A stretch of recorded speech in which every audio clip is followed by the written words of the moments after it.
Tune in to nostalgia. Tune in to now. Golden Radio Hour.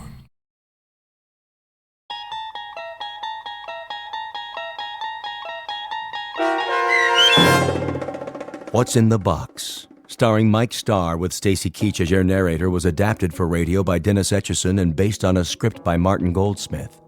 Heard in the cast were Meg Thalken, Jeff Lupetin, Christian Stolte, Franette Lebo, Doug James, Carl Amari, Paul Patch, and Roger Wolski.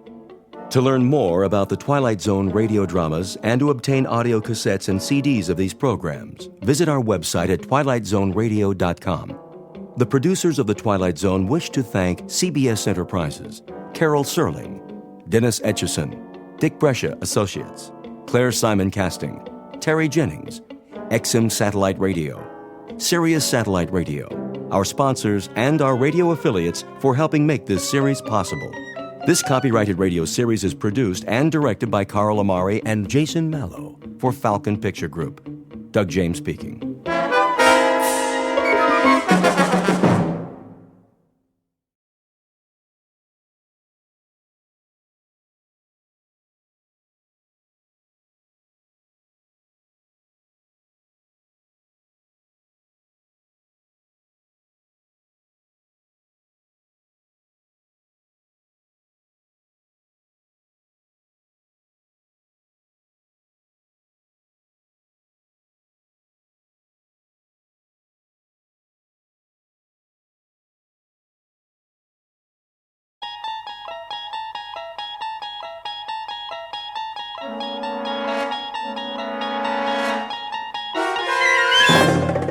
You unlock this door with the key of imagination. Beyond it is another dimension, a dimension of sound, a dimension of sight, a dimension of mind. You're moving into a land of both shadow and substance, of things and ideas. You've just crossed over into the Twilight Zone.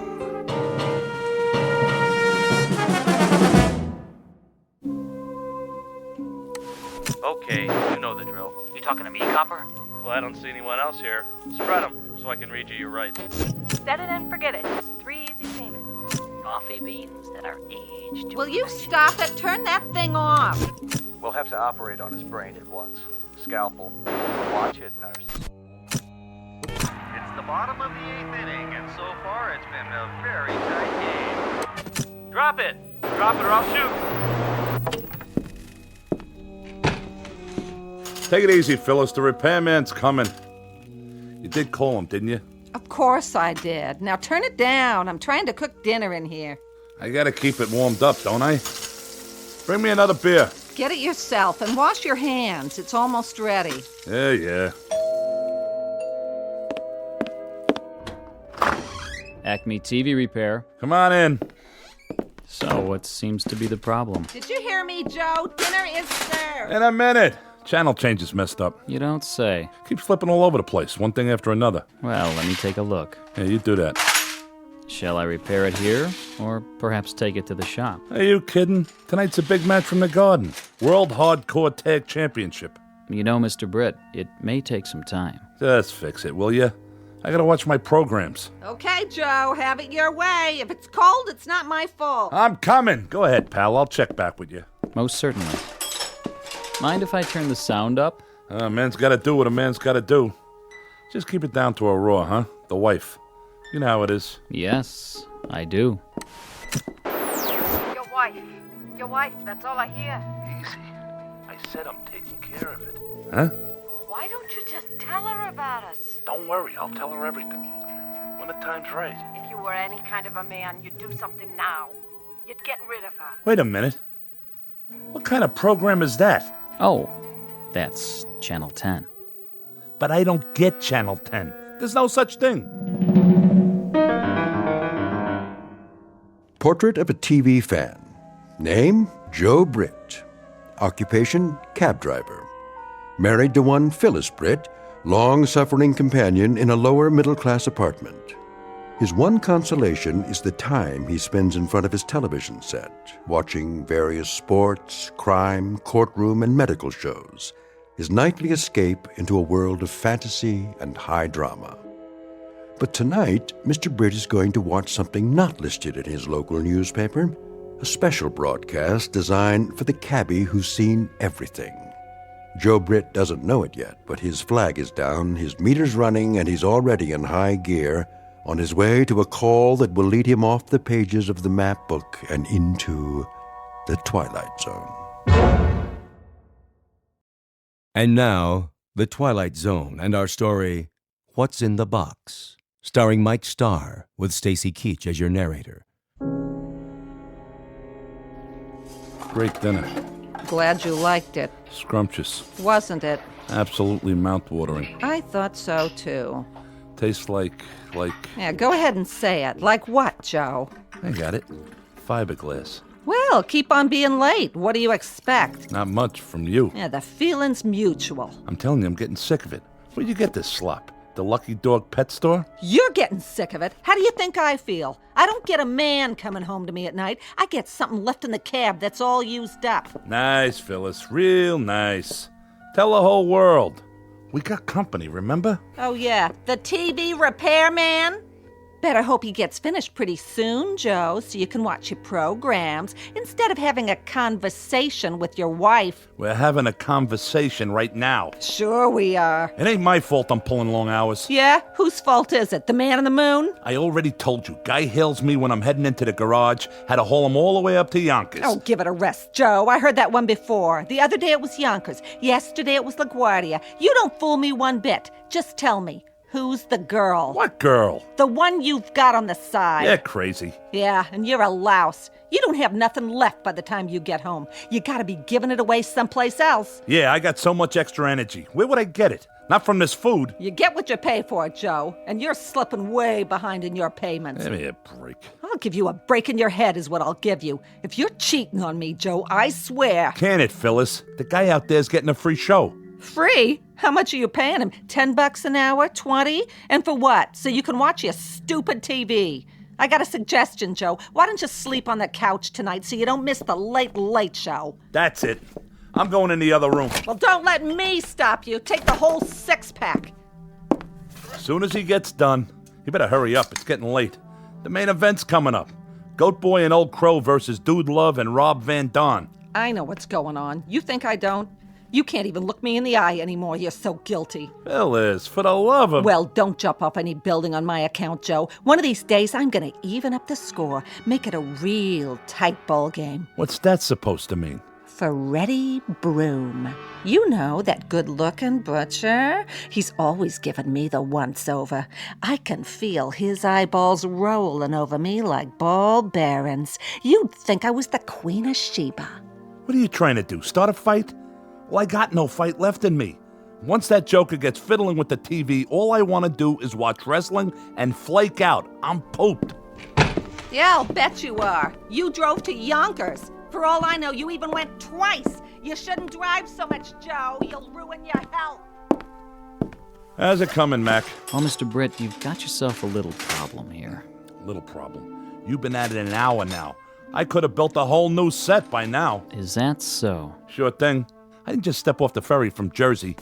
I know how you guys operate. Do you? First you kill a $20 hour. Then you say you gotta take it down to the shop. Another 20.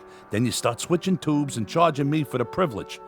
I get some poor sucker's old parts, and he gets mine. Nobody's the wiser, right? If you say so. And what was that phony station you brought in? Channel 10 my aching back. I don't know what you're referring to. You don't, huh? Probably put a videotape in just to confuse me. It's a racket, that's what it is. A penny ante Cosa Nostra. Well, the state of New York's got laws against that. So save yourself a headache.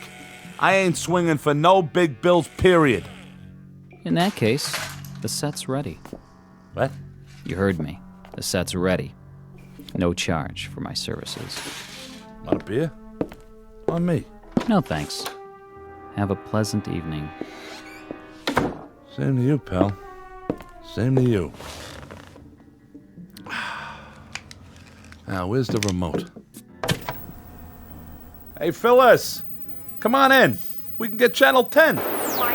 Your wife, that's all I hear. In a minute, Joe. Hold your horses, baby. What?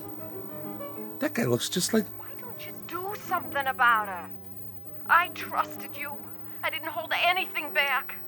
I waited and waited. Wait a minute. You drove me all the way out to the park in your taxi, and now you won't even speak to me. What's the matter? I'm talking to you. What's the matter, Joe? How did they know? There wasn't no camera around. What do you want from me? Marry me. Marry you? What are you, crazy? If you don't, I'll tell her everything. Like what? I'm a bigamist? Look, baby, we're talking about two different things. Love is flowers and wine with dinner. Marriage is a floor mop and 2 pounds of hamburger. I'm serious, Joe. So, how's the picture? The picture? Look at you, you slob. You spilled your beer. It'll dry out. It's a good thing your mother gave us this rug. I hate it anyway. Even beer stains is an improvement. Take it easy. You say we can see Channel 10, so where is it? I turned it off. Well, turn it on again. Maybe later. Later, I've got the stove to clean. Turn it off, Phyllis. Quit clowning. Give me that thing. What are you, nuts or something? Never mind. You yelled to come in and look at Channel 10, and then when I drop everything... What's the matter? Is the set still on the blink? Yeah, I mean, no. Well, there must be something screwy. You know there's no Channel 10 around here. Did you try the other channels? Let me see that remote again. Get your hands off that! Listen, Phyllis. Are you by any chance trying to pull a fast one? I don't know what you mean. That guy.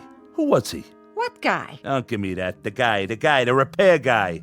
Oh, him? How do I know? I never saw him before. No? You're the one who called him. I told you to call a repairman. I didn't say which one. You picked him out. Oh, you're suspicious. Well, Casanova, you can relax. When I even up the score, it'll be with that butcher, Freddie Broom. He's got the most expressive hands. Oh, I watched him cut meat. You should see what he can do to tenderize it. He sends me right to Yonkers. Yeah, sure, that must be it. He did something to the TV.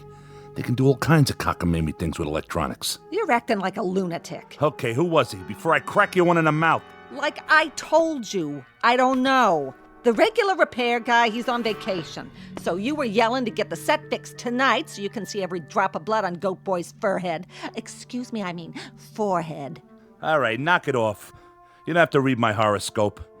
Where did you get this, Fink? Let go of me. From the phone book. Where else? What's wrong, Joe? He didn't fix it right? No, he fixed it. He fixed it perfect. You should have seen this Channel 10. Nah, never mind. I'd like to. Turn it on. No. It's nothing. Honest. Go finish your cleaning up. I'm sorry I yelled at you. See, I guess the traffic got to me. Yeah, that's it.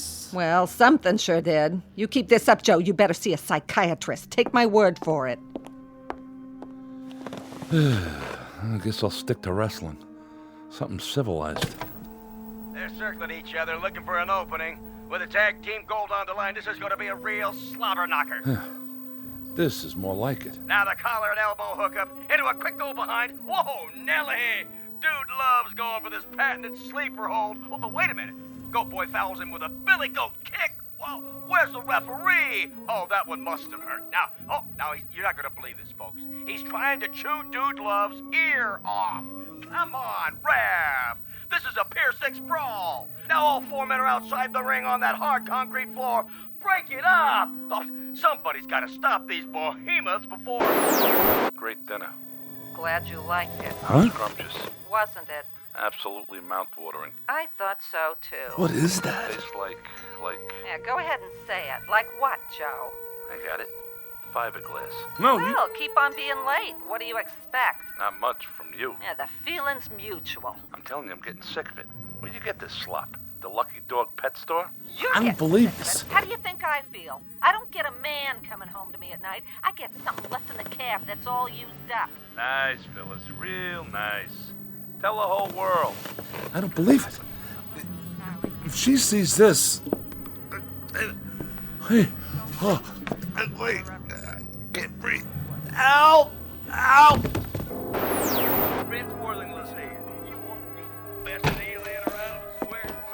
Joe, I'm all finished. Let's watch something together for once. Even your wrestling, for a while at least. Joe? Joe! Talk to me, Joe!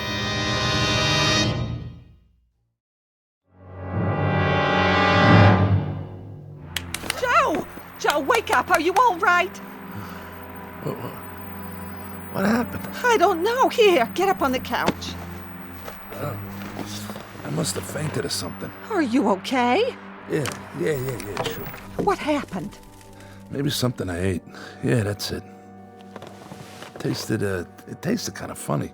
Well, why wouldn't it? I had to heat it up 3 times. Twice would have been enough. Now listen to me, Joe. Huh? It may be your heart. Oh, come on. I'm serious. All that overtime, it's not good for you. You ain't kidding. You'd better go to bed while I call the doctor. No. There's nothing wrong with me. Sure, Joe. You just keeled over for no reason. It's the television. What? There's something screwy with the TV. Are we on that again? Phyllis, I got something to ask you.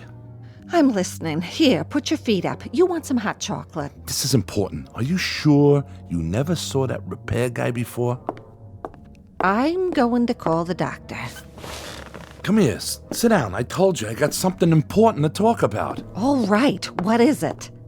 Phyllis, what would you say if I told you that I saw myself?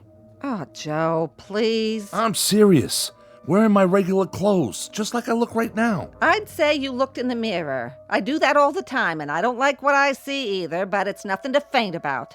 Like Frank Sinatra said, that's life. Nobody's getting any younger. But what are we going to do about it? The moving finger writes and haven't written a... I said listen. I'm talking here. Phyllis, I saw myself on TV. Really? Was it that candid camera? I hope you were smiling. You always had a real nice smile. No, it wasn't the candid camera. What would you say if I told you I saw you on TV too? When? Just now.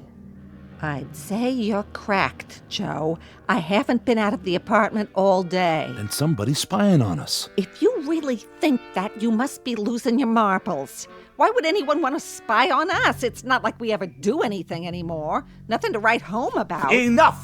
Okay, forget it. Either you really are a bird brain or you're in on it. Ain't there something you want to tell me, Phyllis? Look me in the eye. I'm giving you a chance to come clean. Joey, you know better than that. Never mind that Joey stuff. I'm on to you. You're trying to trap me. You set me up, didn't you? Joe, you're scaring me. Well, you'll have to get up mighty early in the morning to get the drop on Joe Britt. You must be sick. You're not yourself. Now, you listen to me. You go into the kitchen and you look up that repair guy in the phone book. Tell him to get back here on the double. Understand? Sure, Joe, sure. Take it easy. You'll get your blood pressure in an uproar. Because if he don't, I swear I'll go down to his shop, wherever it is, and drag him here. Who do you two think you're dealing with? I ain't nobody's sucker. Oh, okay, I'll call him. See, I'm going. In the meantime, why don't you go to bed? Calm down. Take a load off. Now, fellas!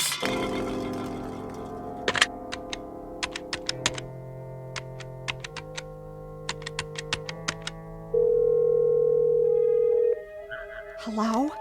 This is Mrs. Britt. Yes, I think you'd better get over here right away. Calm down, she says.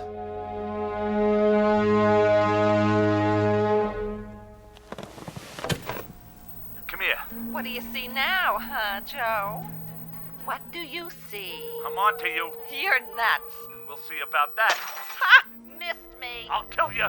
What's that? Say it again, Joe, so the neighbors will hear. I have witnesses. I said I'll kill you. Oh, no, you don't. Not my mother's face. Stand right there. Put it down, Joe. It's an antique. Yeah? An antique, huh? What's it gonna be worth in a minute? You lousy, no good. Come to Papa. Get away from me. I got you cornered. No place to go now. I don't like that look in your eye. Unless it's out that window. Joe, put it down. Not the vase. Don't you try to run or I'll smash it, I swear. No! Get away from the window. Let go of me. No!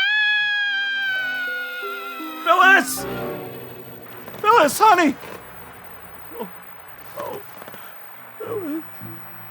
Phyllis! Yeah? What's the matter now, Joe? Joe? What's the matter? Can't you hear? Can't you see? Look! Look at what? The TV! What about it? On the screen! There's nothing on the screen. See for yourself. But I saw it, I tell you. You and me right here in this room. What are you talking about? Channel 10 again? I told you, Joe, we don't get Channel 10. It's a trick. It's gotta be. Somebody's playing a trick on me. Why? Why?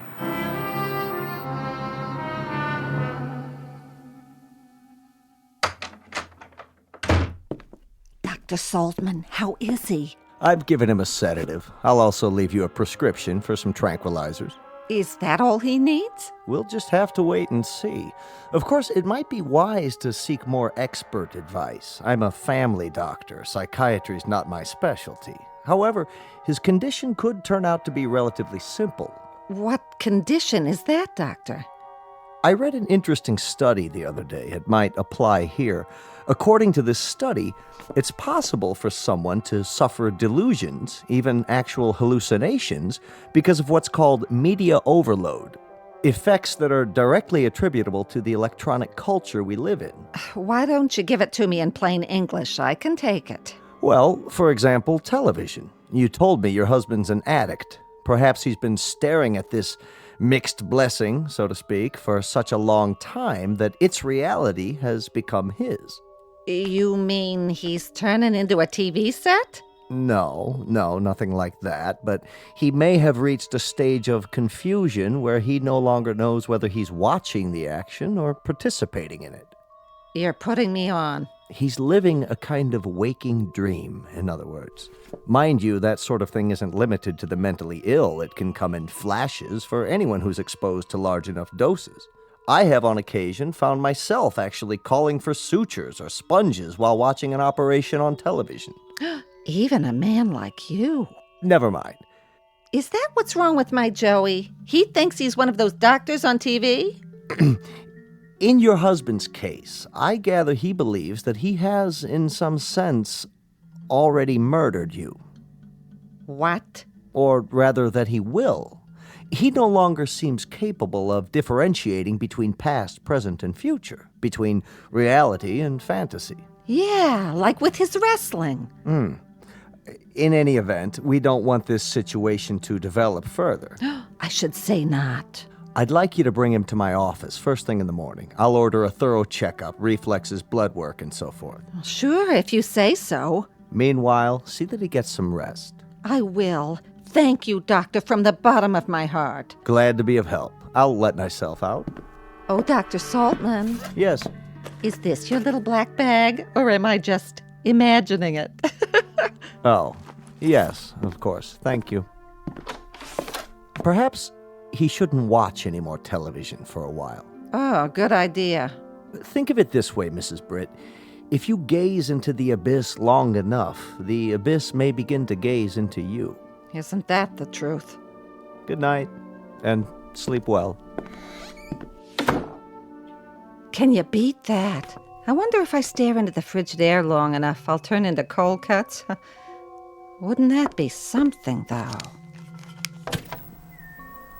We'll get back to our movie in a minute. Vince Worthington's here. You say you want dependable transportation? You need a second car so the little woman can get out of town on the weekend? Wouldn't that be something? Well, tell you what I'm gonna do. We'll get back to the news in a minute. You see this little baby right here? I'm gonna give it to you for nothing down. That's right, nothing, zero, not a penny. Walk in and drive it off with just your good name, a smile on your face, and the number where your little wifey can be reached while she's out of town. Come in your birthday suit. What do I care? How's that for a bargain? Oh, what's the use? That guy's on every channel. I might as well turn in. Phyllis? Hold your horses, Joe. Phyllis! I said keep your pants on. I'm just turning out the lights. Phyllis, where are you? Phyllis, where are you? Help! Hold on, Joe. I'm coming.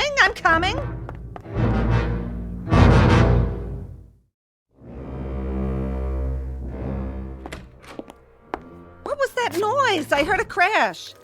The mirror. What did you do? The mirror on the dresser. I looked in it, and I saw this room. And in this room, I saw you, Phyllis. You were arguing with someone, and I didn't want to see that. So I threw the water glass and broke it. I'll clean it up. Now lie back down. The doctor wants you to sleep. I can't sleep. You wouldn't be able to either if you'd seen what I saw. So, okay, stay awake. Only let's make a deal. What you saw, I don't want to hear about it. He told you? Yes, and what you saw on the TV before. But he said not to worry, just go to sleep, and tomorrow you'll be fine. Can I fix you something? It's okay. Phyllis. Yes? Phyllis, lean closer. I have to talk to you. Oh, no, you don't. What's the matter? Every time you start off like that, we wind up in a fight. And tonight, if you don't mind, I'm passing. Don't you worry about it. I got nothing to fight with you about. That's a relief. If anyone's to blame for us not getting along, it's me. Well, what do you know? The doctor shot some sense into you. Do you think so? Now, go to sleep. You're not well, Joe. You can't be. If you were right in the noodle, you'd never be talking like this in the first place. No, I mean it. I really mean it. Oh, Joe. You know, Phyllis, driving a cab is pretty lonely work. You're all by yourself for hours and hours. And in between times, people are yelling at you to slow down, hurry up, take Madison Avenue, don't take Madison Avenue, turn right, left, stop, go. And on top of all of that, they think I'm cheating them. Would you believe it? No, they don't. Who says that? So when someone finally comes along and smiles at you, calls you mister, well, maybe you go all to pieces and think the moon and the stars are your own private property, at least for the night. It feels like spring. And you act like a first-class donkey, kicking up your heels like you were 17 or 18. See what I'm saying? No. There ain't no point in drawing you a picture. I guess you get the message. Maybe you better spell it out for me. Well, seeing you dead like that, after you fell out the window, or at least I thought you fell out the window, because it was on the TV and all, it was an awful shock. And I realized, well, you know what I'm trying to say. Then say it. Okay, I'll give it a try. It took a shock like that to make me realize it's you, and not some... Sounds like you're trying to confess something. I just mean, it's you I love. You're the one. I'm touched. Okay, I'm just trying to be honest. I'm really touched. How's that, better? You don't have to get nasty. Me? Nasty? What am I supposed to get, dewy and gooey? Please, Phyllis. Am I supposed to fall all over myself when my husband of 27 years tells me he's finally decided he loves me? You don't know what love is. That's not the point I was making. What is the point, then? After charming the pants off the entire borough of Manhattan, he pins the blue ribbon on me? Which means I win one used-up nitwit. Easy credit, no money down. All mine to keep and feed and pamper and obey till death do us part. The only point you've got is the one on top of your head. Take it easy, Phyllis. I'll take it easy, all right. I'd take a butcher knife to you right now if you weren't so pathetic, lying there in bed out of your ever-loving mind. Who's out of his mind? You are if you think I'm gonna take your crap lying down. Well, at least you take something lying down. Yonkers, huh? Tell me another one. No wonder you're so short on the money every week. You've been blowing it on some cheap floozy. Cheap? Not everybody's cheap. Some people are expensive. You admit it. I didn't admit nothing. That's where our money's been going. You get out of here before I... You bet I will. This is one time I'll be glad to obey. To think of the years I gave you. Well, never mind that now. What are you doing? What does it look like? I'm packing my bags and moving on. You can't do that. Oh, you just watch me, Buster. I'm gonna drag you into court, Mr. Britt. You and your fancy woman, whoever she is. This is the thanks I get for trying to turn over a new leaf. So long, Joe. Thanks for the memories. I don't know what I ever saw in her. Will somebody please tell me? That woman wouldn't know sympathy if it jumped up and bit her on the behind. Get out of here before I throw you out. Order in the court. Phyllis? Your Honor, the prosecution objects to these interruptions by the defense. What's going on in there? May we have a sidebar, Your Honor? For what purpose? Who's in my living room? Approach the bench, but I warn you both, if this is a delaying tactic. Ugh, that TV again. I should have known. Your Honor, the defense is merely trying to establish the sequence of events. Or, should I say, to respond to the fantasy presented by the prosecution. Throw me out. I'd like to see him try. Now what are you doing? I'm taking my crystal glasses. They were a wedding gift, remember? But why?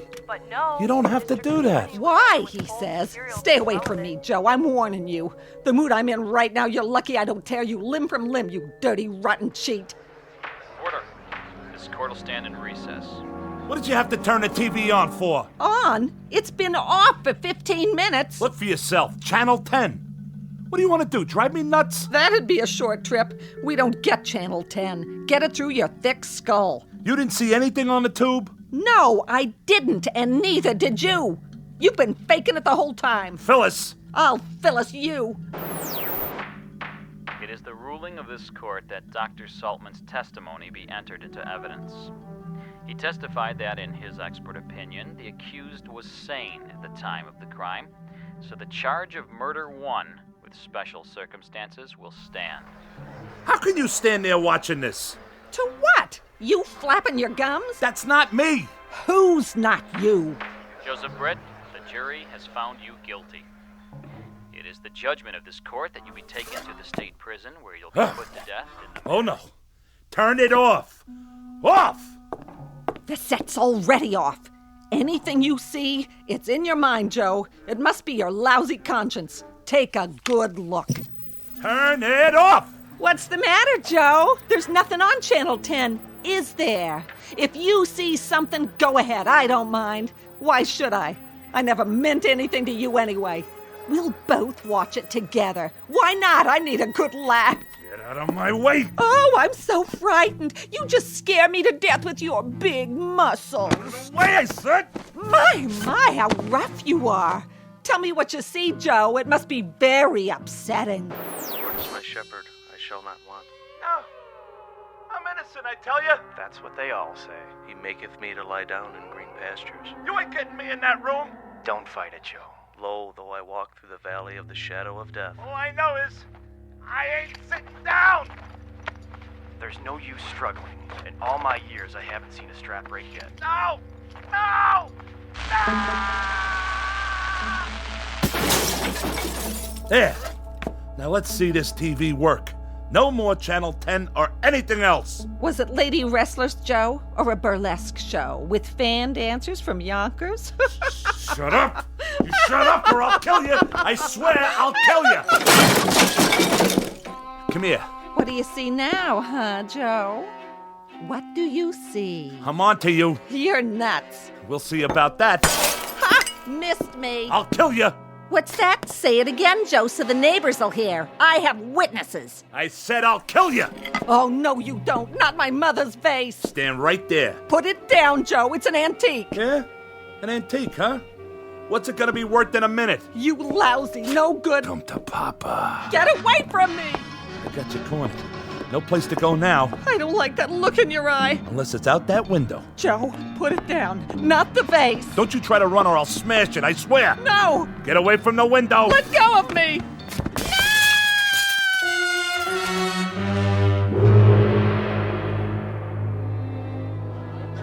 You have the right to remain silent. Anything you say can and will be used against you in a court of law.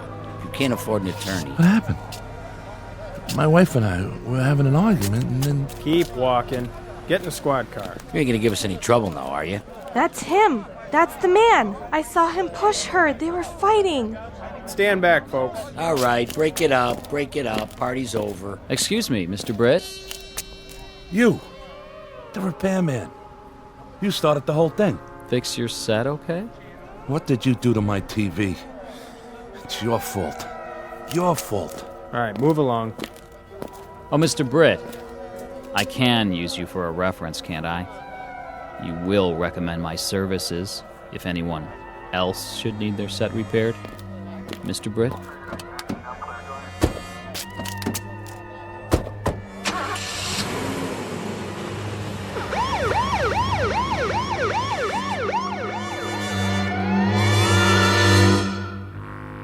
Joe Britt, cab driver.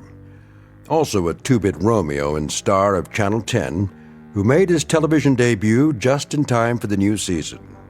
But the series was cut short. His final show was only a few months later, broadcast live from the prison at Ossining in the Twilight Zone.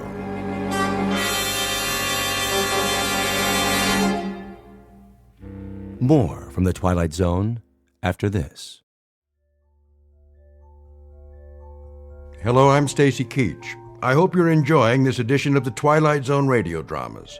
To learn more about this series, be sure to log on to our official website at twilightzoneradio.com. You'll find special discounts on our Twilight Zone audio collections, listings of our radio stations, links to other websites, and a photo gallery of our recording studio and some of our stars in action.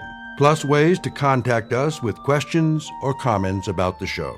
And for a limited time, when you log on to twilightzoneradio.com, you can send in for a free CD of the show. So be sure to visit us at twilightzoneradio.com.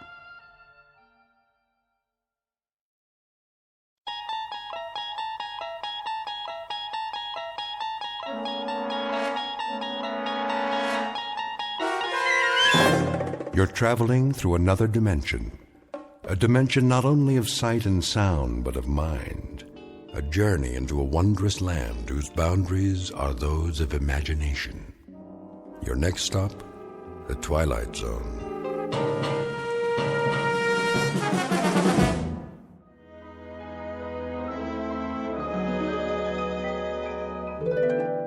All right, ladies and gentlemen, let's begin with the field reports. Who wants to go first? I will, sir. Proceed. I don't want to spend all eternity on this. Yes, sir. First up is Angel First Class Scott Cousins. Assignment, Orion. Project, Evening Miracles. Job rating, excellent. Good man. Real stuff. Next. I have a report on Angel's Second Class William Allen. Assignment, Beetlejuice. Project, Planet Rotation and Weather. Job rating, excellent. That's his third good rating this month. Recommend him for promotion to first class. I concur, Chief. Right on down the line. Miracle-wise, he's done tremendous things. First class it shall be. Moving on. Cranston? Yes, sir? Well, how about the occupied planets? How about them? Oh, I'd say solid results all the way down the line, Chief, with the possible exception. With the possible exception of what? Apprentice Angel Harmon Cavander, sir. What's his assignment? Earth. Earth? It's the dinky one, sir. In the solar system, the third planet from the sun. Oh, yes, that's the noisy one with all the trouble spots. And so who did you send down there? Cavander? Yes, sir, I'm afraid so. You'll forgive me, Cranston, but there's a question of judgment here. The last time you sent Harmon Cavander out on a project, we lost 3 planets, and it took 1,000 years to repair the damage. May I ask why we're still using that man? He means well, sir, and he's the oldest angel we have. By the laws of seniority, he has first rights to any assignment that'll win him his wings. It'll be a cold day in the other place when Harmon Cavander wins his wings. The man is an idiot. I hate to do this, but, well, I think it's time for reclassification. Oh, no. Forgive me, sir, but we haven't had a reclassification of an angel in at least an eon. This will most likely, well, destroy poor Cavender's spirit. Destroy his spirit, eh? And what has he done to our morale? Not to mention the Miracles Bureau, the solar systems, and the whole concept of natural and unnatural laws. Why, the man is incorrigible.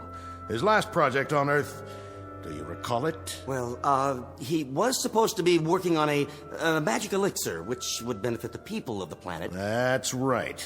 And after he went missing for 113 years, what did that elixir turn out to be? Gin. 113 years, and there he sat, an apprentice angel with the power of miracles, the prerogatives of a celestial entity, the acquired wisdom of 1 billion eons. And what is his accomplishment? The repeal of prohibition. With your permission, Chief. What? What's your recommendation now? That man won't win his wings, no matter the time, the place, the circumstances. With the Chief's permission, I could assign him to a very minor project. I mean, put him on an individual case, a relatively unimportant one. Like what? One of the Class D problems. You know, Chief, as we've done on occasion. Pick out one Earth inhabitant who seems unable to function without some kind of heavenly aid. Have you someone in mind? We could find such a person. Where? How about that one? Down there. Orient me. My eyes aren't what they used to be. Grep, Agnes, age 26. Habitat, New York City. Unable to hold a position, constantly in debt. Accident prone, somewhat somewhat discombobulated. Any change there would be a marked improvement. How right you are. But Apprentice Angel Harmon Cavander? The girl needs help, not more trouble. We could give it a try, sir. Well, let's see what he has to say for himself. Summon him at once. Yes, sir. Right away, sir. Submitted for your approval the case of one Miss Agnes Grepp, whom we are about to meet up close and personal. As you will soon see, she was put on earth with 2 left feet, an overabundance of thumbs, and a propensity for falling down manholes. In a moment, she will be up to her jaw in miracles, wrought by an apprentice angel named Harmon Cavander, who is intent on winning his wings. And though it's a fact that both of them should have stood in bed, they are about to tempt all the fates by moving into some particularly tricky territory known only as the Twilight Zone. And now, The Twilight Zone and our story, Cavander Is Coming, starring Andrea Evans, with Stacy Keach as your narrator.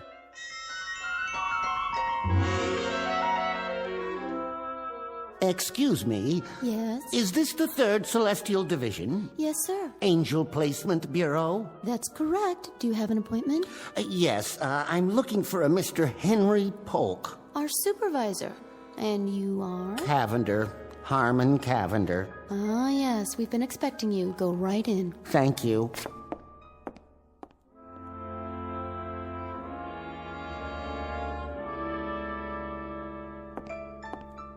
You called me, Chief? Ah, there you are. Cavander, I presume? Nice office you have here. I like the cloud effect. Makes it look like infinite space out there. It is infinite. Oh. Apprentice Angel Cavander, it has come to our attention that you are the only angel in your class not to have won his wings. Sad but true. Not for want of trying, I can assure you. It has further come to our attention that you are a clod. A clod, sir? Never mind. Before reclassifying you... Reclassify? We're going to give you one more chance. Oh. Walk over to the edge with me and look down through the cloud cover. Cloud cover. What do you see? Oh, which one? The one in the theater, with the costume, the usherette, I believe they call them. Nice-looking girl. You think so? Good. She's your next project. Oh, thank you, sir. I especially like the uniform she's wearing. Very military, with epaulets. And what's that on her head? Is that a fez? Haven't seen one of those in ages. Quite a few ages. You will return to Earth and supply her with aid, assistance, and advice for a period of 24 hours. If you are able to improve her lot in any significant way, we will reopen your case. You mean there's a possibility of getting my wings? It would be taken under advisement. Oh. Actually, Cavander, there seems to be considerable question about the damage you can do with just arms and legs, not to mention wings or your mouth. Oh. However, we've graciously consented to give you one more opportunity. You have 24 hours to see what, if anything, you can do with that clod, that young Earth woman. Mm-hmm. Take a good look. She's the one lining up for inspection right now in the lobby. Who's doing the inspecting? The theater manager, the short one with the ridiculous little mustache. All right, girls, positions, please. Ready for inspection before we open the doors. Excuse me. End of the line. Can I get in here? This is my position. Pardon me. Inspection. Left lapel wrinkled. Sorry, sir. Lipstick crooked. I'll fix it. And you. Yes, Mr. Stout? Stand up. No slumping. Eyes straight ahead. Eyes straight, I said. I'm trying, sir. It's a natural condition. You see, my eyes aren't straight. They're not... You're the new one. Yes, Mr. Stout, and I can't tell you how glad I am to have the job, and I'll work very hard, and this is the first time I've ever been an usherette, and I love the uniform, and... Miss Grepp, is it? That's right, Agnes Grepp. It used to be Grabinski because my father's father was Lithuanian, but when he married my mother... If you don't mind, Miss Grepp. Now then, for the benefit of the new recruits, I will go over very quickly the prescribed positions and order of the day. Pay attention, please, Miss Grepp. I will repeat this only once. You will take the spot girl position in the middle of the lobby, ready to give directions such as stairway to your right, aisle 2 straight ahead, and so forth. Excuse me. What is it? What if I have to... Have to what, Miss Grepp? You know, take a comfort break. You will wait for your 30-minute lunch period, the same as the other girls. Now then, after you have taken their stubs... Their what? Ticket stubs. You collect them. Then the directions you give the patrons will be as follows. Stairway to your right, stairway to your left, aisle 2 straight ahead. Psst. Aisle 3 to your right, balcony and loge upstairs, and... Miss Crep, if you please. What if I need a drink of water? Yeah, you know, all those directions and my mouth might go dry. It used to go dry when I had to stand up in front of the class, and sometimes it gets dry even when I... Then you look my way and make a face. Like this. Mr. Stout, you look like a fish, doesn't he? Isn't it cute the way he does his mouth like that? The doors are opening for the first performance of the day. Take your positions. Hup, hup. Yes, sir. I'll work the candy counter, sir. I'm in the loges. Where's my flashlight? Spot. Miss Grep, take your spot. Oh, don't worry about me, sir. I got it covered. Hello, dear. Hi. Can you tell us where to find the best seat? Give her your ticket first, Gertrude. Oh, yes, of course. Here you are, dear. About those seats. Immediate lodging. 3 aisles straight up. I mean, in the balcony. Pardon? Oh, and I think there's some candy to your right, popcorn, and oh, God knows what else. Pardon me? Must have water. That man, ask him, but please. Oh, Mr. Manager, I think your usher here is having a fit. Any aisle, any seat at all, just go. What do we do with these tickets, Is there some problem? No problem. A regular fit. Fit? A conniption. Oh. Miss Grep? Mr. Stout? Your epaulets. Oh, Mr. Stout, look at me, please. Close your mouth at once, Miss Grep. Consider yourself cashiered out. You will never make usherette at Blonsky's Bijou of famous Hollywood hits. Now, turn in your uniform. Up. Dismissed.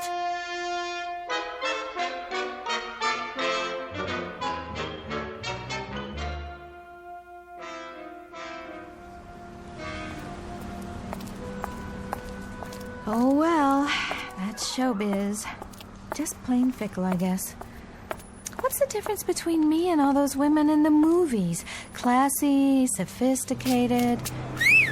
Hey, bus!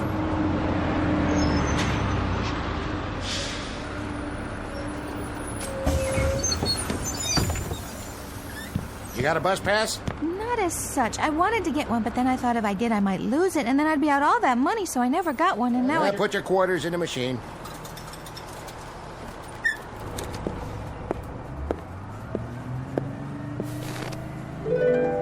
Where did you come from? Don't panic, Miss Grep. Above all, don't panic. If you'll give me just a moment, I can explain. Who's panicked? I almost missed the bus, that's all. But you didn't. No thanks to you. On the contrary, I know this will come as rather a shock to you, but I happen to be a guardian angel. Say, when did you get on? I didn't see you. The whole bus was empty, and then... Indeed. I arranged it that way. As I was saying... Did you pay? I don't have to pay. I'm an angel. Oh, yeah? Where are your wings, then? That's a long story. In point of fact, I've been given 24 hours to help you out in every way possible. This does not preclude the use of miracles. As I say, I know this is going to shock you, but I happen to be your angel. Don't worry about it. I daydream a lot myself. Last week, I daydreamed I was an astronaut. I made 111 orbits before Mr. Goldfarb fired me. Mr. Goldfarb? He ran the delicatessen where I was working. I took care of the steam table all day long, and that's where I used to do most of my daydreaming. Wouldn't you at least like to see a little miracle? Okay, if it makes you feel better. Like what? Well, for example, instead of a run-of-the-mill bus that everybody uses, how about a nice, flashy, chauffeur-driven convertible? Wouldn't that be something? All right, then. Here goes. Is that it? Well, I have a way of fouling these things up, but if you'll give me just a second to concentrate... Wow, Central Park. Well, at least it's a carriage with a convertible top. Driver, once around the park, if you please. What is going on here? What happened to my bus? Oh, I'm so sorry. You don't know how to handle horses, do you? Of course not. A small miscalculation. A Lincoln Continental, real snazzy. That's more like it. Driver, take us to, well, the lady's residence. What is the exact address? I ain't taking nobody nowhere in this here car. I signed on to drive a bus. Oh, all right.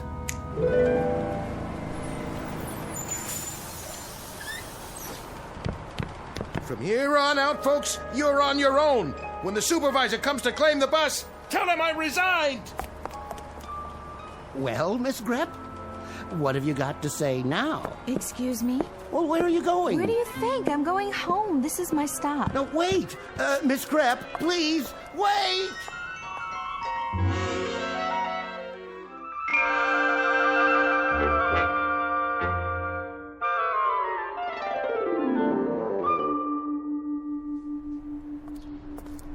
Hey, Aggie. Hi there. How's my favorite little girl today? Okay. Been playing? Yeah. I'll bet you had fun, huh? Well, it would be more fun if you could play with me. How come you have to go to work? Not anymore, I don't. I'll play with you tomorrow, okay? We'll go to the park. Promise? You come over and knock on my door in the morning and we'll go, okay? Okay. See ya, Aggie. Hi, Aggie. Hey there, Teddy. You got any candy today? Have I got candy? Look at this. I brought it all the way from Plonsky's Theater, just for you. Gee, thanks.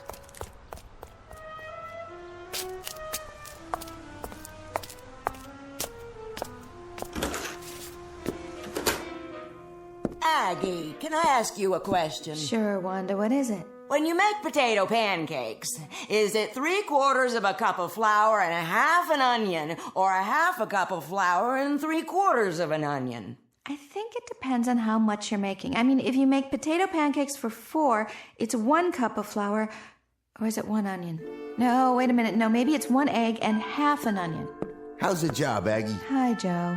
You mean, how was it? Oh, Aggie, you didn't go lose another one, did you? Yep, I went and lost another one, all on my own. Which one was this again? Plonsky's Bijou downtown. I flunked close order drill. Listen to me, don't you worry about it none. You'll get another job, but fast. Nice person like you. Aggie. Well, what's the matter, sweetie? I broke my cookie. Oh, sweet baby. Aunt Aggie has a cookie for you. Here. You like it, huh? Mm-hmm. Aunt Aggie's gotta go now, but I'll give you another cookie later. Would you like that? Be careful now. Don't drop it.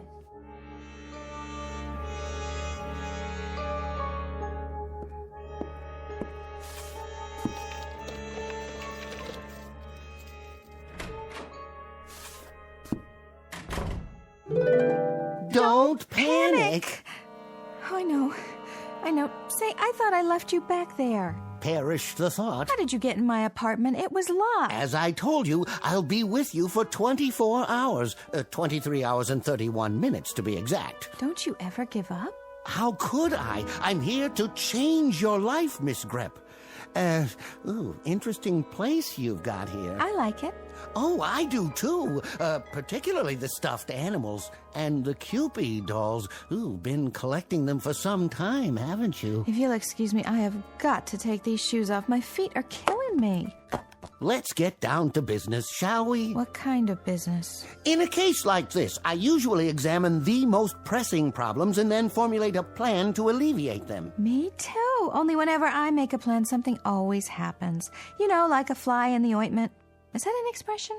Oh, my mother used to say that. Whenever my father made plans, like the time he went into business raising rock Cornish game hens, it was a great plan, let me tell you.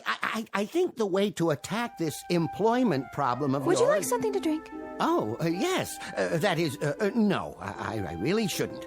As I was saying... Tea or coffee? You look like a tea man to me. I think I've got some tea bags somewhere.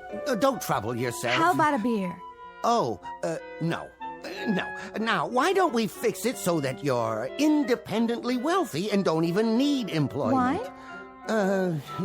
What kind? I've got some sherry. I don't think so. Now, my dear young lady, we are discussing the alteration of your entire future. For the moment, we can dispense with the convivialities and proceed directly to... Yes?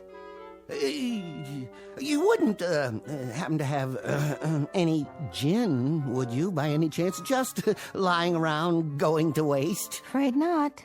Oh. Oh, but I could run down to Mrs. Riente's apartment. Her husband makes it. Well, sort of. You see, he starts with, what do you call it, neutral grain spirits, and then he adds these sloe gin berries and then... No, thank you. I've had that kind. Manufactured in a bathtub, as I recall. But back to business. First off, you can't live here. Why not?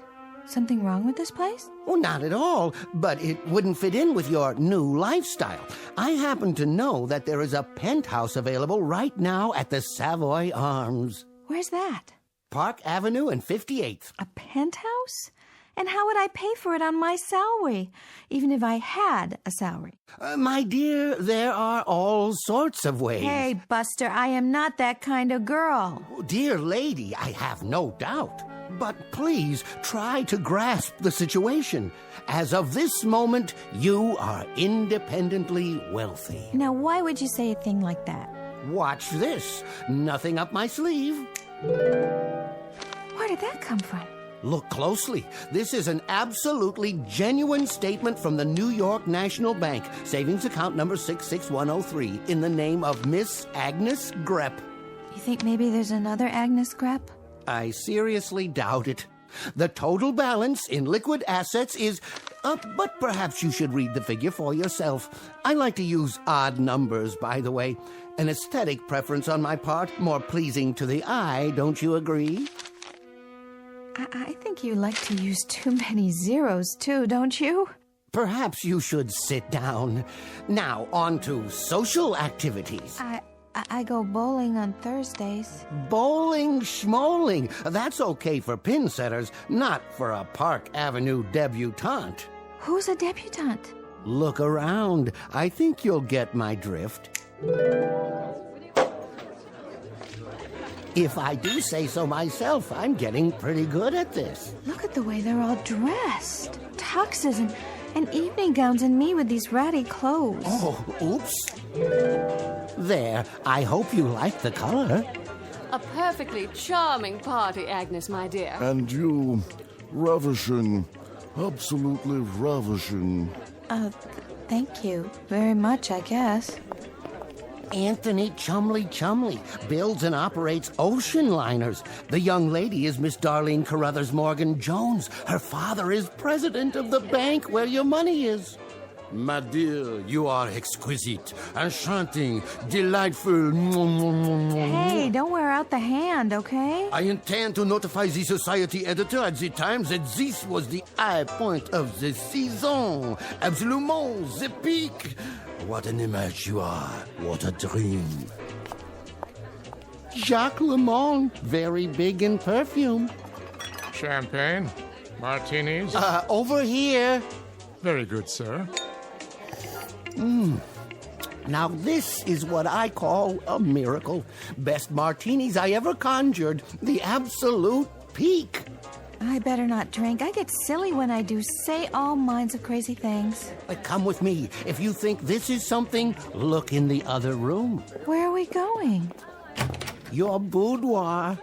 All yours, my dear. Part of the miracle. You have got to be kidding me. I've never even seen a round bed before, well, except in the movies. Is that satin on the walls? Want to try something? Now you wait a minute. No. Push the button there, on the wall. You mean there's a whole nother room full of clothes? That is your closet. No. It's bigger in my apartment. Oh, my darling Agnes, a perfectly stupendous party. I just told Wilfred that nobody in the world can throw a party like Agnes Grepp. You just ask him if I didn't say that. No one in the world, my dear. Wilfred, do you think you've had enough champagne? Wilfred, will you please not? Well? Well? It's a blast, isn't it? Yeah. Real crazy. Time to mingle with your constituents, Agnes. Go on, get out there. If you say so, Mr. Cavander. Guess I can give it a try. Oh, darling. Agnes, you simply must tell me who designed that dress. Come over here and meet my friends from the club. Ah, fabulous party if I do say so. The beverages, too. Absolutely fabulous.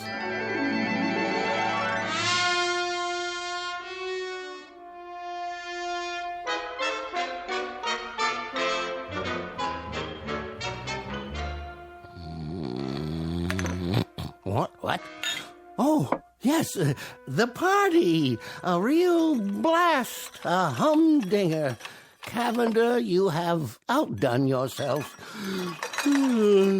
What time is it? Early, sir. Where is everybody? They've all gone home, sir. Oh, and Miss Grepp, is she... She's gone on an errand, sir. You're the last one in the penthouse. Oh, did she say where? Something very pressing, I should say. Would you care for a continental breakfast, sir? A Bloody Mary? Agnes! Agnes!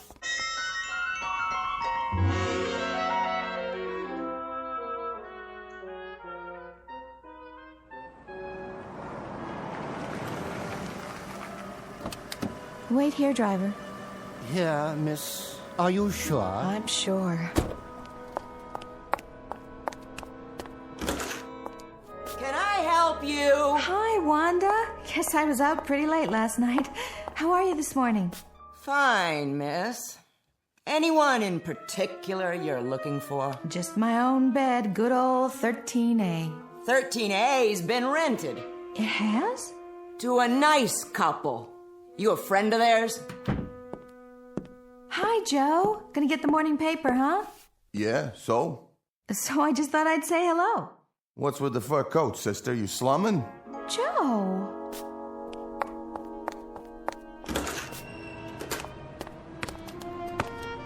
Hi, sweetie. Were you waiting for me? Huh?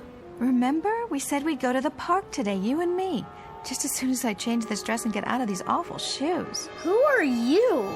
It's Aunt Aggie, honey. Don't you... My mom said not to talk to strangers.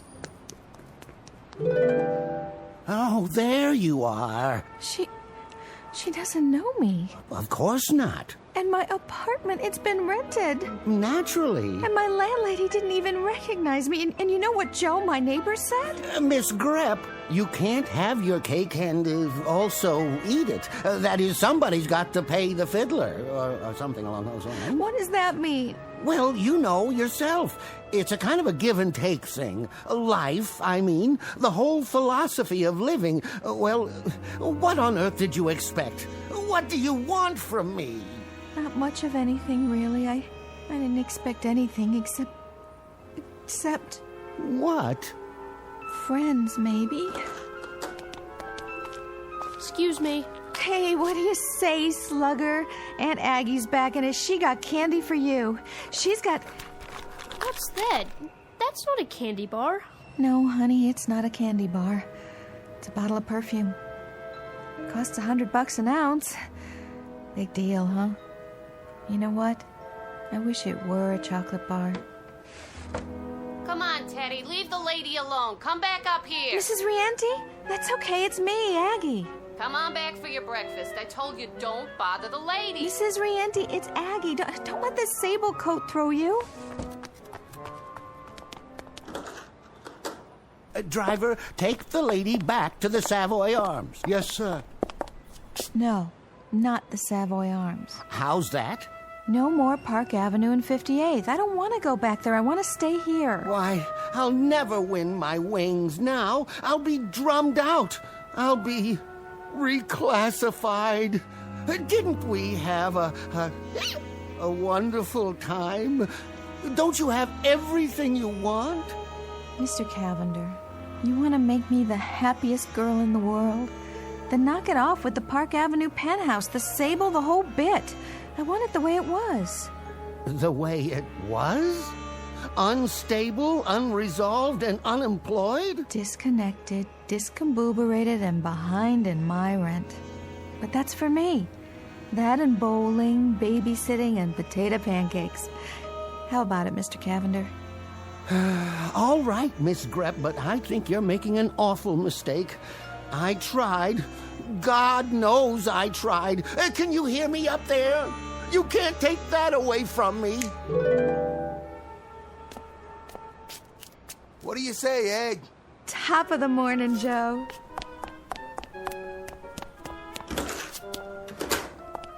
Aggie, on this potato pancake stuff, how many eggs? An even dozen, and I'll be down in a minute.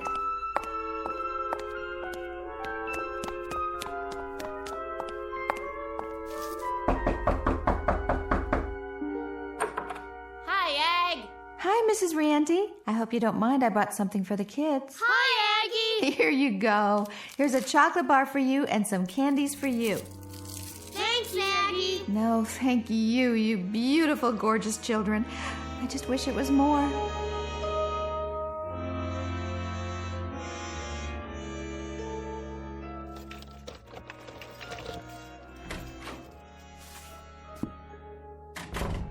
Mr. Cavander, can you hear me? Yes? Oh, I sure am glad you're here. Because I wanted to say thanks a whole bunch. It was wonderful knowing you. Wonderful knowing you, Miss Grep. Excuse me, what's that, Chief? Yes, sir. I'll be there right away.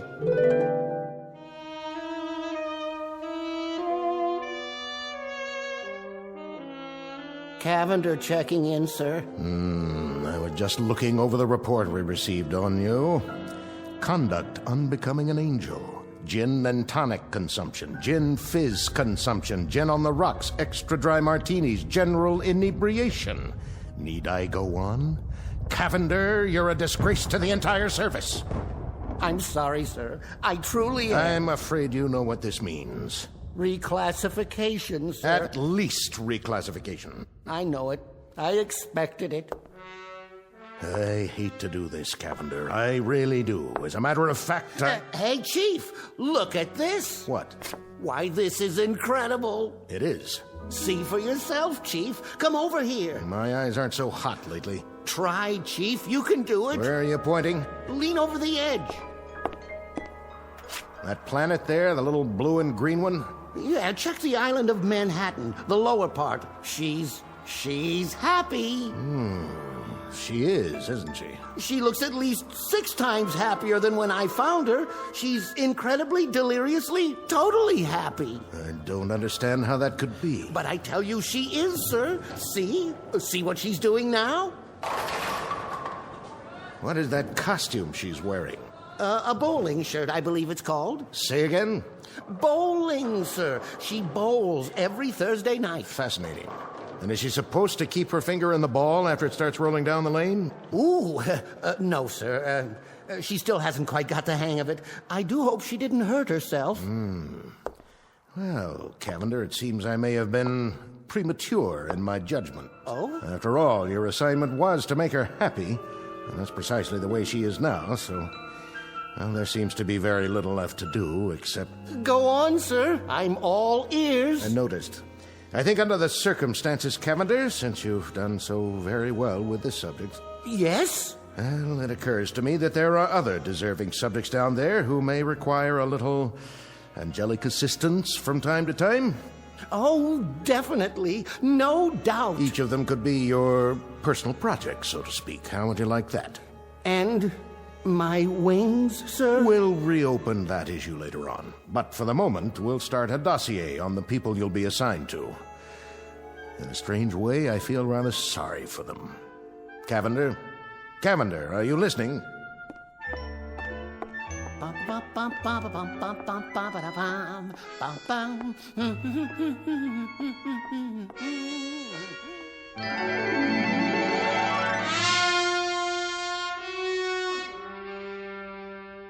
Chapter 1 in the saga of Harmon Cavander, Guardian Angel, proving, among other things, that happiness is relative, that angels have their own problems, and that some people never had it so good, or something along those lines. Tonight's excursion into the Never Never Land known as the Twilight Zone.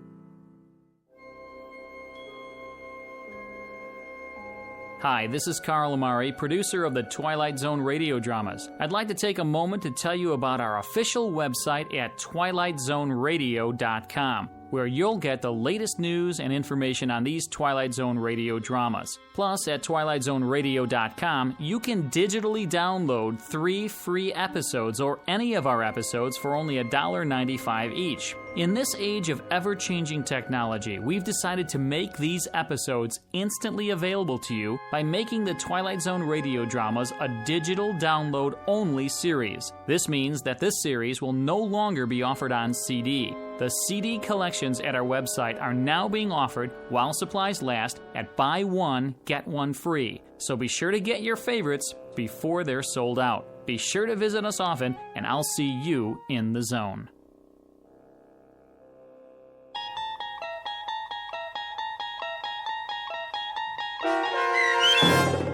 Cavander Is Coming, starring Andrea Evans with Stacy Keach as your narrator, was adapted for radio by Dennis Etchison and based on a script by Rod Serling. Heard in the cast were Richard Hensel, Roderick Peoples, Doug James, Peter DeFaria, Linda Reiter, Maggie Carney, Martin Hughes, Lauren Patton, David Darlow, Maria Stevens, and Meg Falcon. To learn more about the Twilight Zone radio dramas and to obtain audio cassettes and CDs of these programs, visit our website at twilightzoneradio.com. This copyrighted radio series is produced and directed by Carl Amari and Roger Wolski for Falcon Picture Group. Doug James speaking.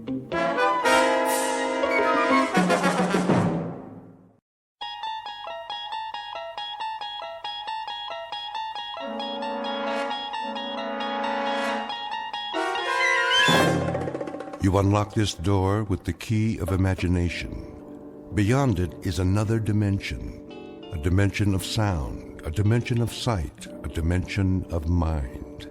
You're moving into a land of both shadow and substance, of things and ideas. You've just crossed over into the Twilight Zone.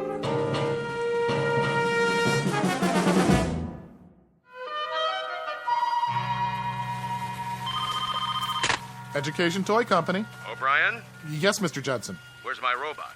Your robot, sir? The Space Invader robot for the Christmas catalog? I was just going over the blueprints. Well, I need it. Yes, sir. How does it look? The blueprints or the prototype? Both.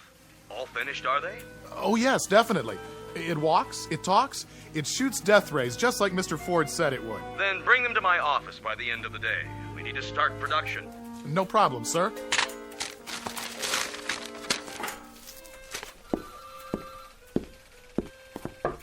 Horace? Horace, Mr. Judson wants to see the robot. Horace? Why are you just sitting there? Didn't you hear what I said? I'm not just sitting here. I'm waiting. For what? For a showdown. Look out! What? Go for your gun, partner. Gotcha! Horace, why'd you do that? Do what? With the cap pistol. Scared the pants off you, right? Come on, Horace. You pull that almost every day. Boy, when I was a kid, I always had a cap pistol.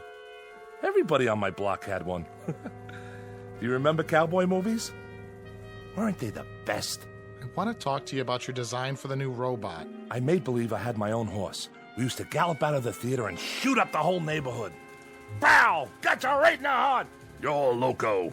You missed me by a mile. Horace, do you know how loud you're yelling? Oh, I wasn't. I'll bet you could hear it all the way to Mr. Judson's office. How much? I'll bet you my ball of silver foil. Hey, Lenny, remember that? Remember when you could peel the foil off old cigarette packs and gum wrappers and roll into a great big ball? I had one that must have weighed 5 pounds. Boy, wonder whatever happened to it. I've been in the office next to yours for 12 years. I know all about how you used to collect tinfoil. How will you listen to me for a second? You must have had a miserable time when you were a kid. I did. I couldn't wait to grow up. What do you want, Leonard? There's something wrong with the plans. There is not. I designed this toy. There's nothing wrong with it. See? If you'll listen... The kids will go crazy about it. You know what it does? I know what it does. Look, Horace, I'm trying to help you. I mean a toy where the eyes flash and it walks over anything. It's a good toy. It is a good toy. But it can't be turned out at the price point Mr. Judson wants. Look here. What? When he sees the plans, he's going to blow his stack. It's got too many parts. You think so? I know so. Well, I don't. Horace, all you have to do is work it over. How's Betty? What? Betty. Your wife. Remember her? What has Betty got to do with it? We're talking about your work. Is that all you ever think about? Horace. Thanks. I'll look it over. Horace. All right. You do that. By this afternoon, okay? Sure, Lenny, sure. A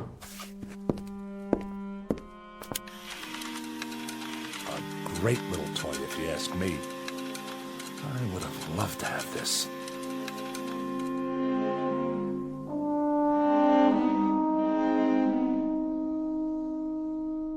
Meet Horace Maxwell Ford, age 38 but already growing a bit paunchy. He's a man whose clothes never quite seem to fit and whose shirt is forever coming untucked from his trousers. His socks are usually down around his ankles, his horn-rimmed glasses are always about to fall off his face, and he can't keep his hair combed at all. A mild man, an apologetic man, except when talking about his favorite subject, his beloved childhood memories. He's the type who quite naturally becomes the butt of endless jokes, at least when the jokers don't feel instinctively sorry for him. But were they wise enough, they would notice that there is a tragic quality about him as well. In just a moment, Horace Ford will come to understand what's tragic is not the fact that he's an inadequate man, but really an inadequate grown-up boy, a life-changing discovery, and one that could happen only in the Twilight Zone. And now the Twilight Zone and our story, The Incredible World of Horace Ford, starring Mike Starr, with Stacy Keach as your narrator. Leonard? Laura, come in. What's the matter? Here. I don't want Horace to see this. It's his birthday present. Len, would you take it with you so he doesn't see it lying around? Check. I'll bring it along Friday night. Thanks. So how are you? Oh, I'm exhausted. It is not easy to shop for that man. What'd you get him? The smoking jacket. I guess that means he's growing up. Betty and I got him a new gold chain for that pocket watch of his. Oh, and we got him a yo-yo, too, as a gag. Oh, that'll probably be his favorite present. You mind if I sit down? My feet are killing me. Please. So, the surprise party's all set for Friday? All set. What's the plan? Well, everybody's coming over to the place at 8. Horace thinks the two of us are going to a movie. I'll make him answer the door and sing happy birthday or something. He'll go right through the floor. Probably. Oh, what time is it? Late. Is he busy? Yeah. Well, I think he's worked late enough. Ford? Oh. Hi, Mr. Judson. What are you doing at the window? Nothing. Just thinking. Thinking? About what? I don't know. Toys? Whose toys? You don't seem to have done much thinking about ours. Look at this. I'm getting him out of there. Good night, Len. Laura.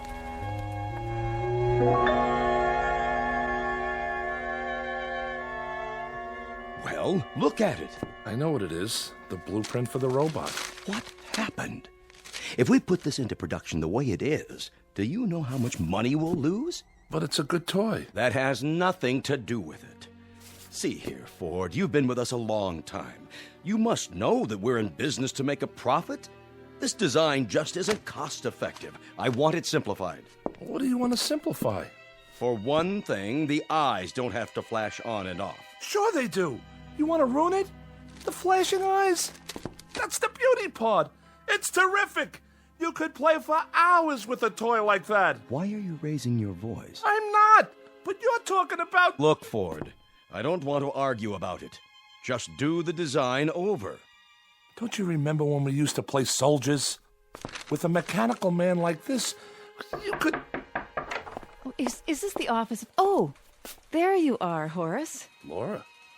Mr. Judson, you remember my wife? Mr. Judson. Oh, how nice to see you. A pleasure. Remember, Ford, I'll need it first thing in the morning, no later. Yes, sir. Good evening. Hello, Laura. Aren't you surprised that I'm here? Yes, yes, I am. What time is it? Well, why don't you check your watch? Almost 6. Oh, that late? I've been shopping all afternoon and I'm absolutely done in. Well, how about taking me home? Okay. And here's your briefcase. I'm just going to fall into bed tonight, literally fall into bed. That's all right. I have some homework. Oh, no, not again. Now, what is it this time? The robot. He's trying to ruin it. Oh, I'm sure Mr. Judson's only trying I'm telling you, he is.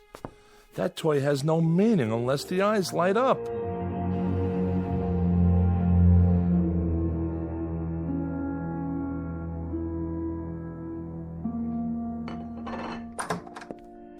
Hello, children.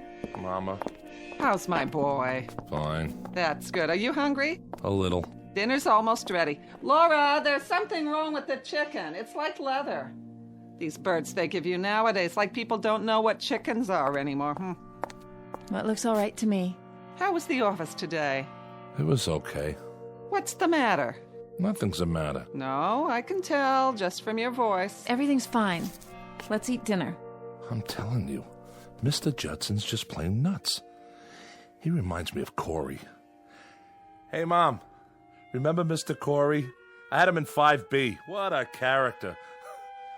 You take the least common denominator class and you multiply. You know what we used to call him? Guess. I wouldn't even tell you. Boy, I'll never forget the time he caught me with one of those jawbreakers in my mouth. You know, the kind that change colors while you suck them? Horace. So he made me stand up, and every minute he'd point that pointer at me and say, Mr. Ford, what color is it? And I'd have to take it out of my mouth and tell him. I swear, I thought Hermie Brandt would bust a gut trying not to laugh. Horace. Hermie Brandt. The greatest stickball player in the whole world. One time during a fire drill. Let's have dinner. What great times. I was 10. Horace, why don't you stop it?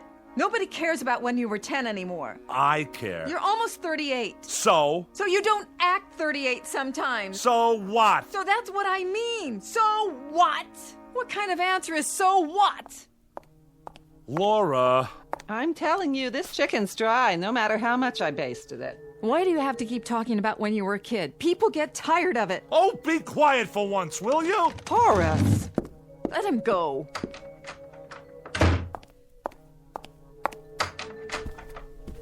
Horace? Horace, the chicken will get cold. Oh, come on. Don't lie there on your bed. Eat a little. Laura didn't mean it. I'll cut you a leg and a second joint. Your favorites. You remember Hermie Brandt? No. How come you never remember anything about Randolph Street? Oh, it was a terrible place. We're in a good neighborhood now, in a nice apartment. Why do you have to always... What was terrible? Listen, I had the best times there. Like, remember when Pop used to give me an Indian rope burn? I mean, he didn't, but he pretended like he was going to... When you were a kid. Why don't you have kids of your own? Talk about them. Randolph Street. You know what I'm going to do? I'm going to go back there. Right now.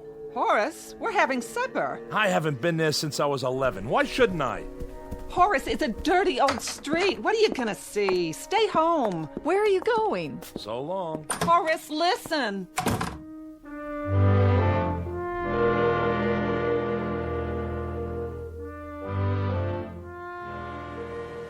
Will you look at all this?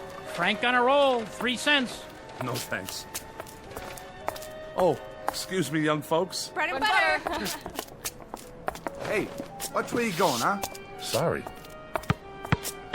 Hey, give me my ball. What? Oh, sure.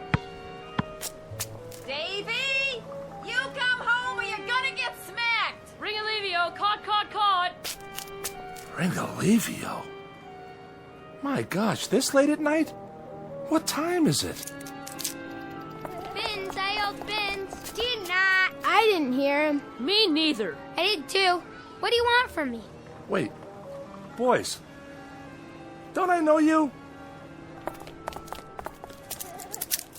Hurry up, Hermie? Hey, Hermie Brant, come on! All right already, I'm coming. Hermie? Did he say Hermie?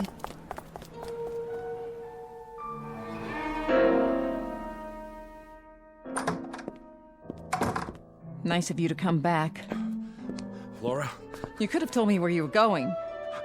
Laura, I was down on Randolph Street. Listen, Laura, I have to tell you something. Look, your mother's asleep. Do you know what time it is? No, I don't. Where's your father's pocket watch? I don't know. Laura, I saw some kids on the block. Little kids.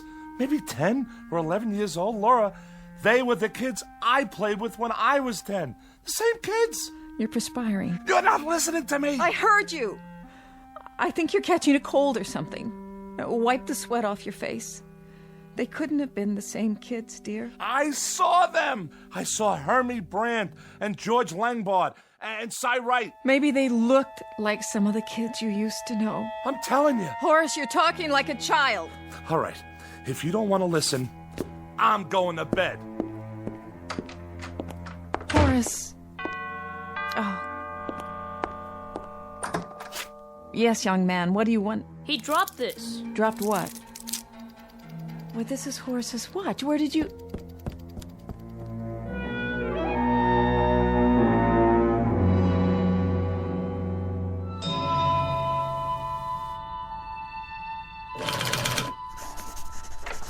Mail, Mr. Ford. Oh, hi, Freddie. Just leave it over there. Ringalivio. God. What'd you say, Mr. Ford? Ringalivio. What'd you think I said? You never heard of that? No, sir. Did you ever play Salugi? I don't think so. 1, 2, 3, 4, 5, 6, 7, 8, 9, 10, red light. See you later, Mr. Ford. Where were you brought up anyway? Mr. Ford speaking. No, I'm not finished yet. Well, I don't know when it'll be ready. I can't help it if Mr. Judson wants to know. Listen, you can't turn these things out like donuts. Horace? Hi, Lenny. You tell him I am rushing it. Well, what does he think I am? Then let him do it. Sure, you can tell him that. Judson's office. What does he want from me? They want to get that toy into production for Christmas. He's got 6 more months. Take it easy, Horace. Look, he's an okay guy, but he's in business. You gotta remember that. It's nothing personal. How's it coming? Now don't you start on me. What's wrong? I'm not sure. I saw a kid last night. Were you ever on Randolph Street? I don't think so. Why? Randolph was my old street when I was a kid. He wore the same kind of clothes we used to wear, this kid I saw. Same shirt, same pants, same shoes. Kids don't dress that way anymore. So, you're not going to believe this, but I was walking on the street, and all of a sudden, I hear a kid yell, "Ringalivio!" That's a game we used to play. You know how it made me feel hearing that? I was a very good Ringalivio player. You have to be fast, and you need a lot of stamina. Boy, the running you have to do. First, we choose up sides. 1 potato, 2 potato, 3 potato, 4. Remember that? Then one side has to hide. Once I was hiding behind a grocery in the back where they keep all the cartons and all.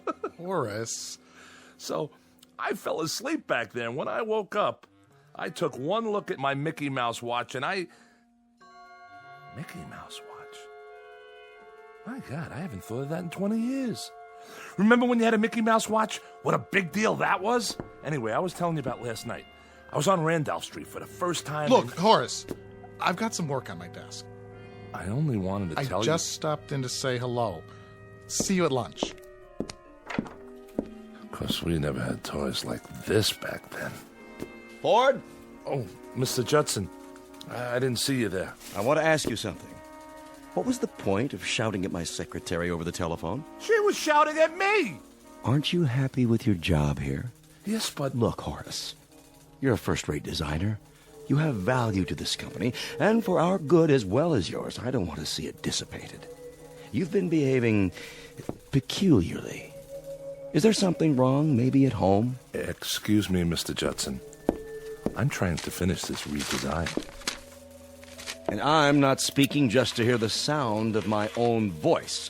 Do you understand what I'm saying? Perhaps I shouldn't have bothered.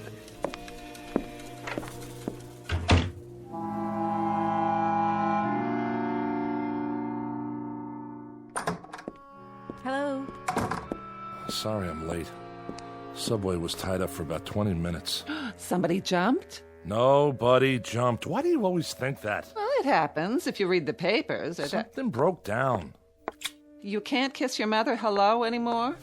Hi, Mama. I'll see how the dinner's coming. Tired? Yeah. I was thinking, there's a double bill at the Regent. 2 pictures you've been wanting to see. Going Let's just... back there tonight. Where? Randolph Street. What for? I want to see those kids again. But why? Because I want to. It's important. Important? Veal cutlets and succotash. It's canned, but you can hardly tell it from fresh. Let's sit down. Help yourself to the meat, Horace. If it's overcooked a little, blame it on the Subway. Are you sure nobody jumped? Please, he said no. What's so great about disasters? What? I remember when we lived on the block. Every time there was an accident or something, you were always right there. Horace. Well, it's true. What about the time Harvey Bender got his arm caught in a fire hydrant? Harvey Bender? Who's Harvey Bender? If that wasn't the dopiest thing. What's he talking about? The hottest day of the summer, he picks to clog up the hydrant. We all figured they were going to have to bust it open to get his arm out. What do you mean you don't remember Harvey?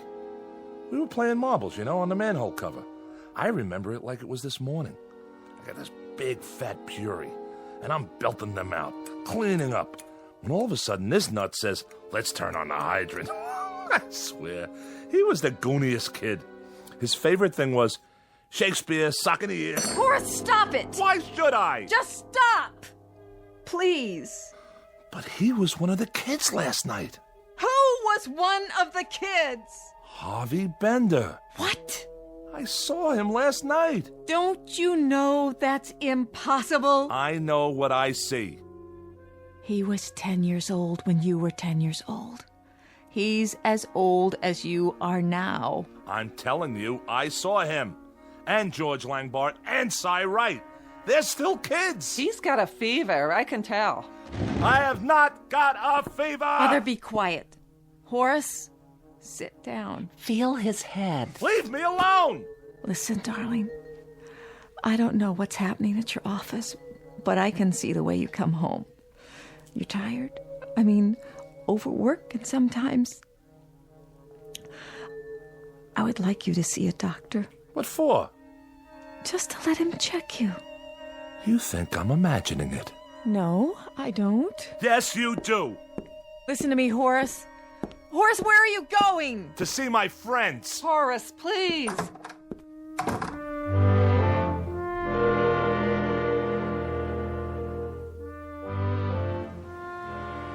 Will you look at all this? Frank on a roll, 3 cents. No, thanks. Oh, excuse me, young folks. Bread and butter. Hey, watch where you going, huh? Sorry. Hey, give me my ball. What? Oh, sure. Davy, you come home or you're gonna get smacked. Ring Alivio, caught. Ring Alivio. My gosh, this late at night? What time is it? Bins, I yelled Bins. Did not. I didn't hear him. Me neither. I did too. What do you want from me? Wait, boys. Don't I know you? Hurry up, Hermie. Hey, Hermie Brant, come on. All right already, I'm coming. Hermie? Wait!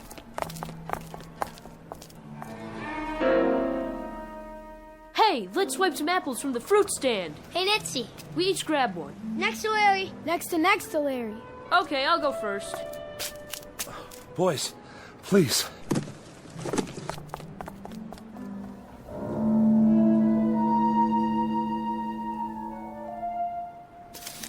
Some apples, huh? Sour. Hey, what do you think about the big birthday party? He didn't even invite us. Can you believe it? Who are you talking about? Yeah, and I'm supposed to be his best friend. That stinks. We had to myrtleize him, right, Hermie? Boy, and how? Listen to me. I can explain. Come on. Let's get him. No. No!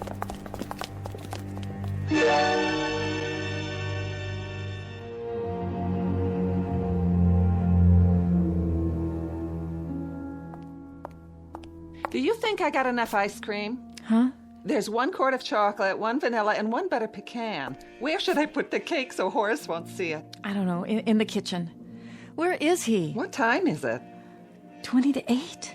I'm getting worried. He should have been home an hour ago. Oh, he probably just got stuck at the office. I'm gonna call. Horace, you're so late. I didn't know what time it was. Something's wrong with your watch? I lost it again. But how? Hello, dear. I'm fired. You're what? What are you talking about? I went and had a hamburger. That's why I'm late. I'm asking you something. You're fired from your job? Would you stop? Well, what are you yelling at me for? I want to know from Horace. He's trying to be funny, huh? No. Why were you fired? I was inadequate in my work. Who said that? What does it matter? It doesn't matter, Horace. A man loses his job he's had for 15 years and it doesn't matter? What do they mean, inadequate? Don't they know what they've got? I tell you, gold. They've got pure gold. Would you please stop it? Your life's blood is in that place. I want you to call Mr. Johnson or whatever his name is. You get him on the wire and you let him know what's what. I'm not calling anybody. A weekly paycheck. You think you can find that on the street? What's going to happen to us? All of a sudden, my whole life is going before me. Up, down, up, down. I'm 61 years old. It's time I didn't have to be afraid anymore. Why don't you look at me when I'm talking to you? What's going to happen to me? Shut up! I'm going to talk to Horace alone. What did I do wrong? Ever in my whole life? Somebody tell me. I couldn't help it. It's only a job. Like there are other jobs. You were stagnating there. I never had another job. Why did she have to cry? She's an old woman, Horace. That's always her first reaction to trouble. She's scared to death. Step on a crack, break your mother's back. She'll be all right.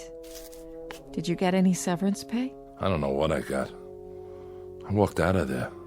Well, let's forget about it for now. We've got the weekend. Monday you can start looking. We'll make a list. I've got to support her. And you.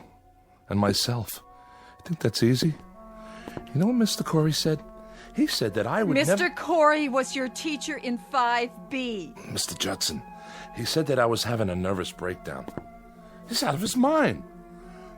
Listen, I'm telling you, I saw those kids and I know who they are. Horace! They were running up and down the street, swiping apples and having fun.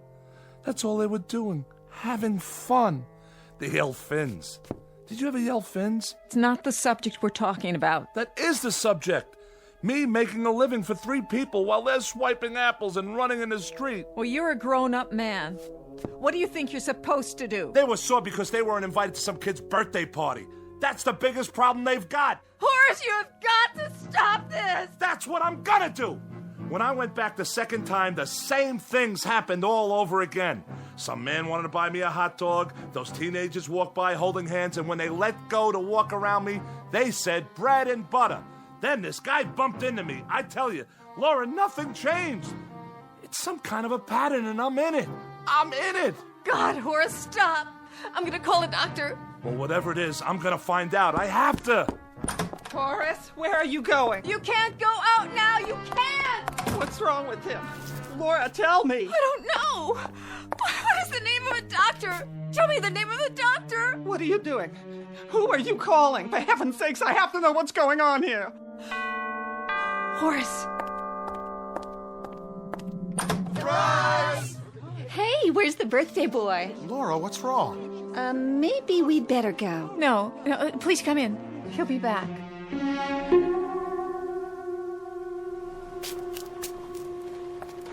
Frank on a roll, 3 cents. No, thanks. Oh, excuse me, young folks. Bread and butter. Hey, which way you going, huh? Sorry. Hey, give me my ball. What? Oh, sure. Davy, you come home or you're gonna get smacked. Ring Alivio, caught. Ring Alivio? My gosh, what time is it? Where's my watch? Spins, I yelled spins. Did not. I didn't hear him. Me neither. I did too. What do you want from me? Wait, boys. Hurry up, Hermie. Hey, Hermie Brant, come on. All right already, I'm coming. Hermie? Wait!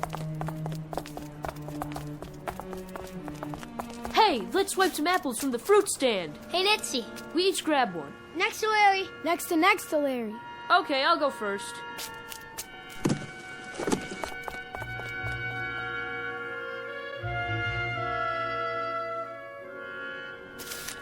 Some apples, huh? Sour. Hey, what do you think about the big birthday party? He didn't even invite us. Can you believe it? Who are you talking about? Yeah, and I'm supposed to be his best friend. That stinks. We had to myrtleize him, right, Hermie? Boy, and how? Listen to me. I can explain. Come on. Let's get him. No. No!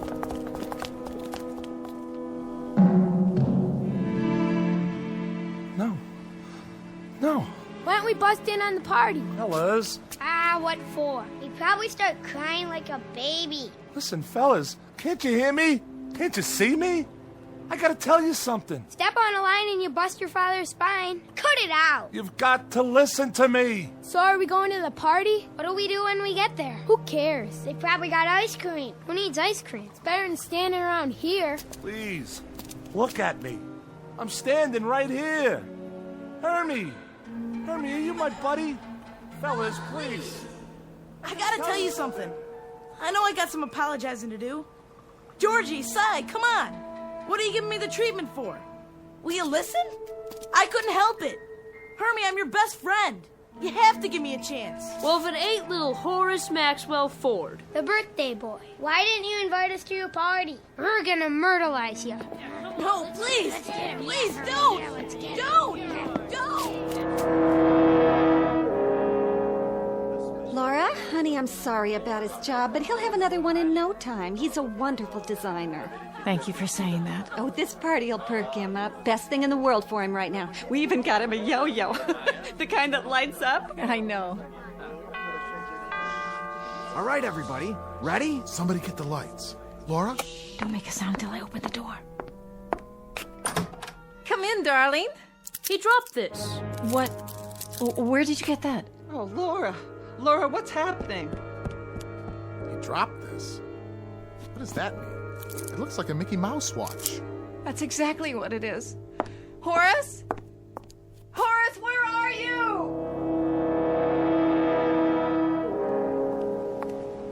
Horace? Somebody. Horace, is that you? Laura? I'm here. It's all right, Horace, I'm here. Laura, help me up. Of course. Don't ask me what happened. I won't. Because I really don't. Oh, your face. You're all cut up. It doesn't matter. Where are my glasses? Here. At least they're not broken. Can we go home now? That's a good idea. A very good idea. I have no idea what happened, Laura. But for 1 minute, 1 second, I don't know. I saw things that made some of the memories I had a lie.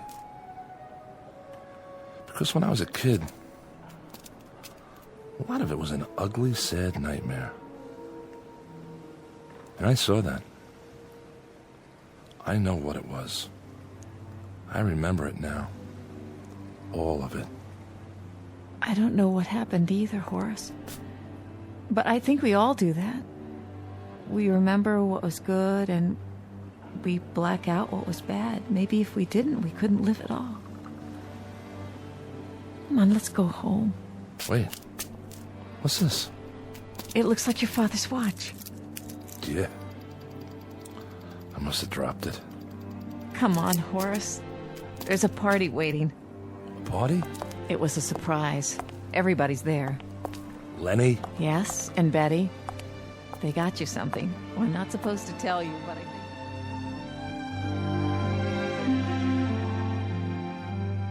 Mr. Horace Maxwell Ford, age 38, A bit disheveled, but soon to be whole again, with his shirt tail tucked in, his socks up, his glasses straight, and his hair combed, at least most of the time. A mild man, except when talking about his favorite subject, his beloved toys. The ones he builds because he never had them as a child. Don't feel sorry for him. He's just begun to understand that he's really a very adequate man. All grown up and not the awkward boy he used to be. A life-changing discovery, and one that could happen only in the Twilight Zone.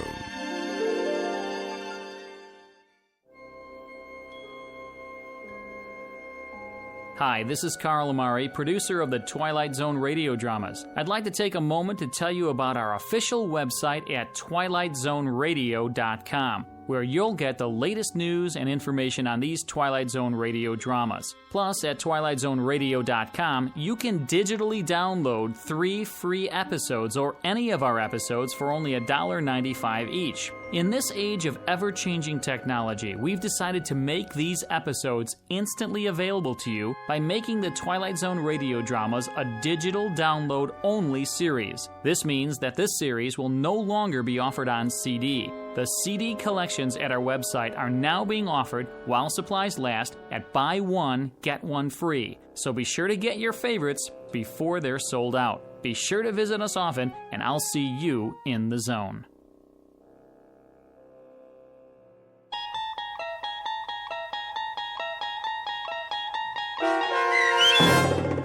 The Incredible World of Horace Ford, starring Mike Starr with Stacy Keach as your narrator, was adapted for radio by Dennis Etchison and based on a script by Reginald Rose. Heard in the cast were Taylor Miller, Meg Thalken, Doug James, Carl Van Sickle, Adam Blaine, John Starr, Bill, Charlie, Alex, and Henry Kummerer, Martin Hughes, Bob Blaine, and Adam Tangway.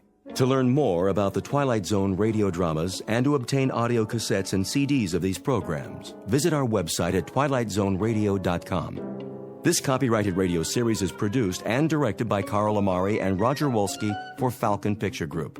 Doug James speaking.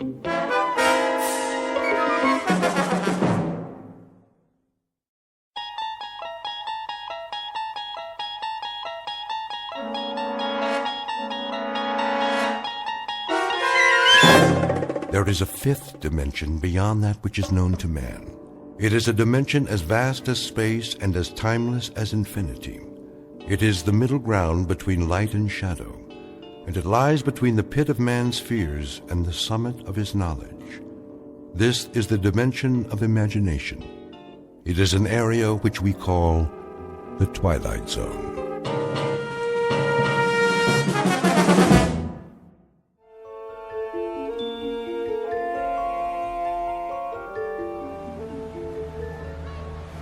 You're gonna do good today, Lou. I can tell. Yeah? How can you tell, Tommy? 'Cause you're the best salesman there is. Well, maybe I used to be. You are, Lou. You always have such neat stuff. Oh, yeah, I got everything. A little bit of this, a little bit of that. Something for everybody. Help me set up the table, will you, Tommy? Sure. There we go. We'll be ready to start in a minute. What's in the bag today, Lou? Take a look. See anything you like? Lots of toys. Always. Which one's your favorite? Let's see. The little wind-up dogs. They're so cute. And the monkeys. And the zap gun. It's cool. Pow, pow, pow. I thought I gave you one to test for me. You did, but, well, it kind of broke. Don't worry about it. I'll give you another one later. How you doing today, Bookman? Oh, just fine, officer. Another day, another dollar. You know how it is. Gonna sit up right here in the corner? I thought I might, yes, if that's all right with you. Well, just don't block the sidewalk.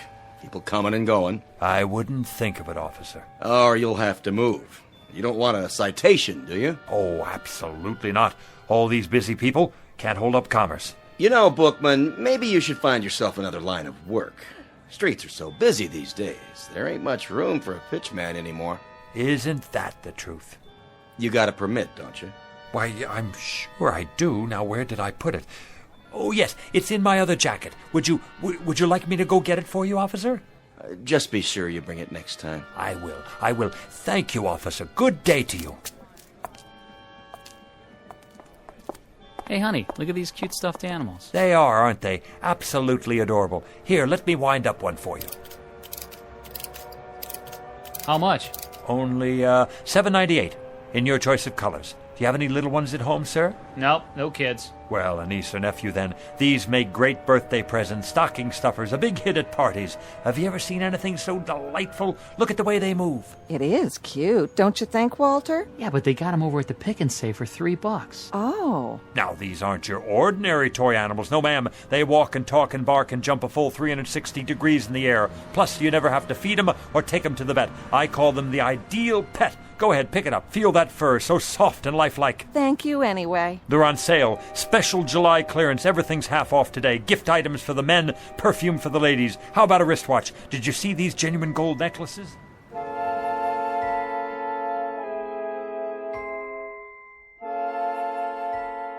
Street scene. Summer. The present. Man on a sidewalk. Age 60-ish. Occupation pitchman. Name Lou Bookman. A regular fixture for the summer, the kind you pass by every day and don't pay much attention to anymore. A rather minor component to a hot July in the city. A nondescript, commonplace little man with a wrinkled suit, a pork pie hat, and a loud necktie that always seems to be coming loose at the collar. A man whose life is a treadmill built out of sidewalks and street corners everywhere. Lou Bookman, a walking rebuttal to the American dream, which states that success can be carved, gouged, or grubbed out of the landscape no matter where you are, whether it be log cabins or tenement buildings. Because Lou Bookman has not even a nodding acquaintance with success, and his dreams only extend from the curb to where the sidewalk ends. But in just a moment, Lou Bookman will have something to occupy his time which transcends both success and failure. He'll have to concern himself with survival. As of 3 o'clock this hot afternoon, Mr. Bookman will be stalked by his toughest customer to date, a man in a black suit who's out to close a deal of his own and who won't take no for an answer. In the Twilight Zone. And now, back to our story from the Twilight Zone. One for the Angels, starring Ed Begley Jr., with Stacy Keach as your narrator.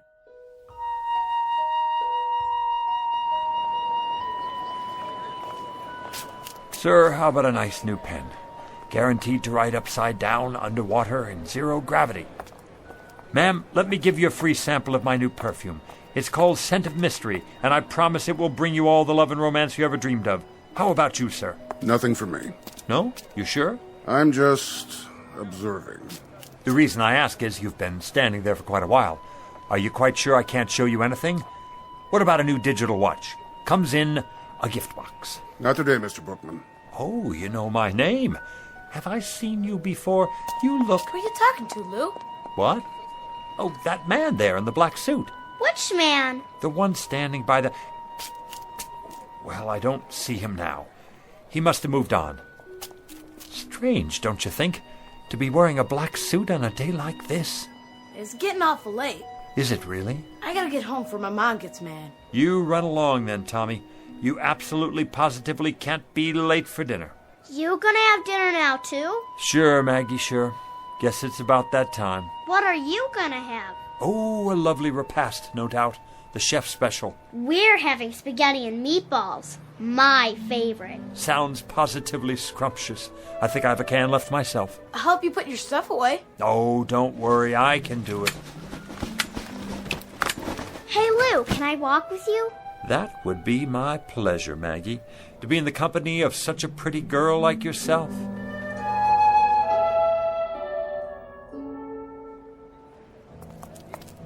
Hey, Lou! Hey, it's Lou! What's going on, Lou? Hey, wanna play with us, Mr. Bookman? Come on! I'd love to, children, but I must get home to my plants. Delicate creatures, you know. Your plants? My wisterias. They've been cooped up in this heat all day. Oh, so what? Show us some toys. And magic tricks. I don't have much magic left. And the zap gun. I want to see the fuzzy doggies. Carrie, is that a new bathing suit? Yeah. Well, don't you look nice? And Bobby, where have you been? I haven't seen you all week. I was sick. Then you shouldn't play in the water like that. I'm all better now. Let me feel your forehead. Why, what's this? A quarter stuck behind your ear. No wonder you were sick. Wow! Oh, me, come on! Me! Come on, me! I don't think anybody else has a temperature, but maybe you could test these. Let me see. These rings, to be sure they're okay. Oh, yes, toys! Yes! Oh, they may look like toys, but they're not toys you can buy at the 5 and dime. Anybody can sell toys, but these, my young friends, are very, very special. Did you know they're among the wonders of the world? Go ahead, Lou. Give him the pitch. Young ladies and gentlemen, the rings you now have on your fingers come from a remote corner of the Tibetan mountain country. Do you know where that is? No. Well, it's where the wisest people in the world live. The jewels are pattern-shaped and forged by strange little men who work underground, far from the light of day. Some folks call them... The Moly Men! Right, Bobby, the Moly Men. They use magic words and incantations to produce what look like toys, but each and every one they make has extraordinary powers. What kind of powers? The power to keep a person young forever. Science can't explain it. Your teacher wouldn't believe it, your mother and father either, but it's true. And when the Moly Men are finished, they say the magic words. Mini tekel. Words that hold a strange power from another world, the power of the life force. Watch the jewel in the ring. When it changes color, something is about to happen. You'll get your wish. So remember, be careful what you wish for tonight, children, because it's absolutely, positively going to come true. You know what, Mr. Bookman? You're my best friend. No, he's not, Bobby. He's my best friend. See you later, children, for the Bookman ice cream cone and social hour after dinner. Same time, same place. Don't forget now. We won't. Come on, Lou. I gotta go home.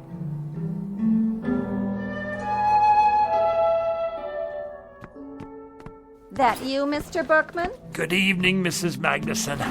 Hiya, Lou. Need a hand? That's all right, Mr. Stolberg. I got it. You make out okay today? Oh, yes, as always. Sold out half my merchandise. Yeah? Looks like you got a whole lot left. Want to come over for a cold one? That's kind of you, but I'm on the wagon these days. Well, I'll keep one on ice for you anyway.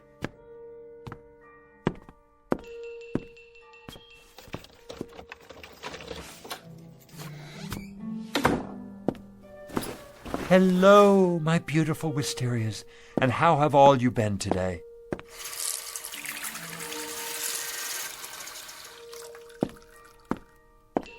Did you say you're thirsty? I'll bet you are. Here, have a drink of water on me. Not too much now. Mr. Bookman? Oh, you could give a man a heart attack sitting there like that. I didn't mean to startle you. Say, how did you get in my apartment? I let myself in. But you couldn't. I keep it locked. You are Louis J. Bookman, aren't you? That's right. Something I can show you? I don't think so. Something in, let me see, collar stays maybe, or neckties. You look like a man who needs a new tie, something brighter than the one you're wearing. Mr. Bookman, I'm not here to buy anything. Then what in the world do you want? Let's get down to business, shall we? Yes, here it is. Louis J. Bookman, age 69, right? 70 in September. Well, I must say you don't look it. Nice of you to say so, young man. I try to keep busy. Occupation pitchman, correct? Are you a census taker? If you are, let me sit down. I hope this doesn't take too long. Not exactly. Born in New York City? That's right. Father Jacob Bookman, Mother Flora. Father's place of birth, Detroit, Michigan. Mother's place of birth, Syracuse, New York. My, you have it all down in that book of yours, don't you? We have to keep these things efficient.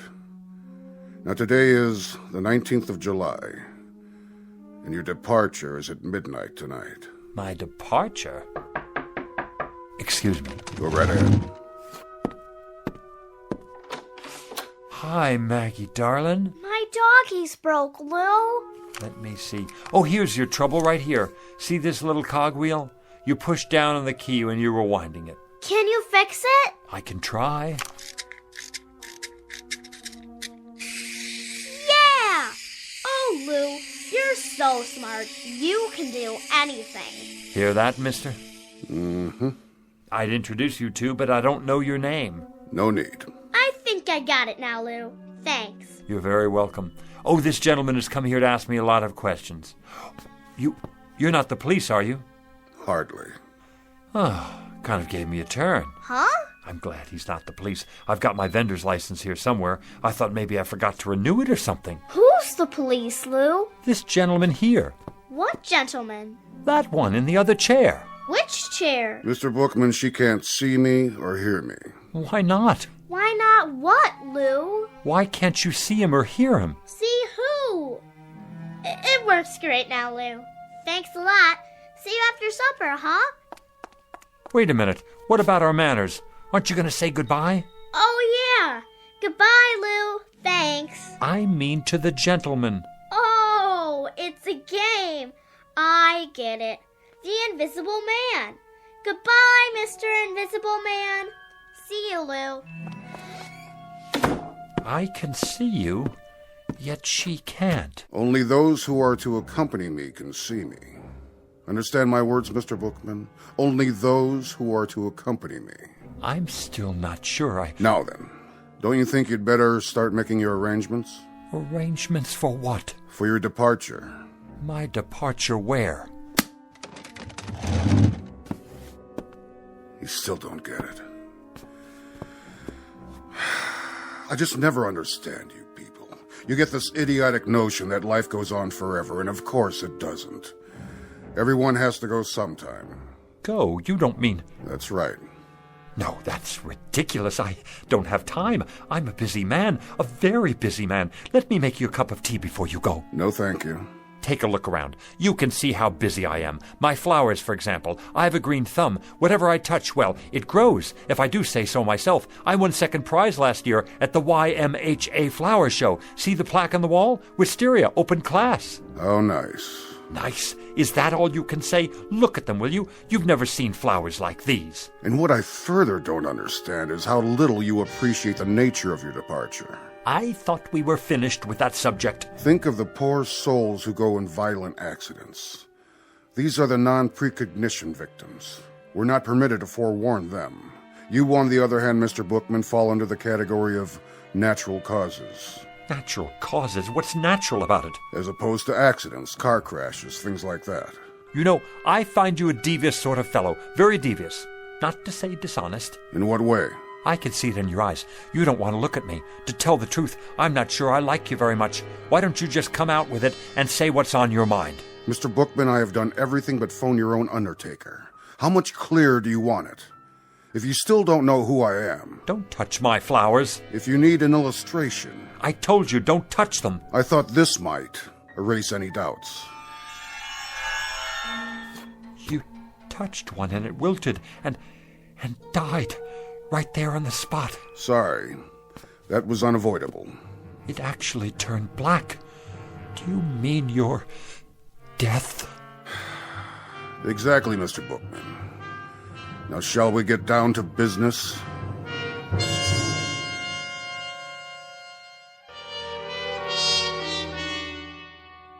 Time of departure is midnight tonight.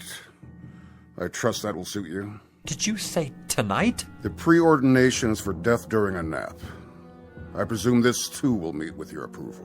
What if it doesn't? You'll find this a relatively simple and painless and barely noticeable... Please, I don't want to go. They never do.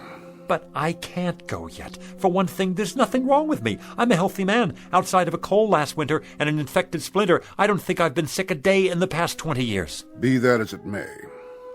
The departure time is set for midnight, and at precisely midnight, it will be. Don't I have anything to say about that? Not as such. We are, however, required to consider appeals. What kind of appeals?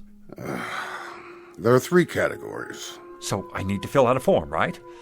Give me one and I'll start right in on it. No forms. We listen to what you have to say up to a point, but frankly... What are the categories again?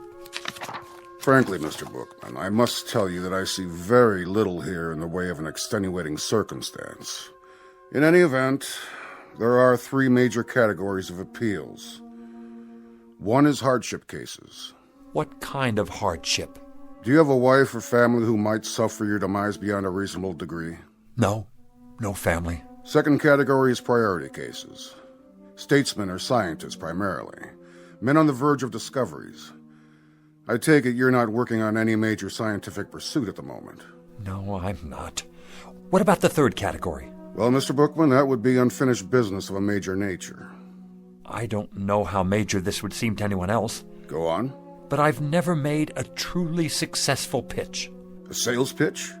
Oh, surely you must have many times over if that's your profession. Yes, it's what I do, and I've managed to get by after a fashion. But I never hit it just right, you know? I'm not sure The man I learned from back in the Carney, he had it. He could sell igloos to the Eskimos. But what I'm talking is a big pitch. One where it finally all comes together and the words just flow off my tongue. Not just any words either. Something I believe in. Something so good that people won't have a choice. They'll have to listen. A pitch so big the sky will open up. A pitch for the angels. I guess that wouldn't mean much to you. But it would mean a great deal to me. It would mean that I could have one moment in my whole life when I was successful at something. Just one moment when the children would be able to be proud of me. The children? I've always had rather a fondness for children. That's in the record. Then you know how I feel. Not precisely, but... The problem here, Mr. Bookman, is that you'd require a delay until... Until I could make a pitch. The kind of pitch I told you about. One for the angels. That's right. I'm terribly sorry, Mr. Bookman. You see, these categories are fairly specific and... I see. And when reference is made to unfinished business of a major nature, well, the only interpretation to be made here is simply that... That my business isn't major enough. That's not quite the way we look at it. That I'm not, then. What other way is there to look at it? What I mean is that, unfortunately, Mr. Bookman, the ability to achieve success in a given professional venture is hardly of a significant... I get it. You don't have to spell it out. I'm small potatoes. And who cares what happens to a potato? They're nothing special. We try to approach each case on an individual basis. Only some are more individual than others. Oh, don't worry about it. I've heard the same thing all my life. We go out the way we came in. Since I never had that much to start with, that's how I'm supposed to leave. It's not your fault. You're just doing your job. Means a great deal to you, does it? You could say that. Uh-huh. It would be highly irregular. So's this whole thing, if you ask me. But under the circumstances, I believe we might... Yes? We might be able to grant you a one-time delay, Mr. Bookman. A conditional one, you understand. Until? What do you mean, until? Until you've made this pitch you're talking about. I can stay alive until then? That's the arrangement. I'll have to think of some way to write it up. You do that. As for me, I think it's a fine bargain. More than generous, frankly. It's been awfully nice talking to you, mister. I didn't get your name. About this pitch, Mr. Bookman. Yeah? When might we expect it? When? Soon. What does soon mean to you? That's hard to say. Gets into definitions, doesn't it? You have a dictionary with you?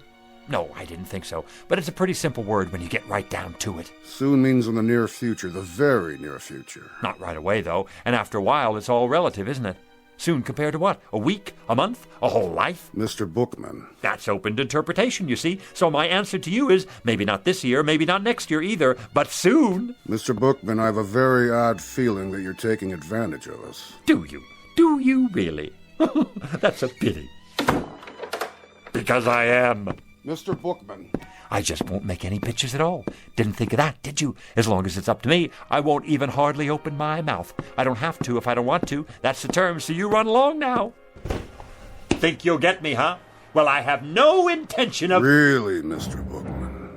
How did you get back in here? I locked you out. This is much more serious than you imagine. I have to go now. I promised to meet the children. We have a kind of social club, you know, ice cream and stories, lots of stories, right down there on the stoop. It's much more complex than you realize what you've just done, what you think you've done. See you sometime. I'll let you know when. Here we've gone out of our way to help you, and this is the way you repay us. Bye now. Mr. Bookman, it won't just end here, you understand. There'll be consequences. You'll see. FYI, that means for your information. You have made your bed, and you shall now sleep in it. You say I won't go until I make the pitch? Well, all right. You'll have to wait till I make the pitch. And young man, and this I can say to you without fear of contradiction, you have got a long wait. That may well be, Mr. Bookman. But since you won't come with me, we've been forced to select an alternative arrangement.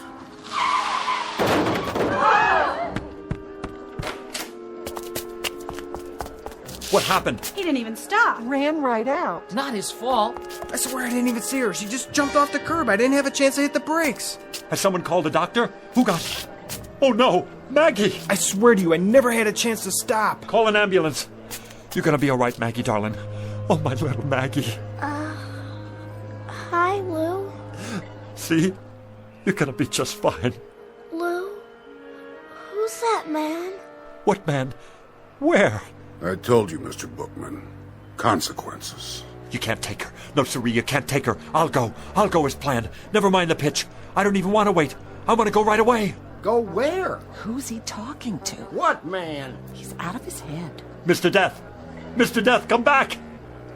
You mustn't take the little girl. I'll go, please, please, Mr. Death, you will. I'll go with you. Right here. Right now.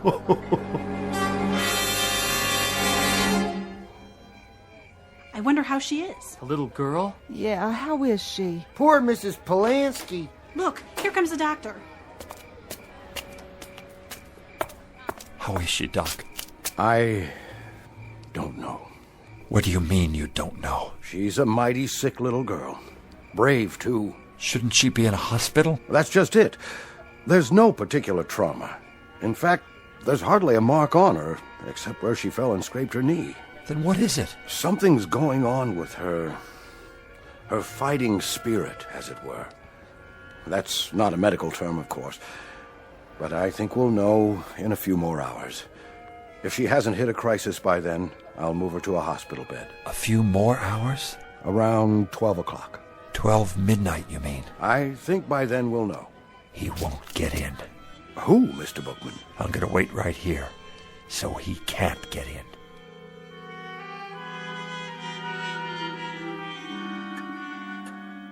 Come to bed, Mrs. Polanski. I can't. I have to take care of my baby. There's nothing you can do. That's what the doctor said. She just needs rest. I can't sleep. How could I? Lou? Where are you, Lou? Is that Mr. Bookman she's dreaming about? Such a nice man. He's like a grandfather to her.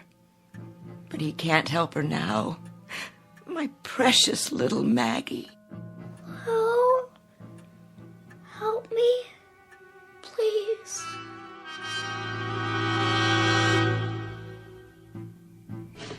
Come on in, Lou. It's late. I'm waiting for someone. No, you're not. You're worried about the kid. And I don't blame you. She's a swell little girl. But there's nothing to do now but wait. What time you have? 11:40. Everybody's gone to bed now. You better do the same. Not yet. Take my advice. Give it a rest. 11:40, huh? Better get set up.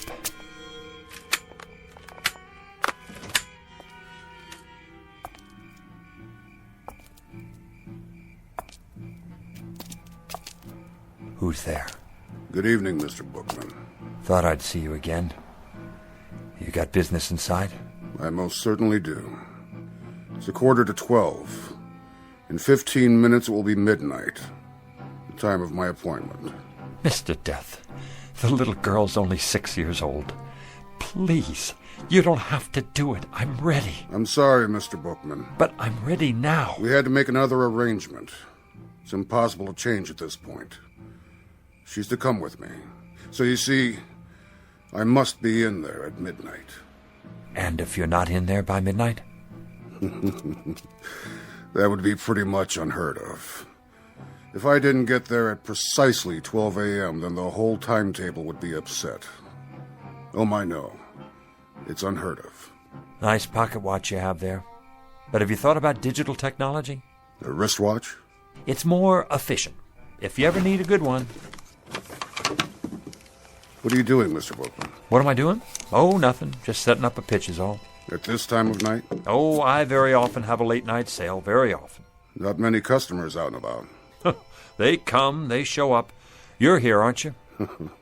Oh, yes, I'm here. But I'm afraid I'm not much of a customer. How do you know? Have you ever seen my stock? Now you take a tie like this one right here. Like what? Like this tie. Looks like a toy dog to me. Oh, excuse me. Here, this is what I meant. Now you take this tie. I already have several. Go on. What does it look like to you? It looks like a tie. Feel it. Mm-hmm. So? If you'll feast your eyes, my good man, on what is probably one of the most exciting inventions since atomic energy, a simulated silk so fabulous as to mystify even the ancient Chinese masters, not to mention the silkworms, a perfection of detail, an awesome attention to fit and finish, a piquant interweaving of gossamer softness, absolutely and positively the smoothest substance ever to embrace the human neck. If it's a synthetic, as you say... Come closer. I can't hear you. How did the manufacturer get it so soft? It's the thread, of course. The thread? I'll answer all your questions in just a moment, but first let me explain the applications of this magnificent invention.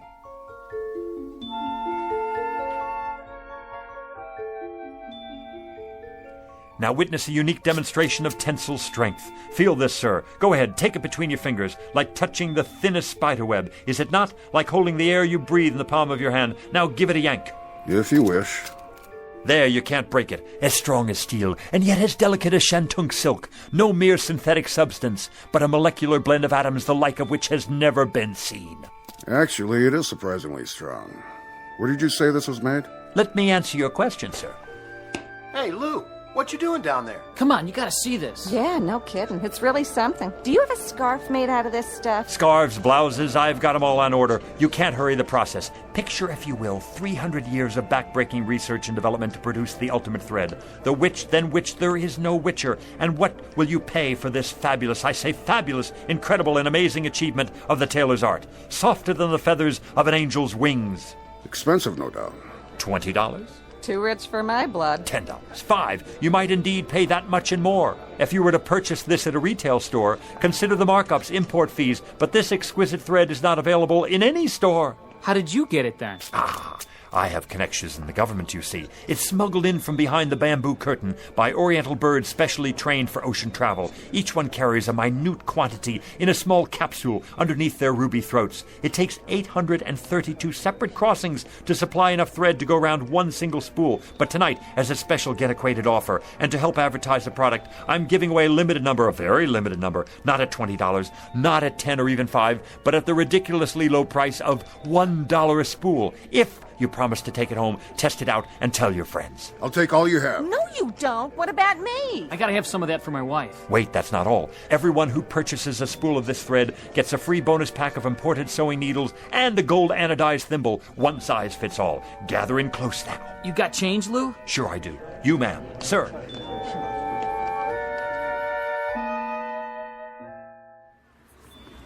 Yarn, simulated cashmere socks, the most marvelous plastic shoelaces that never wear out, a genuine static electricity filter, fits any car radio. I gotta go. No more cash. Me too, if I can carry all this stuff. Suntan oil, nose hair clippers, eczema powder, athlete's foot eradicator. I'm getting sleepy, Mr. Bookman. Good night, and thanks. Wait till I show my daughter what I got. How about you, sir? I have so many things now. I don't know how I'm going to bring it all back. One last item, especially for you, the pièce de résistance, an item never before offered in this or any other country. I can't imagine what else you could possibly show me. One live, guaranteed, genuine human manservant. How's that? For what I ask of you, sir, you receive a willing, capable, worldly, highly sophisticated, wonderfully loyal right-hand man to be used in any capacity you see fit. Say again? I don't... Louis J. Bookman at your service. The last model of his kind. He comes to you with an absolute guarantee. All parts interchangeable. A certificate of extended warranty. Eats little, sleeps little, rests only a fraction of the time. And there he is at your elbow, ready to do your bidding, at your beck and call whenever needed. Mr. Bookman, you are a persuasive man. I challenge any other store, industry or wholesale house to even come close to matching what I offer you here. Because, my dear man, I am offering you...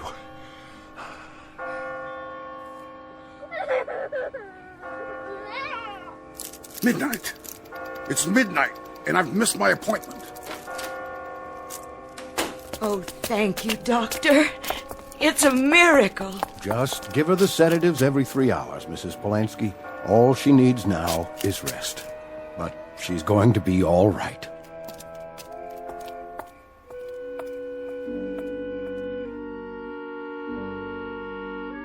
"1 minute past 12, Mr. Bookman, and you made me miss my appointment." Thank God. A most persuasive pitch, Mr. Bookman. An excellent pitch. It had to be to make me lose track like that. The best I've ever done. The kind of pitch I've always wanted to make. A big one. So big the sky would open up. A pitch for the angels. That's right. A pitch for the angels. I guess it's my time now. As per our original arrangement. Well, I'm ready. After you, Mr. Bookman. What is it? You'll excuse me for a minute. I forgot something. My folding table. You never know who might need something up there. It is up there. Up there, Mr. Bookman. No need to worry about that. You made it.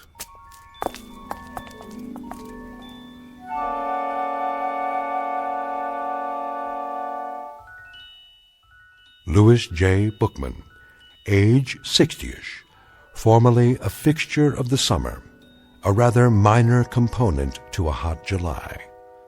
But throughout his life, a man much loved by the children, and therefore a most important man. Couldn't happen, you say? Probably not in most places, but it did happen in the Twilight Zone.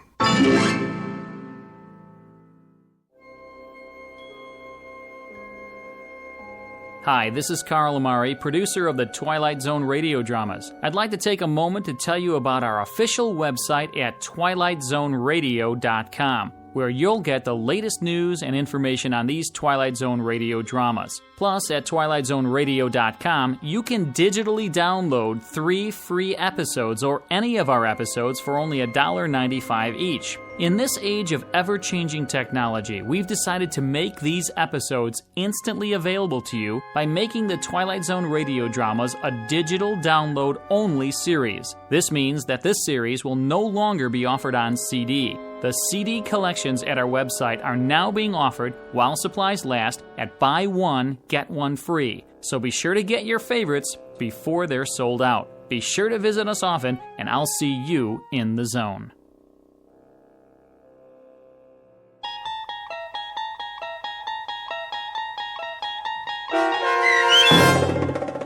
One for the Angels, starring Ed Begley Jr., with Stacy Keach as your narrator, was adapted for radio by Dennis Etchison and based on a script by Rod Serling.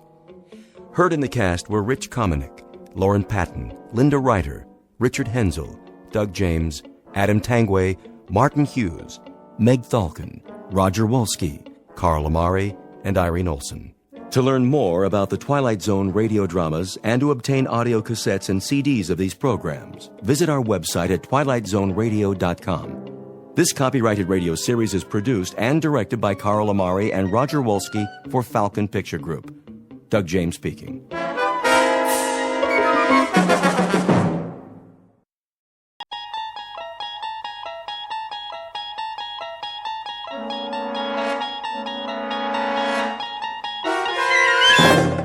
You're traveling through another dimension. A dimension not only of sight and sound, but of mind. A journey into a wondrous land whose boundaries are those of imagination. Your next stop, the Twilight Zone.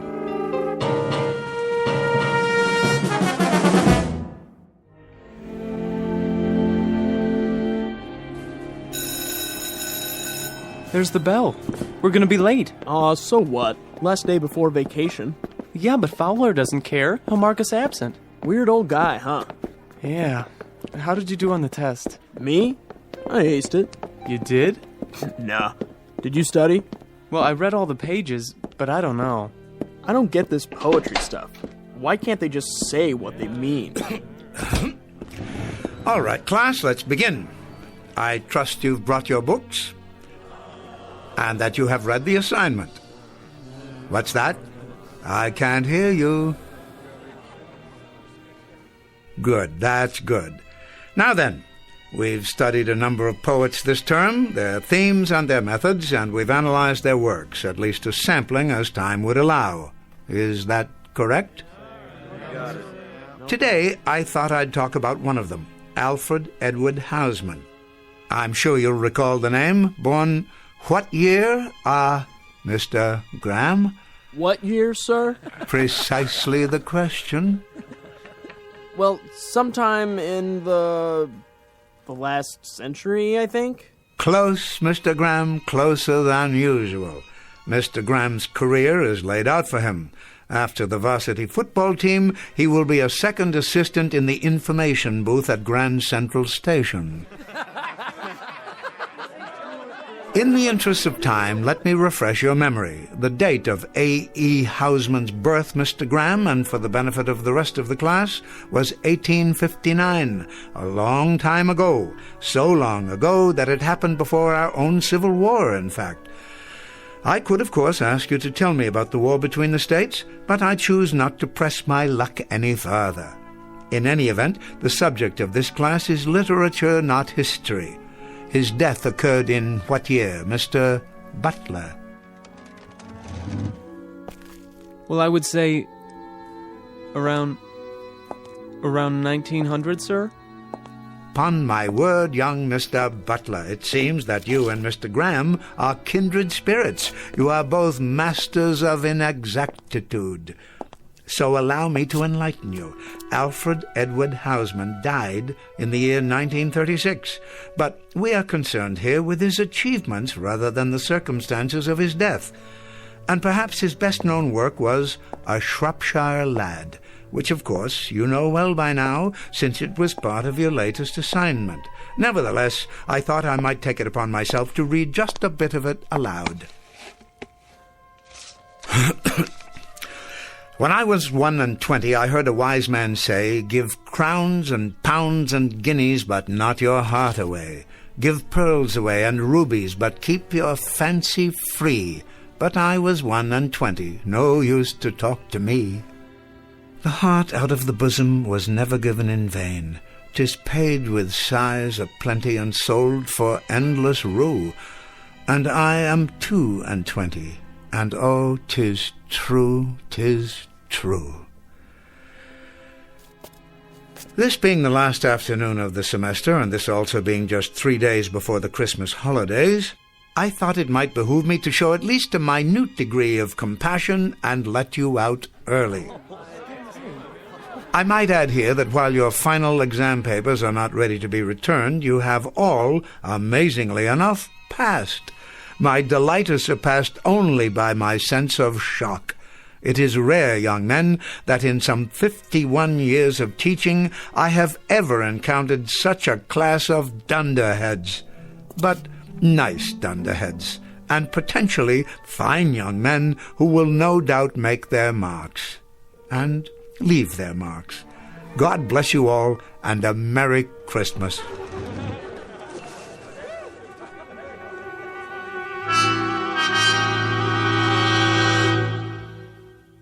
What you've just witnessed is not the end of a semester.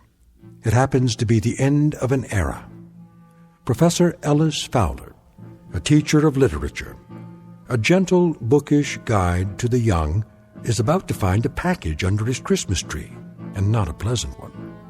He doesn't realize it yet, but after half a century of planting seeds of wisdom and then watching the fruits of his harvest, he will discover that he has come to the end of the field and is about to be discarded, and that the campus of the Rock Hill School for Boys lies on a direct path to another institution commonly referred to as the Twilight Zone.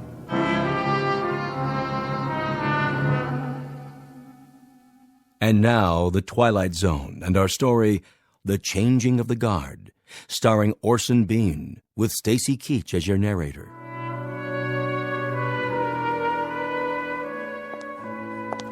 Merry Christmas, Professor. And the same to you. Thanks. Yes, of course. See you next year. Yes, indeed, yes. Is that you, Fowler? Oh, good afternoon, Headmaster. Good afternoon to you. I say, Fowler, could you step into my office for a moment?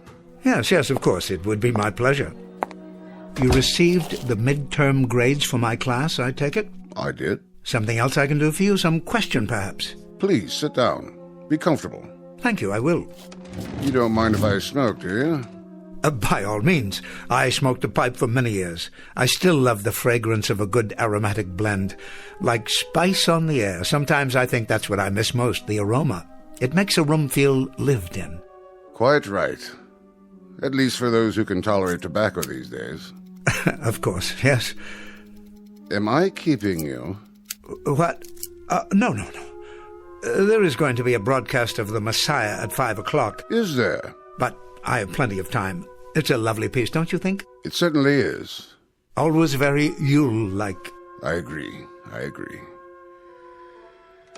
Well then, I suppose we should get to the matter at hand. Very well.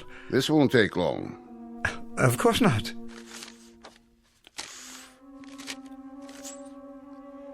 You're looking very well these days. Thank you, sir. I had a bit of a head cold, but it seems to have passed. Happens every winter. And you? What? Oh, the flu bug seems to have passed me by. Knock wood. Well, that's something to be thankful for, isn't it? You didn't respond to the letter. I didn't? The one that the trustees sent you last week. Letter? I'm terribly sorry, Headmaster. It suddenly occurs to me that I haven't opened my mail the last few weeks. No? You know how it is. Final exams, grading, preparation for the holiday, that sort of thing. Though I am rather certain I know the contents of this particular letter. And, your reactions, Professor? Well, naturally, I'll go along. Well, I think that's very perspicacious of you, Professor. Then I'll tell the trustees that you received the communication and agreed to it. Now, as to your replacement... I told my housekeeper not a week ago that I should very likely teach in this place until I'm 100 years old.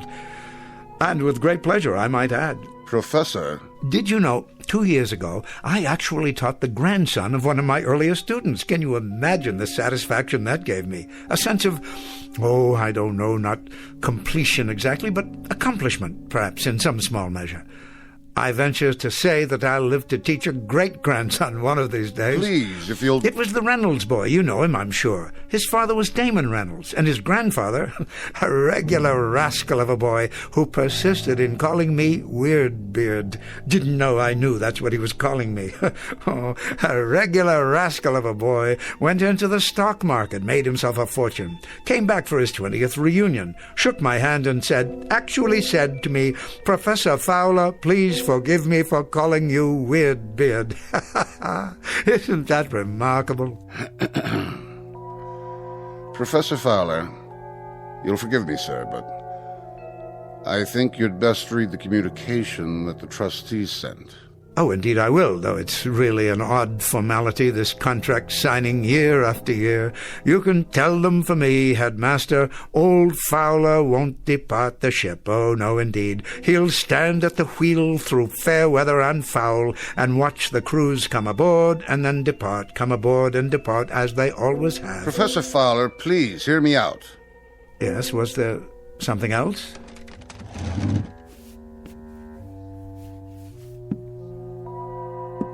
The communication that the trustees sent you was not a contract. Not this time. As a matter of fact, it was a notice of termination. What? You've been on the faculty here for over 50 years. 50 remarkable years, I might add. You passed the normal retirement age several years ago. So you see, we decided at our winter meeting that perhaps a somewhat younger man... You don't mean to say... If you could have been at the meeting, sir, you would have been very proud of the things said about you and your work. A teacher of incalculable value to all of us.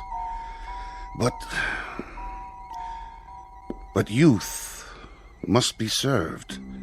Changing of the guard, that sort of thing. I'm sure you can appreciate my position. Mr. Headmaster, am I to understand that my contract is not to be renewed? I'm discharged? Discharged? Please don't call it that. Retirement. And at half salary for the rest of your life. for the rest of my life. A chance to do the things you've waited for. Hobbies, writing, the opportunity to publish.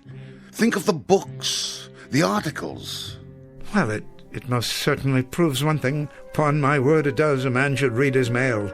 He most certainly should read his mail. Boys? Merry Christmas, Professor. What? Yes, thank you. Have a happy holidays, sir. Very kind of you, very, very kind indeed. And the very best to you, boys, to both of you. See you after Christmas, sir. Mr. Halliday, Mr. McTavish, I wish you a safe journey and a happy reunion with your families, and I trust you will not eat too much turkey or too much stuffing. We'll try not to, sir. They're fine young men. Have a Merry Christmas, both of you. Have a...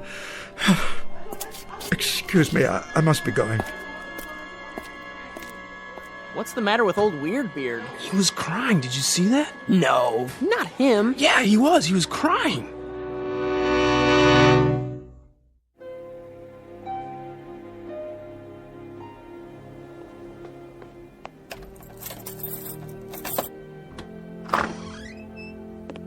Letter. A letter, he says. Of all the... Oh, Mr. Fowler, I was worried about you. Huh? It's later than usual. I didn't hear you come in. Oh, that's all right. I had my key. Why have you left the door open? Sorry. Everything all right, Mr. Fowler? Here it is. What, Mrs. Landers, am I all right? I guess that would depend upon the point of view, wouldn't it? If you're a trustee in this institution, anxious to inject new young blood into the faculty, I'm sure you'd think there was nothing wrong at all. What are you talking about? But if you're an old man who has spent the better part of his life inside those walls, those classrooms, then you might be forgiven a degree of consternation. As a matter of fact, everything is not all right. Everything happens to be very wrong. What is it, Professor? What's wrong? See for yourself. Here, I'll read it to you, and so forth, so on. And since it is the policy of the school to ensure our students the most up-to-date educational methods, we think it advisable that you consider this retirement to be a mutually beneficial decision. Please understand the spirit in which this request is made, and understand further that your contributions to Rock Hill School for Boys are a matter of record, as is our appreciation. Oh, my word, Professor, that means... That means, Mrs. Landers, stripped of its sophistry, its subtlety, its effort to break the news gently in so many words, I've been given the sack. But there must be some mistake. None of my boys were here, were they? Your boys? The students. They had a wonderful tradition that went on for many years. On the last afternoon of the winter term, they would gather outside, just there, beyond the window, and sing Christmas carols. I came to expect it after a while. They haven't done that in years, Professor. Not since before the war, as I recall. Of course, I should have remembered. I've become a worshipper of tradition, Mrs. Landers, a worshipper of tradition and a fervent follower of ritual. I know it now. I know it, and I can admit it. I guess that's why this whole thing has taken me by surprise. Can I get you anything? Anything at all? I'm an antique guarding antiques. I am the curator of a museum that houses nothing but some very fragile memories. Professor, you're the finest man. You're absolutely the finest man. And you, Mrs. Landers, have been the most wonderful housekeeper a man could wish for. Now, could you do me one small favor? Anything at all.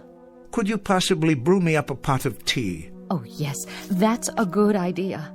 Would you mind terribly? Handel's Messiah is on the radio in a few minutes. I'd like to listen to it. I'll bring it right in, sir. Professor? What is it? You'll be all right for a few minutes. Don't be silly. I'm fine. I think I'll sit here and read the rest of my mail until then. It'll be just a moment. I'll be right back. Of course you will. And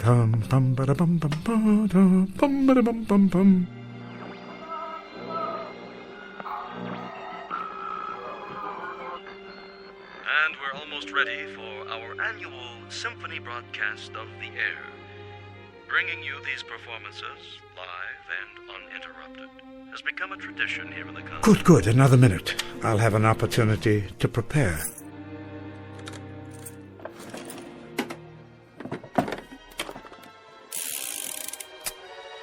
There. Now I believe I'm quite ready.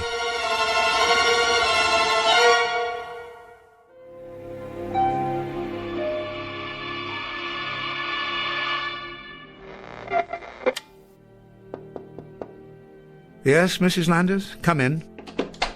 Oh, I thought you were asleep, Professor. Not at all. I was listening to the performance. Magnificent as always. Would you care for some more tea? Thank you, no. Well, I'll have dinner ready in a half hour. Why don't you take a little nap? I know I'm being very difficult, but could we put off dinner this evening? I haven't much of an appetite. You've got to eat something, Professor. Perhaps later. I could keep it warm for you. Why don't you rest for a while? Oh, I don't know that I feel like resting. Not just yet. As you wish. Do you happen to know... Yes, Professor? Where I've kept the yearbooks. The yearbooks? From the school? They haven't been packed away in the attic, have they? Why, no, I don't believe so. Check the corner bookcase. Yes, here they are. Oh, good. Did you want to see one in particular? No, it doesn't matter. So many years summarized here, encapsulated, as it were, as if these books were in some sense time machines. This volume, for instance, look at their faces. Timothy Arnold. Never thought that one would pass. Had an incorrigible habit of chewing bubble gum and popping it. Sounded like a small howitzer in the back of the room. Upon my word, it did. Why don't you sit down? No. And William Hood, little Bill Hood, smallest boy ever to play varsity football here. Believe it or not, he had a penchant for the poems of Shelley. Did he? And Auntie Beechcroft. Now there was a lad. There was a staunch lad, full of heart, that one. What a face. Was he the one... Yes, I recall now. His father sent me a letter. I wonder if I still have it. He was killed in Iwo Jima. Freckle-faced little fellow, always grinning. Never stopped grinning, most infectious. He'd walk into a classroom and you simply had to smile. Let me put it back for you. They come and go like ghosts. Faces, names, smiles, the funny things they did, or sad things, or silly ones, or noble ones. And I gave them nothing. Oh, Mr. Fowler. But it's true, don't you see? I gave them nothing at all to protect them from the world. I realize that now. Poetry that left their minds as soon as they left the school. Aged slogans and homilies that were already out of date when I repeated them. Quotations so dear to me that were meaningless to them. Surely not. I was a failure, Mrs. Landers. I was an old relic that walked from class to class, speaking by rote to unhearing ears, unwilling heads. I was a dismal, abject failure. I motivated no one. I left no imprint. Now, where do you suppose I got the idea that I was accomplishing anything? How could I have thought that? Oh, Mr. Fowler. I will take that nap now, and I hope I haven't inconvenienced you putting off our dinner like this. You haven't. You haven't done anything of the kind. I'll straighten up for you. Don't bother. There's nothing on my desk of any importance. Dear, dear Mr. Fowler. Oh, of course I'll straighten up for you. The least I can do. It would be my pleasure. What's this? Bullets and an empty holster. Empty? Professor? Professor, are you in your room? Professor, are you out there? Where have you gone?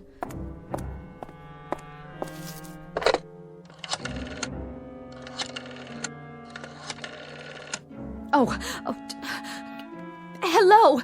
The headmaster, please. Quickly. It's about Professor Fowler.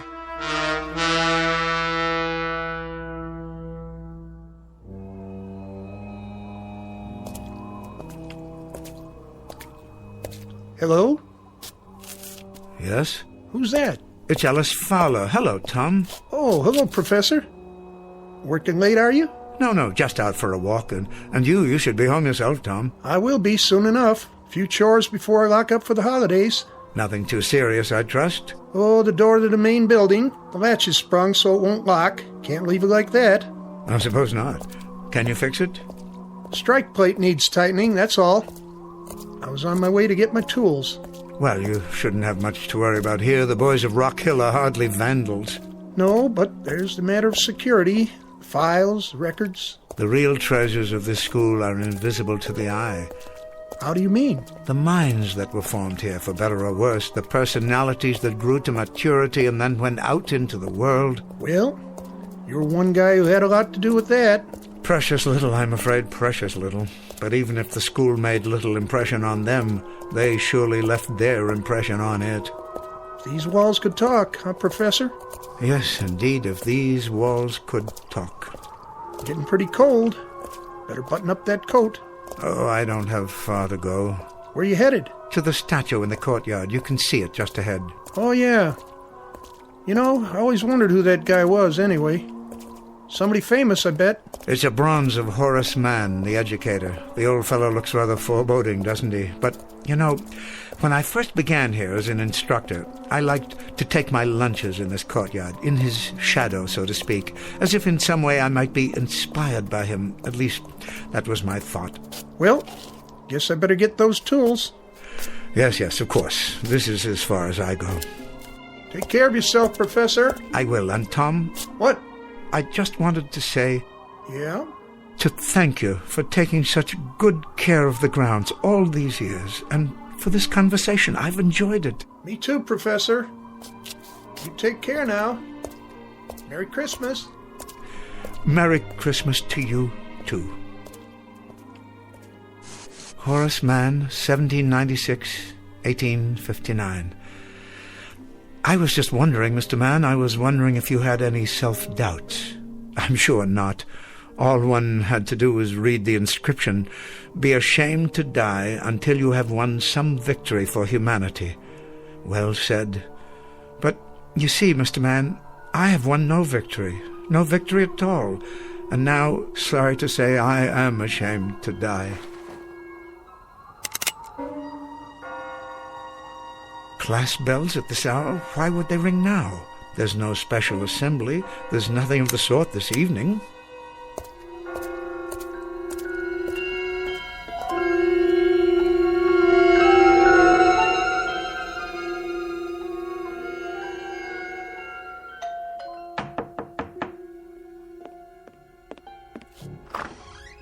Oh, Headmaster. I came as quickly as I could.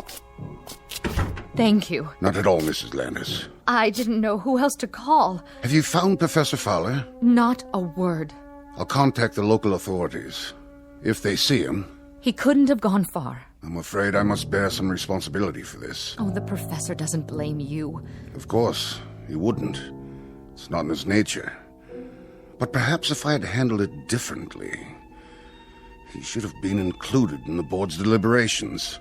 I want you to know that it was a most difficult decision. Most difficult. The only thing that matters now is to find him. They say there'll be more snow tonight. Can you think of where he might have gone?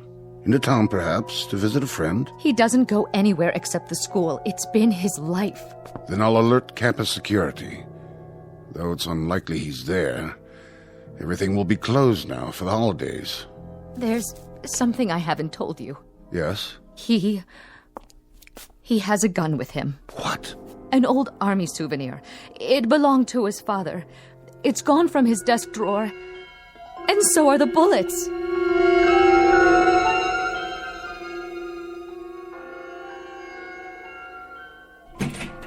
Old Tom hasn't repaired the door yet. But why is the class bell ringing? There are no classes at this hour.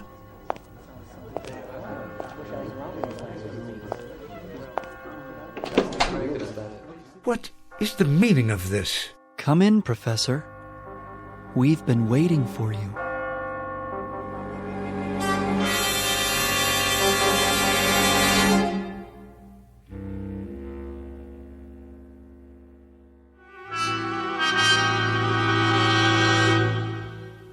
What are you boys doing in my classroom? We're here to see you, sir.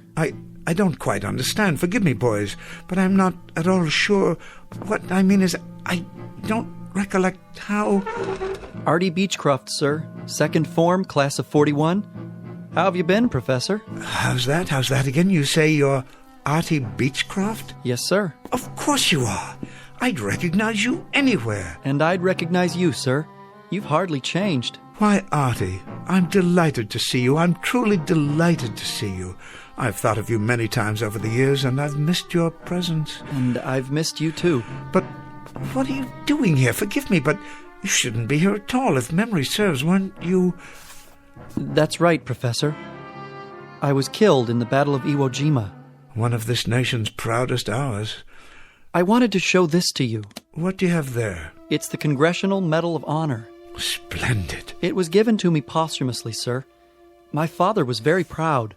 Oh, my, and a very prideful thing it is, Mr. Beechcroft, a very prideful thing, and I am indeed proud of you, too. Thank you, sir.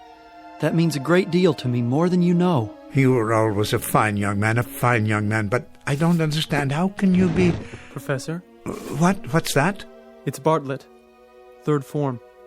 I died in Roanoke, Virginia. I was doing research on X-ray treatment for cancer. You were? I was exposed to an overdose of radioactivity and contracted leukemia myself. Such a sacrifice, Bartlett, a terrible price to pay. But think of how many people have benefited from your efforts, your courage. Perhaps a few, sir. I hope so. I remember, Bartlett. I do remember. I read about it. That was a brave thing you did. An incredibly brave thing. I kept remembering, Professor. Something you'd said to me. A quote from a poet named Walter. Yes, Howard Arnold Walter, wasn't it? He said, I would be true, for there are those who trust me. I would be pure, for there are those who care. I would be strong, for there is much to suffer. I would be brave, for there is much to dare. I never forgot that, Professor. It was something you left me. I never forgot. How very decent of you, Bartlett, to say that. That's why I brought the medal to show you, Professor Fowler. Yes, Mr. Beechcroft? Because it's partly yours. Not at all. It is.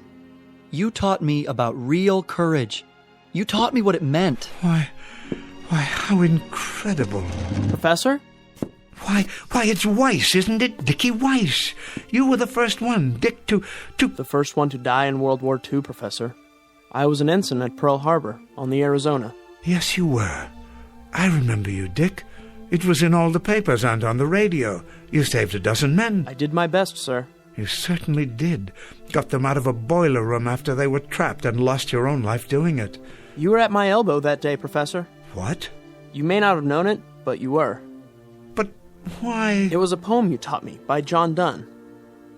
Any man's death diminishes me, because I am involved in mankind, and therefore never send to know for whom the bell tolls. It tolls for thee. Thompson, sir. Second form. Class of 39. I died on New Guinea, but you taught me about patriotism. Rice, sir. Third form. I died in the Battle of the Bulge. You taught me about duty, about never giving up against impossible odds. Hudson, sir. Second form, class of 1951. I did my service in Korea. You taught me about loyalty. Whiting, sir. Fourth form, class of 53. I became a civil rights attorney. You taught me about ethics and honesty. I'm overwhelmed. We have to go back now. So soon, Artie? I'm sorry, Professor. Go where? To the place where we belong. But we wanted to let you know that we were grateful, that we are forever grateful, and that each of us has in turn carried with him something you gave us, something that lives and will not die, not ever. We wanted to thank you, Professor. Yes, thank you. We won't forget. Take care, Professor. Take good care. You don't know how much. Goodbye. Goodbye. Must you go so soon, please? Can't you stay a little bit longer? Artie, I'm reminded of another poem by Shelley, if I can recall. It goes like this. Peace, peace, he is not dead, he does not sleep. He has awakened from the dream of life.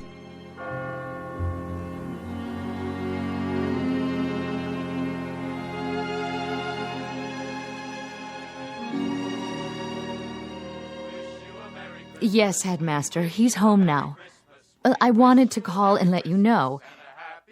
Yes, he's all right. Yes, he's just fine. Thank you. Sorry about the misunderstanding. Merry Christmas to you, too. Do you hear that, Mrs. Landers? The carolers came this year after all. And a lovely sound it is. Lovely and joyous. Thank you, boys. I enjoyed your performance very much indeed. Merry Christmas, Professor. A Merry Christmas to you. And a Merry Christmas to you, young man. A very Merry Christmas. And may I add how grateful I am to all of you. I've always felt that Christmas caroling is a wonderfully special tradition. Merry Christmas, boys, and may God bless you. Such fine young men. That they are. They haven't come in such a long time. You know, Mrs. Landers, I've had a chance to consider. I think I will retire.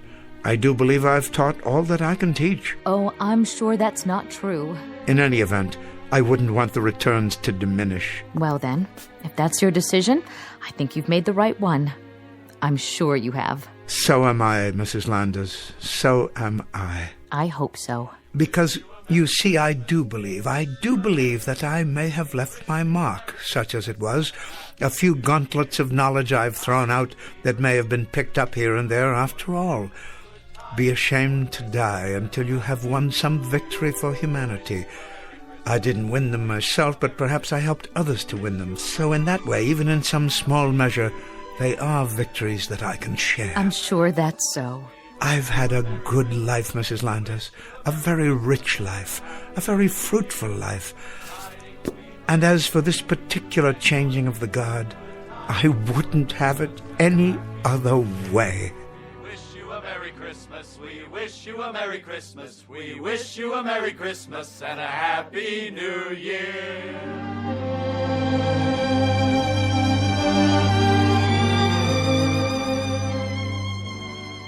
Professor Ellis Fowler, teacher, who discovered rather belatedly something of his own value, that the quality of a man's life is not measured by his personal achievements, but rather in the effect he has on the lives he touches and the contribution he makes to humanity, one that lives on long after he reaches the end of his tenure. A very small scholastic lesson, but an exceedingly important one, from the campus of the Twilight Zone.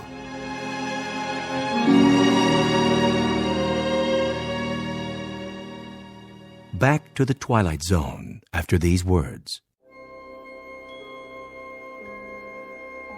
Hi, this is Carl Amari, producer of the Twilight Zone radio dramas. I'd like to take a moment to tell you about our official website at twilightzoneradio.com, where you'll get the latest news and information on these Twilight Zone radio dramas. Plus, at twilightzoneradio.com, you can digitally download 3 free episodes or any of our episodes for only $1.95 each. In this age of ever-changing technology, we've decided to make these episodes instantly available to you by making the Twilight Zone radio dramas a digital download-only series. This means that this series will no longer be offered on CD. The CD collections at our website are now being offered while supplies last at buy one, get one free. So be sure to get your favorites before they're sold out. Be sure to visit us often, and I'll see you in the zone.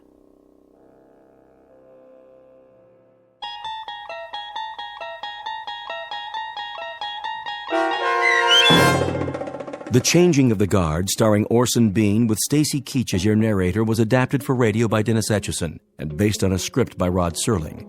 Heard in the cast were Rich Komanek, Alyssa Fraden, Brooke Reed, Kyle Tequila, Chad Reinhardt, Joe Sherman, Justin Chiloa, Doug James, and Carl Amari. To learn more about the Twilight Zone radio dramas and to obtain audio cassettes and CDs of these programs, visit our website at twilightzoneradio.com. The producers of The Twilight Zone wish to thank CBS Enterprises, Carol Serling, Dennis Etchison, Dick Brescia Associates, Claire Simon Casting, Don Longo, Terry Jennings, the American Forces Radio and Television Service, our sponsors, and our radio affiliates for helping make this series possible. This copyrighted radio series is produced and directed by Carl Amari and Roger Wolski for Falcon Picture Group. Doug James speaking.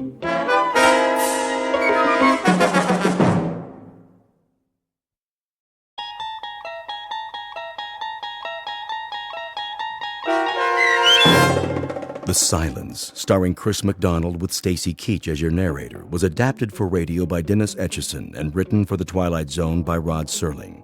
Heard in the cast were Craig Brawley, Christian Stolte, Jeff Lupetin, James Schneider, Derek Purcell, Turk Muller, Kurt Nabig, Carl Amari, Roger Wolski, and Vince Amari. To learn more about the Twilight Zone radio dramas and to obtain audio cassettes and CDs of these programs, visit our website at twilightzoneradio.com. The producers of The Twilight Zone wish to thank CBS Enterprises, Carol Serling, Dennis Etchison, Dick Brescia Associates, Claire Simon Casting, Terry Jennings, XM Satellite Radio, Sirius Satellite Radio, our sponsors, and our radio affiliates for helping make this series possible. This copyrighted radio series is produced and directed by Carl Amari and Jason Mallow for Falcon Picture Group. Doug James speaking.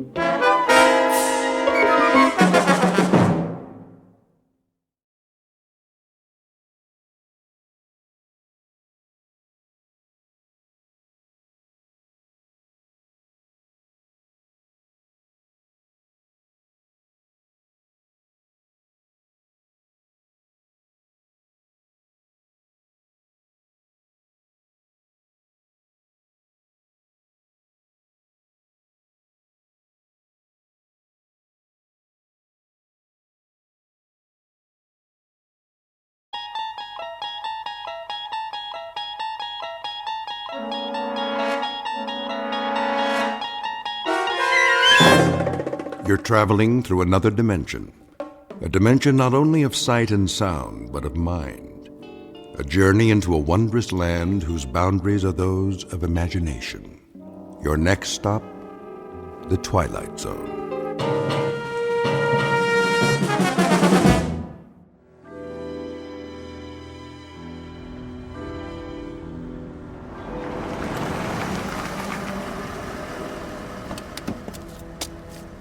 Good evening, Colonel Taylor.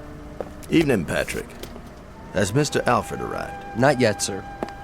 Warm for this time of year, would you say? I would. Quite balmy, in fact. I might have dispensed with the overcoat altogether. Martin? Yes, sir. See to the Colonel's car. Right away. Is he new? Just started this evening. Mind you, drive carefully now. Park it all the way in the back away from the other cars. Yes, sir. Here's a little proposition for you, my boy. See this bill? That's $50, sir. Indeed. And if there are no dents or scratches when you bring it back, not a one, mind you, this is yours. All of it. I promise, sir. Good. A man should always keep his promises. You shouldn't spoil the lad. Nonsense. A little incentive, that's all. How was it in the club this evening? The usual crowd. Is Mr. Tennyson here by any chance? Yes, sir. For some time now. Thank you, Patrick. Colonel Taylor, how nice to see you. Let me take your coat. Is there a table in the oak room? Yes, but I'm afraid the fireside chairs are all filled at the moment. Mr. Tennyson, I presume. Yes, sir, it is. If you'd care for a seat in the card room... No, I'll find my way. Mr. Alfred arrives, please send him to the oak room. Of course. Well, I'll tell you something else, gentlemen. The most idiotic thing occurred in the market today. Just idiotic. I've been doing a little dabbling in the syndicate. It still has some oil holdings in the western part of Texas. Well, anyway, Jack Brewer, he handles our New York operation for us. He comes in on the floor, and I happen to be there. This was, about 10:30 this morning, and he waves to me, and he's got a sheaf of papers in his hand, and I can assure you, if there's anyone I don't want to see before noon on any given day, it's Jack Brewer. Raucous sort, a little crude. Nouveau riche, you know the type. Oh, yes. Give you a light, Jamie? Not necessary. Not at all.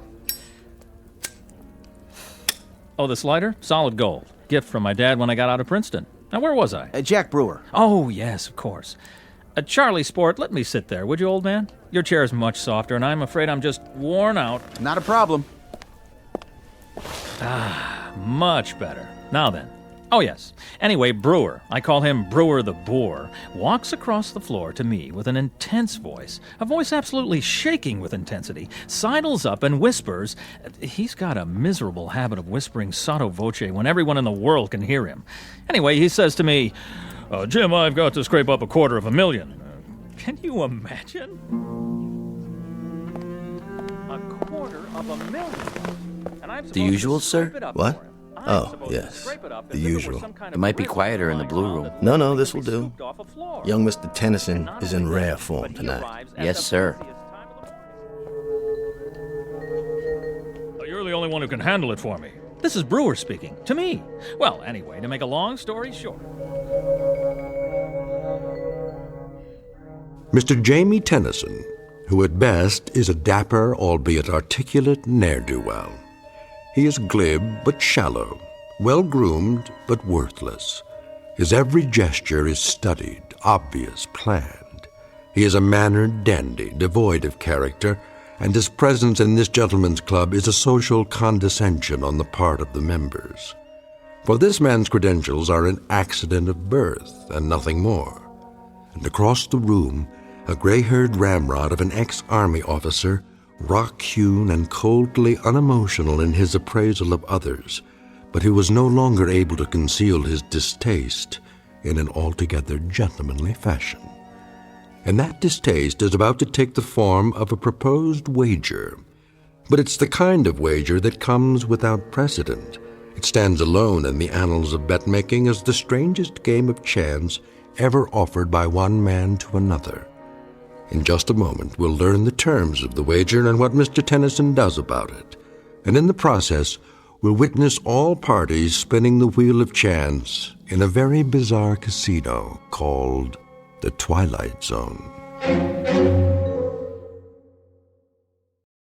And now, the Twilight Zone and our story, The Silence, starring Chris MacDonald with Stacy Keach as your narrator.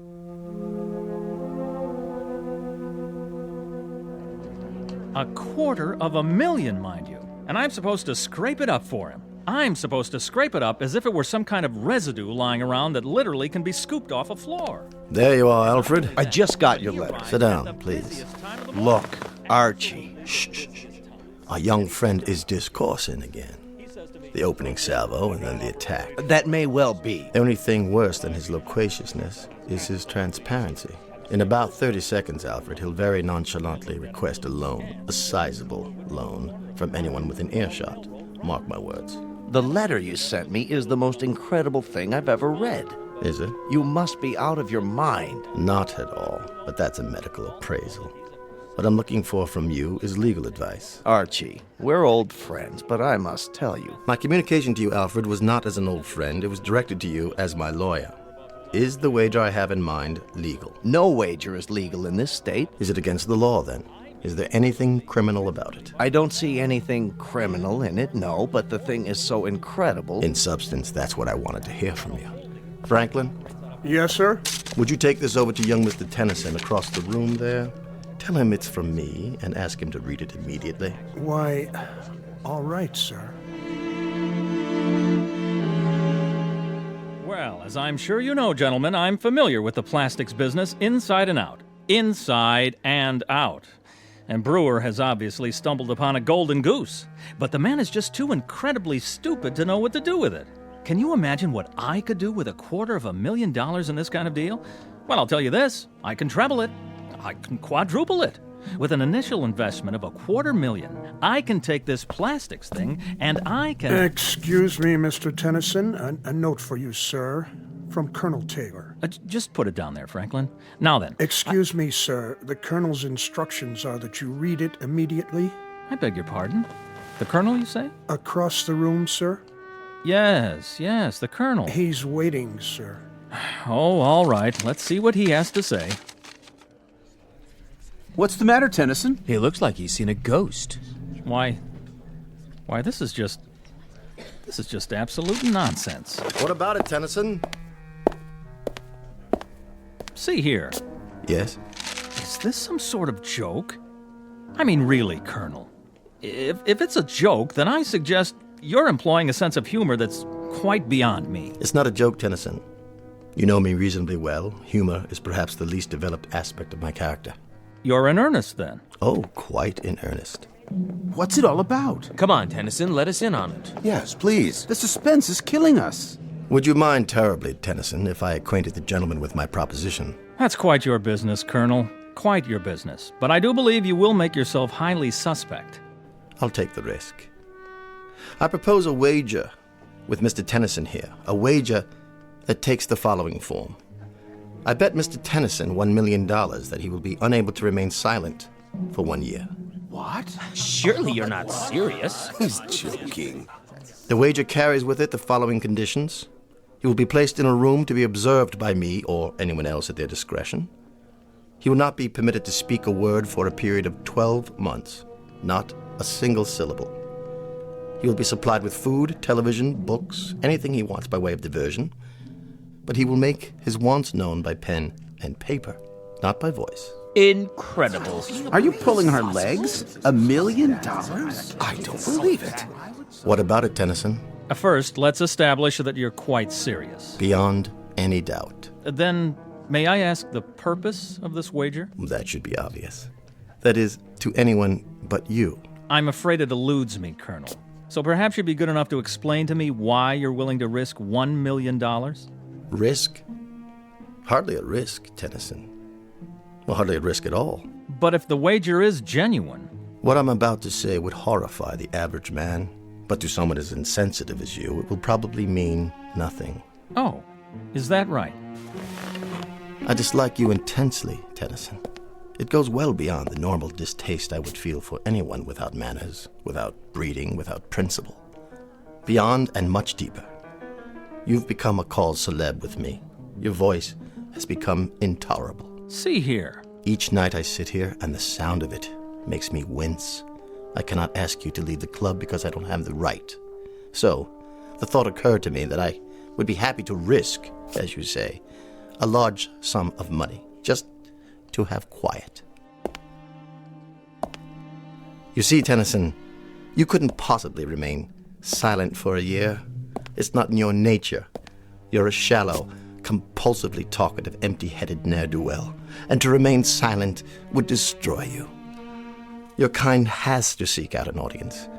So what I assume will happen, what I more than assume, I fully expect, is that you will very likely be able to withstand the pressures for 3 or 4 weeks, perhaps a couple of months, and then you'll have to succumb.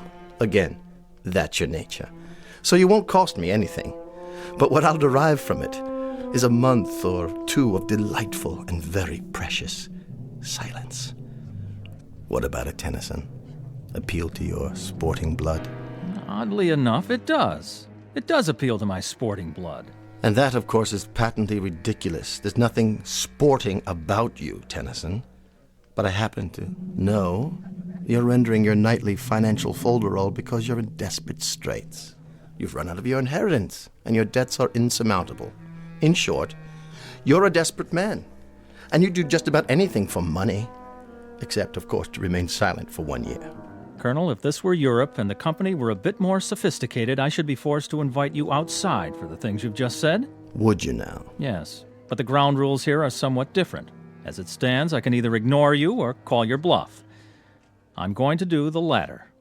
I accept your wager. Careful, Tennyson. Surely not. Watch what you're agreeing to. Just a few more questions. Where am I to be incarcerated? In the solarium upstairs. It's no longer being used. With the permission of the Board of Governors, I'll have some work done on it. It will be a glass-enclosed living room with a private bedroom and bath that will remain unobserved. Around the room will be placed microphones which you're to leave untouched. Your every movement will be recorded, and of course, as it follows, so will your voice. In the event you decide to give up, you will permit me or anyone else to observe you at any time. When will this start? I've been planning this for quite a while, and I've made all the necessary inquiries. The room can be constructed by tomorrow night. Oh, Archie, for the love of... You will enter any time after 10 p.m., and at 10 o'clock on June the 3rd of next year, you can leave the room. I'll have a certified check in the amount of $1 million waiting for you, assuming the impossible happens and you have remained silent for the full 12 months. Well, Tennyson, your questions answered? They are. I'll be back tomorrow night. Oh, and I would like the check placed on deposit in my name with a photostat of it available to be witnessed by every man in the club. Excellent. That's thoughtful and businesslike, Tennyson. You surprise me. That would be the normal procedure in a pawn shop or a fish market, but not in this club and not with me. My credit happens to be as well known as my honor, Mr. Tennyson, as any member in this room can attest. There will be no check placed on deposit. You will have to be satisfied with my word. Very well, then. So this will be a contest between my courage and your credit. And a year from now, 1 year from tomorrow's date, both can be proved beyond the shadow of a doubt. Precisely. Get my coat, Franklin. By all means, sir. Immediately. Until tomorrow, then, Colonel. And may the better man win, most definitively.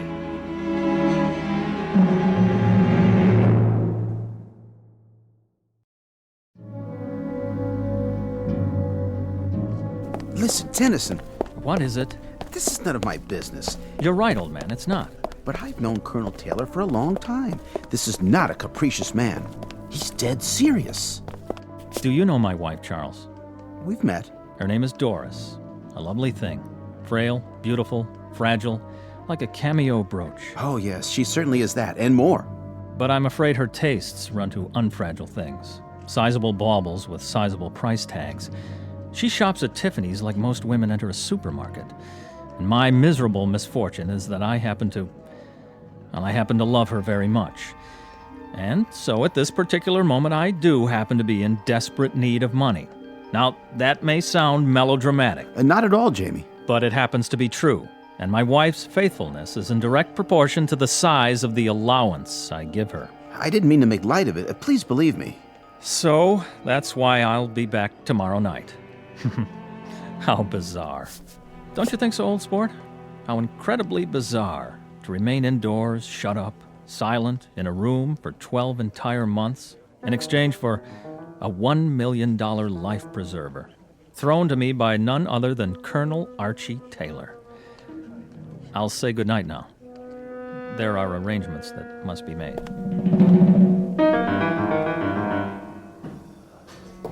How's it coming, gentlemen? Right on schedule, Mr. Taylor. Almost finished. On the plumbing, the electrical outlets. Everything works. We'll give it one more inspection, but I'd say everything's about ready. What about the microphones? They're in position? Yep, all around the room and plugged into this tape recorder. If he says one word, we'll know about it. You turn it on like this. Test 1, 2, test 1, 2. In that case, give the crew my thanks and my check for the agreed-upon amount. Thanks, Mr. Taylor. Will do. Anytime now, Mr. Tennyson. Anytime.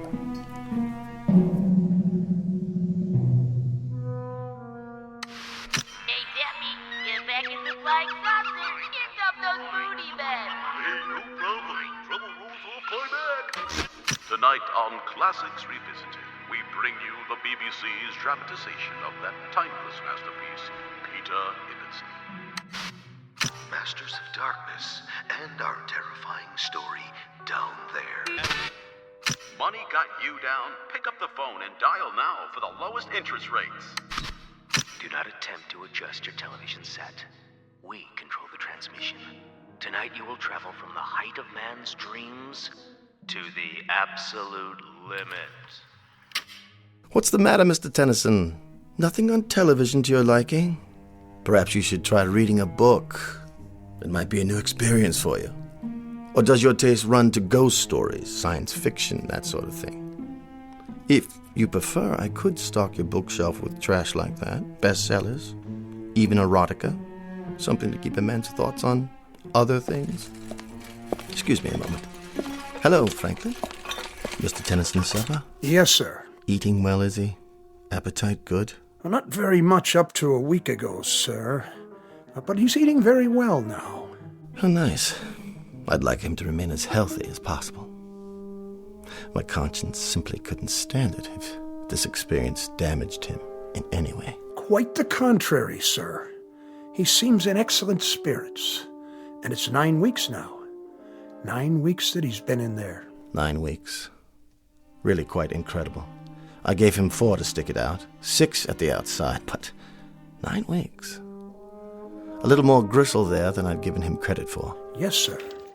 Look at that, Tennyson. Dinner for one. Everything cooked to perfection, I take it. Comfortable, sir? More wine, perhaps. What's the matter, Tennyson? Cat got your tongue? Or don't you believe in speaking to the help? Will there be anything else, Mr. Tennyson? I'll be back when you're finished, sir.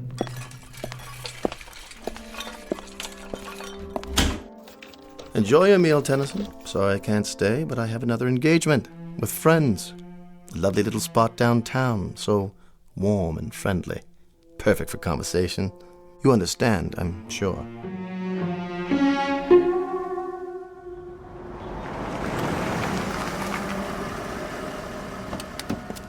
Good afternoon, Colonel. Patrick. I'll take care of your car, sir. I know you will, boy. Mr. Alfred inside, is he? Yes, sir. Have a nice lunch, sir.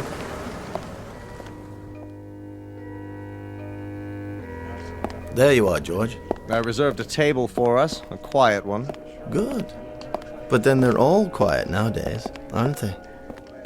Franklin called to say you wanted to see me. Only to pose a question to you. What sort of question? Very succinct, Archie. Very brief. Yes? How long? How long what? How long are you going to keep this up, this prolonged practical joke? Not much longer.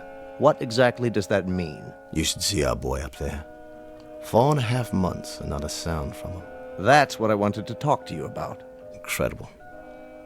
I've just been wondering how my fortune might accommodate the loss of a cool million. For the sake of argument, of course, quite theoretical. That fop couldn't take it another month. This, I'm certain of. For your sake, I hope that's the case. My sake? You have the money, of course. I find that insulting. I'm sorry if it is, but I think he's going to beat you, Arch. Especially from you, George. I'd say you owe me an apology. How are your holdings? What are you talking about? It's no longer theoretical. You might want to double-check your holdings now in preparation. My holdings? They're solid, dependable, 100-year-old firms. Why should I rearrange anything? You're insane. Merely careful. Look here. There isn't one chance in a million he'll last out the year. Not one in a million. I've watched him every day. He's beside himself. He's becoming bored to the point of irrationality. A week longer, 2 weeks, 3 at the most, he'll be crawling up the walls, screaming for us to let him out. I hope so. I sincerely hope so, but I think that boy up there will remain silent for the entire year. And I think you're going to owe him that cool million. Nonsense. I just hope you've got it. That's all.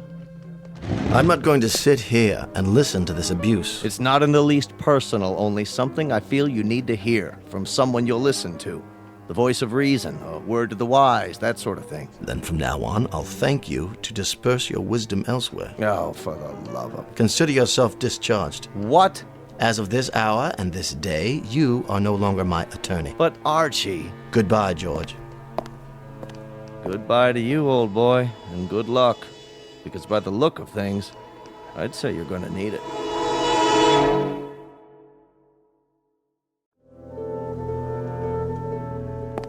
How are we doing today, Tennyson? Read any good books lately? Or are you meditating on the calendar? Thoughtful of me to get you a calendar, wasn't it? What is it you're pointing to? Oh, yes, March already. So it is. In like a lion, as they say. Speak up. I can't hear you. What's that? A note? Well, bring it over to the glass so I can read it. Yes, I see it. 3 months to go, Colonel. The bet stands. Does it, Tennyson? Does it really? It's an early spring this year. Did you know that? You ought to see it. It's incredibly lovely out. Warm with the flowers starting already. All over the city. You really must see it. You don't know what you're missing. Why are you looking so smug?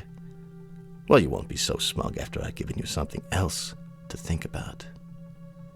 It's the time of year when a young man's fancy gently turns to...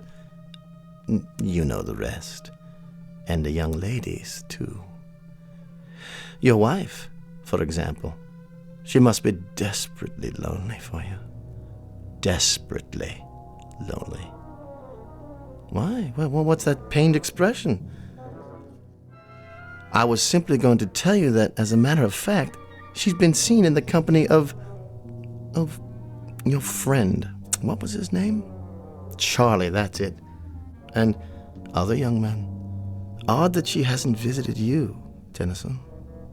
Don't you think it's odd? I happen to know you've sent her notes requesting a visit. And she doesn't even respond to the notes, does she? Tennyson, you may lose your wife. You're well aware of that, aren't you? While you sit doing nothing behind that glass, the very reason for all your agony may be slipping away from you. Tennyson, why don't you leave? Why don't you leave right now? It still might be possible to save your marriage if you act without further delay. Don't you walk away from me, you fool!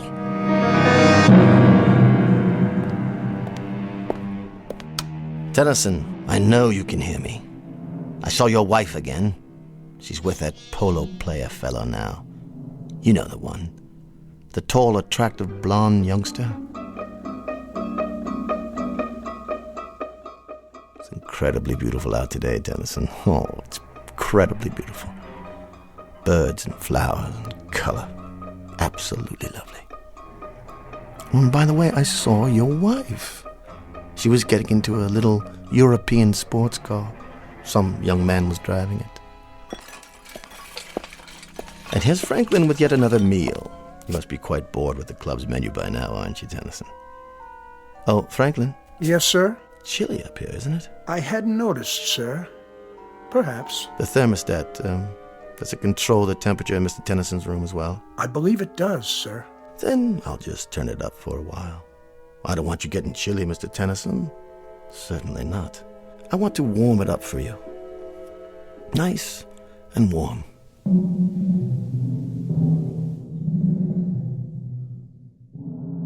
It's April Fool's Day, Tennyson. You remember April Fool's Day? I think it was named after you. Because only a fool would stay in there as long as you have, knowing precisely what's happening on the outside. Your wife, Tennyson. Your wife. She hasn't written to you, has she? Not a line. Not so much as a single response to any of your letters. What are you doing now? Writing another note? Why bother? I see you sweating. Why don't you tell me how uncomfortable it is? Why don't you ask me to get you out of there? I suppose I could read one more if you prefer. Let me see it through the glass. You monster. Is that the complete contents of your missive? That I'm a monster? Hardly. You do me an injustice, young man. All I did was turn up the heat. That's no violation of the terms of the wager. At no point did I indicate what the temperature would be during your confinement. As to other matters, I'm merely a chronicler of your events on the outside. I'm kind of your personal gossip columnist. Let's put it that way. Tennyson, this nonsense has to cease. You've got to get out of there. I could tell you some stories about your wife. Please don't strike the glass. You might have hurt your hand. Anyway, it's non-breakable. A kind of plastic, actually. But of course, you know all about plastics, don't you? Now, how about it, Tennyson? I might see my way clear to giving you $10,000. That would pay off a few of your debts and a little bracelet for the wife. Something to compensate you for months of loneliness. How about it, Tennyson? $10,000, man. $12,000. Say one word and I'll let you out. You're an idiot. You know that? You're losing your mind in there. I know you are. You're ready to crawl up the walls. Tennyson, listen to me. Make it $75,000 in cash. If you'll give up this ridiculous game and speak. Make it 100. No, 200. 250,000, Tennyson. Time is running short, boy. You can't stay in there another hour. Not another half hour. I swear to you, $250,000 in cash if you'll speak now. You accept? Hold it up. Let me read your decision. Go to... How dare you? You go there, boy. You! You will, I swear, if you don't act at once. I'm about to withdraw my offer. I'm counting down. Rather a monumental occasion, isn't it? I wouldn't have believed it. 1 year in that room and not a word out of him. 3 minutes is all the poor devil's got left now. 3 more minutes. Look at the colonel over there. Not the face of a happy man, would you say? At least he had the decency to show up. You're sure, George? I'm sure. This is straight off the wire, but it hardly matters now. 12 months ago, almost to the minute, you destroyed yourself. Much as I told you you would. Your little reminders are gratuitous at this point. And it's not even 10 o'clock yet. Whether it is or whether it isn't, the destruction I'm talking about has already taken place. There have been ugly rumors, Archie, things you've done to him. What things? Like little asides, innuendos, suggestions, gossip about his wife. Even intercepting letters he wrote her before Franklin could mail them. You place such a premium on honor, Archie. But you haven't acted like an honorable man. George, you don't believe Please don't go to the trouble of denying it. I'm sure much of it is true. But this ugly affair has proven 2 things, hasn't it? That the boy up there is stronger than you gave him credit for, and that you are considerably weaker. That boy up there. A weak, simpering, half a mind, a fop with no guts, no courage, no nothing. How could he have done it? How could he have done it? I might just as well have made it 2 million or 3 million. Somehow it was impossible from the beginning. Gentlemen, Mr. Tennyson.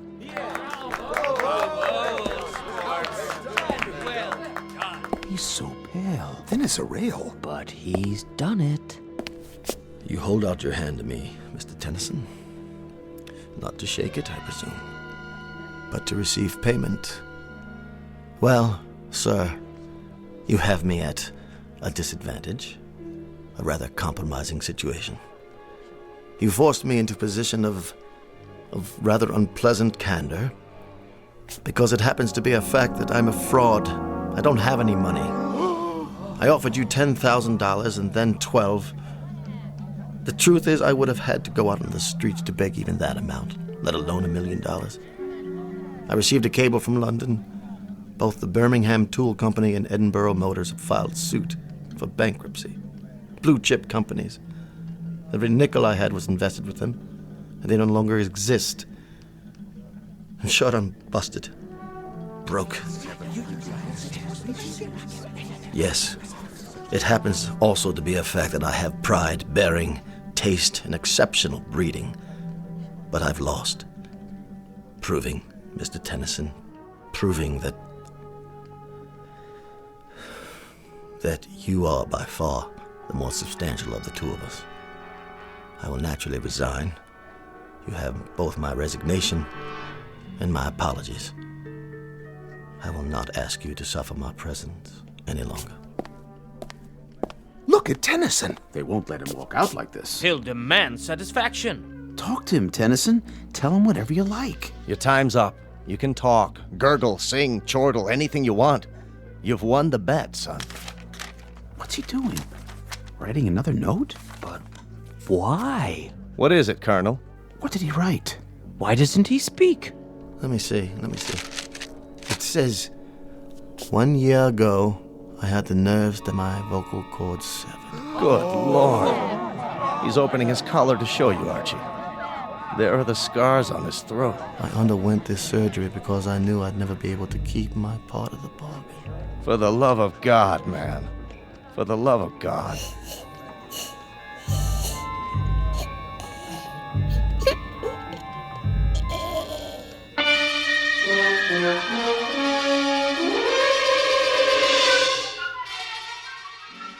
A bizarre and unlikely bet with 2 losers.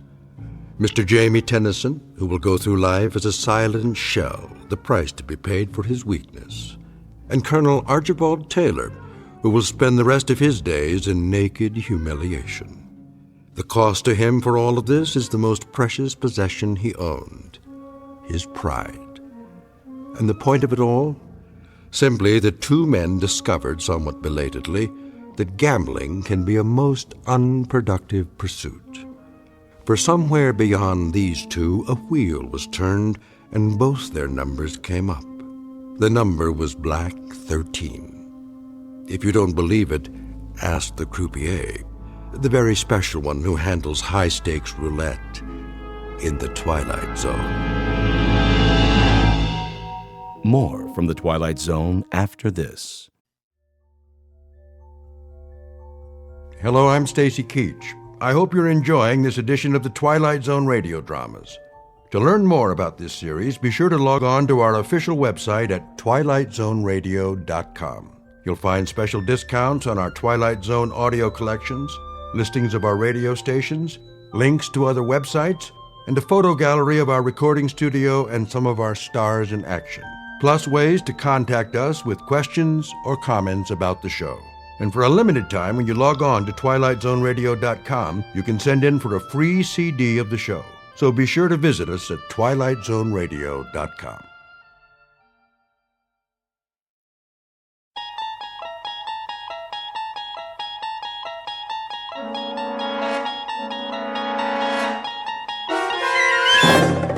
There is a fifth dimension beyond that which is known to man. It is a dimension as vast as space and as timeless as infinity. It is the middle ground between light and shadow, and it lies between the pit of man's fears and the summit of his knowledge. This is the dimension of imagination.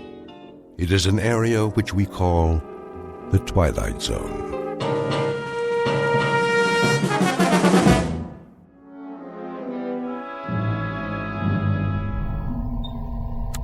T-minus 1 minute. Count off.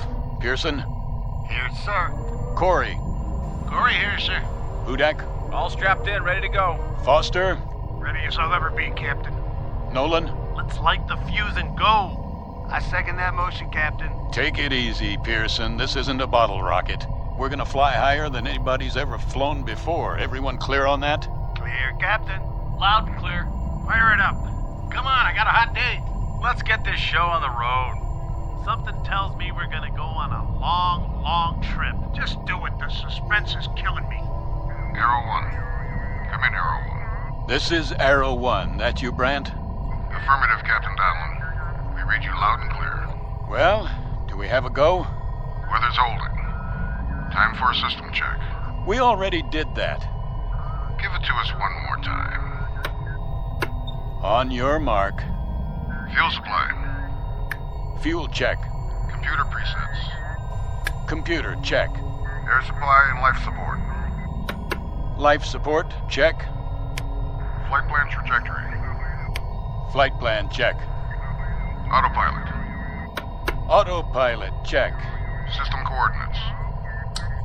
All systems check. Looking good, Captain. You've got to go. Crew, stand by. Hey, I changed my mind. I think my mother's calling me. I gotta go to the bathroom. Fire rockets. We have ignition. Cleared for takeoff, Arrow 1. Prepare for countdown. Ready for countdown. T-minus 15. Minus 14. Lock those seatbelts, boys. Hey, I forgot to bring my lunch. Where's my lucky rabbit's foot? Do they have TV in space? We're gonna miss a World Series. Minus 10. Take a deep breath, everybody. Minus 9. You want we should hyperventilate? Minus 8. Captain, I need a drink. Minus 7. No more chatter. Minus 6. Anybody bring a magazine? Minus 5. I gotta finish my crossword puzzle. Minus 4. Don't I get a last cigarette? Minus 3. Wait, I forgot to lock the door. Minus 2. Cut it, I said. Minus 1. Somebody tell my wife I love her. Aw, ain't that sweet? Blast off. Hang on. This is it.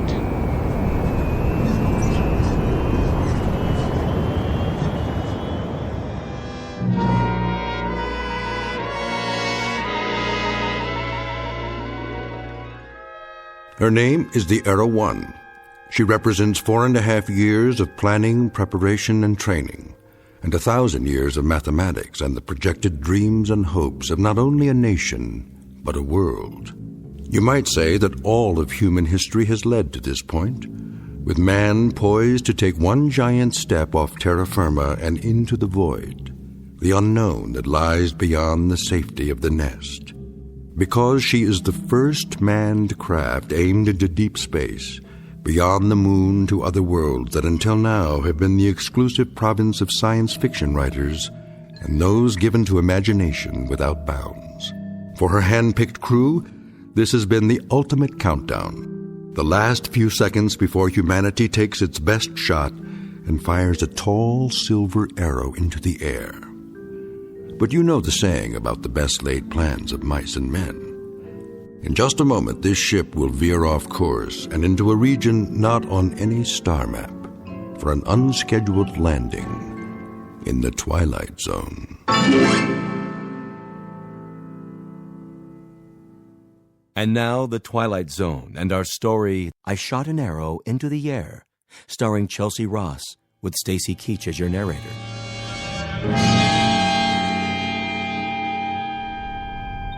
All right, roll call. Sound off. Nolan here. Pearson, anybody got an Alka-Seltzer? Foster, make it a bromo. Corey here. Hudak, look at me, I'm flying. How you doing, Colonel? I am A-OK. We all are, and so's the ship.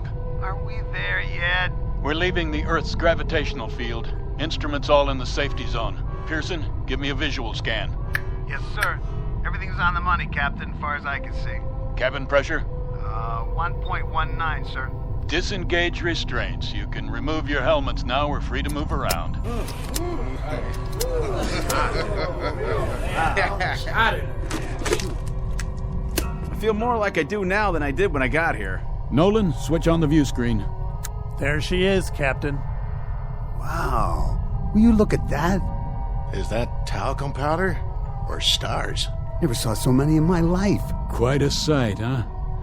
We're almost clear of the Earth's atmosphere. Where is the Earth, anyway? It's down there. Hey, question. Which way is up and which way is down? Watch the lower edge of the screen.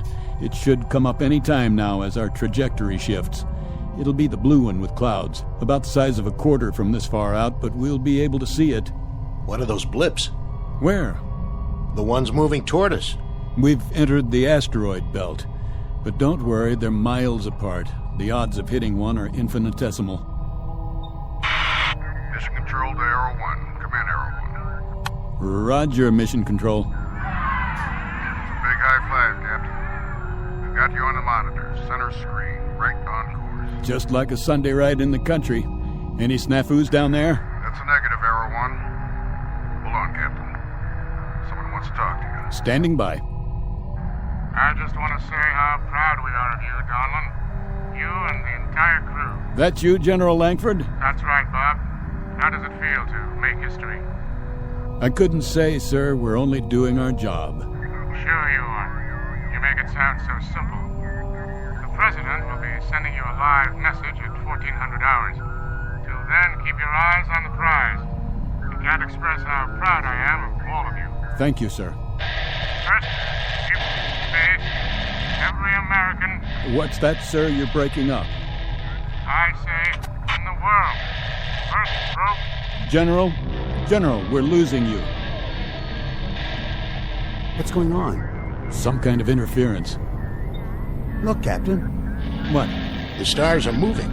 We must be turning. Not this early. Did you punch in a course correction? No, I didn't. General Langford, we have rotation here.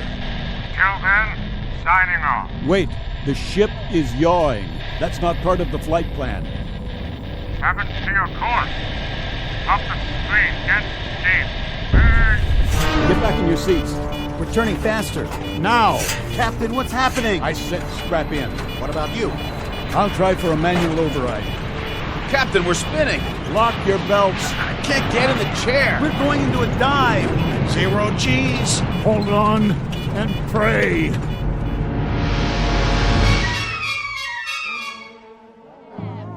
Vector 19. Triangulate with Sydney, Australia, and South Africa. We have no signal. We've lost it. Well, what do you mean we've lost it? See for yourself, General. Good Lord, with 15 monitors going... We could have 15,000 monitors, but the situation would be the same. We've lost contact. Visual and radio? How is that possible? Don't ask me.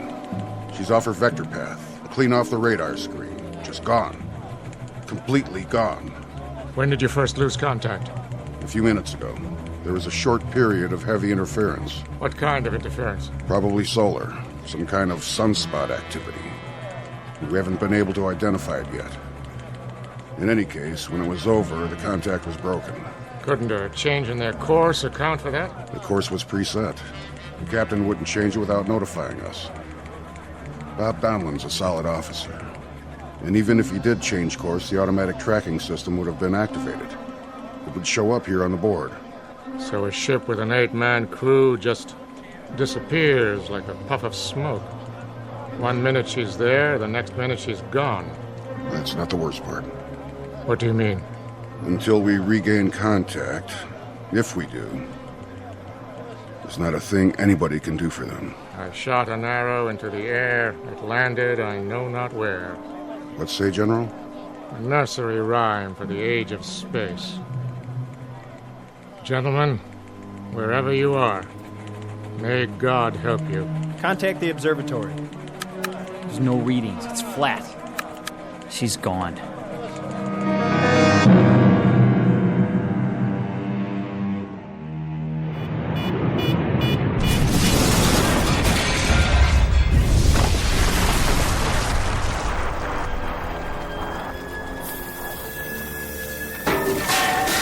Captain Donlin? Go on, get out of here. I can't find my helmet. Forget your helmet. Go. My God, look at Grimes. Anderson. And Nolan. And Foster. Help me. It's Hudak. He's still alive. Here, take his legs. I'll lift his head. What are you doing, Captain? Gotta drag the bodies out. But the fuel tanks are gonna blow. Hold on, we'll give you a hand. Somebody, please. Get him out, I said. That's an order.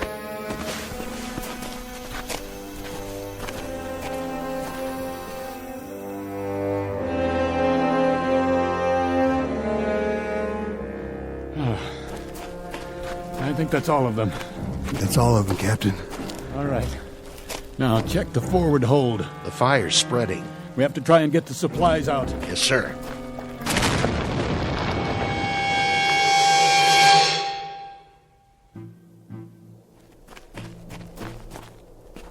The others are all dead, sir. Except Hudak. How bad? He's still conscious. He keeps drifting in and out. We should have gotten the supplies out. We did the best we could. We should have done that first. We knew the ship might go up. So now, instead of food and water, we've got 4 dead men and another one dying. We didn't know they were dead, Corey. Well, knock it off, Pearson. Maybe when your tongue starts swelling up, you'll realize where we are. We're on a rock here. We blew it. We wasted all that time playing Undertaker instead of going in there and getting supplies. Let's cover them up. Pull something over their faces. Why bother? What's the point? You heard me. We'll take 15 or 20 minutes, and then we'll bury them.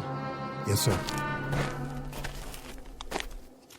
First entry, log, Arrow 1, Captain R.G. Donlin commanding. The first leg of the flight went off without incident. Now we have crash-landed on what appears to be an uncharted asteroid. Cause of malfunction and ultimate crash, unknown. We lost our course, the electrical system went out, and there was an explosion. That's all any of us can remember. Any of us, being Flight Officers Corey and Pearson, and Navigator Hudak, who has been seriously hurt, and myself. The rest of the crew are dead. There's very little left of the ship. The radio is gone, the bulk of the supplies were destroyed in the crash, and as of this moment, there is little certainty that we have been tracked and our whereabouts known. Begging the captain's pardon. What do you think you're doing? This is no time to write your memoirs. Stand down. Listen to me, Corey. We're in bad shape, but we're still a crew. As long as we're a crew, there'll be discipline and there'll be protocol. And until I'm lying in a hole like the rest of those poor devils, we'll operate from the book. Got it? I got it. Now give me the recorder. Go over there by the rock and sit down. Continuing this log entry. Commander Donlin, It's hot, see? It's very hot. Thank you for the information, Corey. And that makes it hard to think. So if you're going to expend all that energy, use it to figure a way out of here. A way to get back home. A way to let them know where we are. Corey, you stay out of this. You heard him. Go over there and sit down. You've got a bad cut on your forehead. Make a bandage and tie something around it. Okay. Something's wrong with Corey, sir. The bump on his head, or whatever it was, he's not acting right. He's not the one I'm worried about just now. Hudak? Hudak, can you hear me? Sir? How about some water? Water. Please, sir. Thank you. How much is there? 5-gallon can and whatever we've got on us. Then why waste it? He won't last through the day. You the consulting surgeon, Corey? I'm one man out of 3 who's going to need that water. And 5 gallons isn't going to last very long. If the situation were reversed, Corey, if that were you lying there, I'll give you good odds you wouldn't want to get written off, 5 gallons of water or no. He's going to die, Colonel. If he dies, Corey, but nobody gets behind to push. If he's thirsty, he gets water. If he's hot, we move him in the shade. And then if he goes, we'll give him a prayer or two. Right? If you say so. Pearson? Sir. There's a broken shovel near the packs. Let's dig the graves. I'll relieve you in 5 minutes, then Corey here will relieve me. Right away, sir.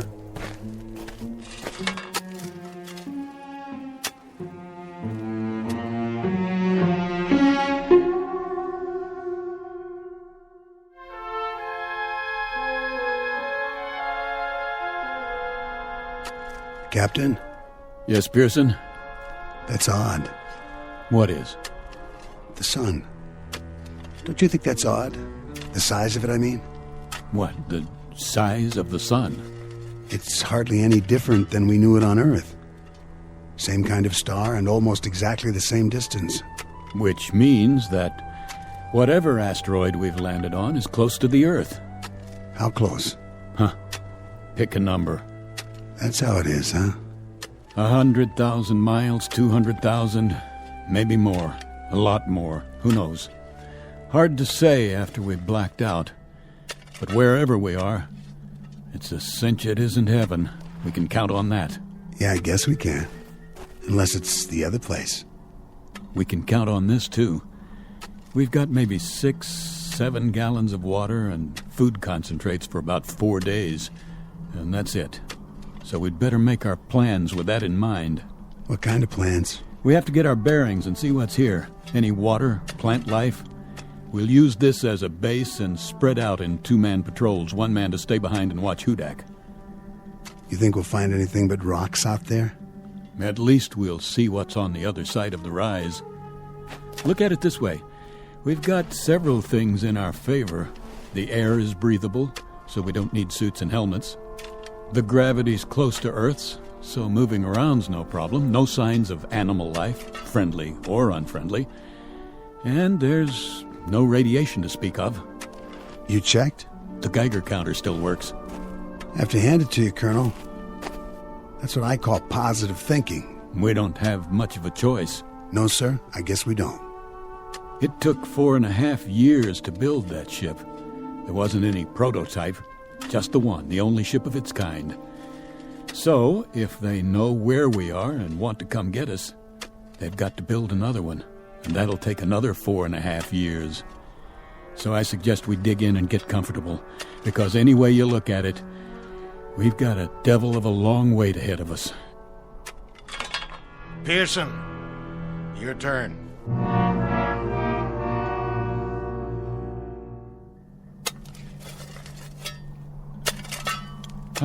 How's it going, Pearson?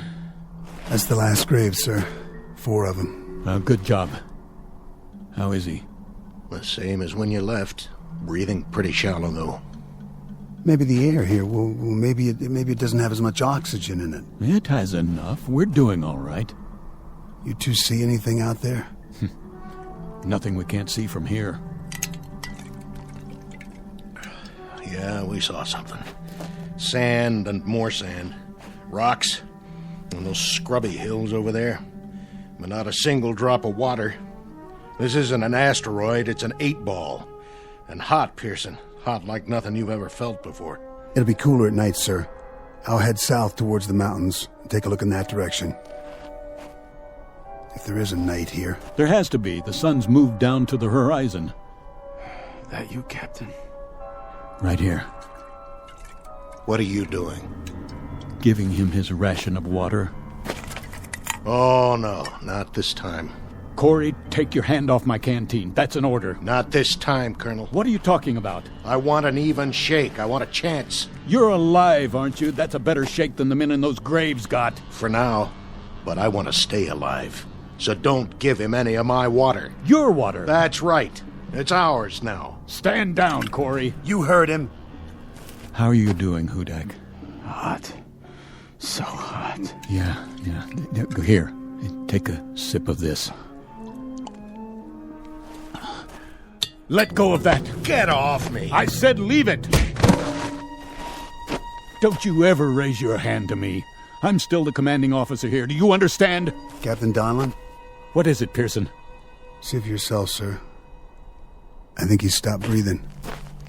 You'll be pleased to hear, Corey, that he won't be drinking any more of your water. Pearson, get something to cover his face. Yes, sir. You died a long way from home, boy. A long, long way. Rest in peace. Wait till dark. Then we'll make some treks over the hills and down to the flats in all 4 directions. We better get to know it, because this is our home now, gentlemen. Such as it is. Corey, what are you doing? What does it look like? I'm taking his canteen off his belt. He can't use it. For the record, Corey, there's just 3 of us now. And the big problem is going to be staying alive. You hear me? The 3 of us. I'll carry the extra canteen. Something's wrong with you, Corey. I was gonna share it. Sure you were. Something's very wrong with you. Something happened to you when you hit your head in the crash. Okay, so you're not responsible for your actions anymore, but if I catch you filching just once, Corey. Let it go. This dirty little grave robbing. I said forget it. Yes, sir. Now, let's all find a place in the shade and sit tight. For how long? Till the sun goes down.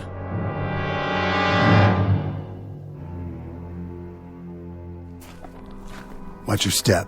What's the difference? Can't see anything anyway. Use your flashlight. The batteries are going out.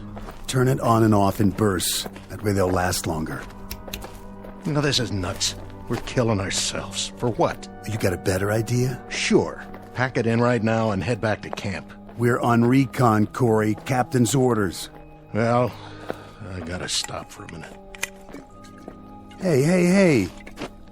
Take it easy with that canteen. I'm thirsty. Well, so am I. Now listen to me. We'll need every drop of that water come morning.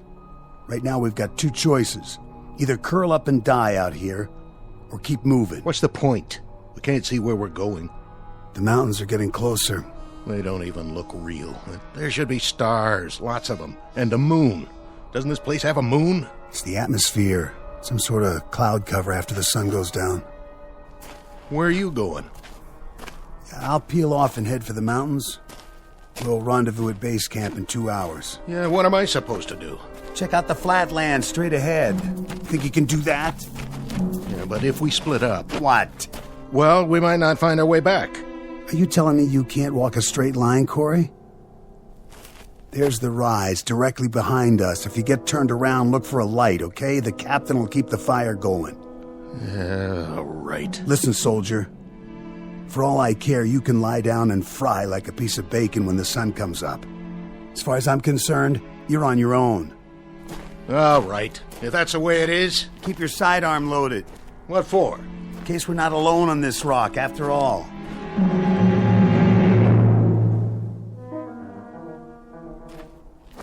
Corey? Are you following me? Corey? If you're out there, something's very, very wrong with you.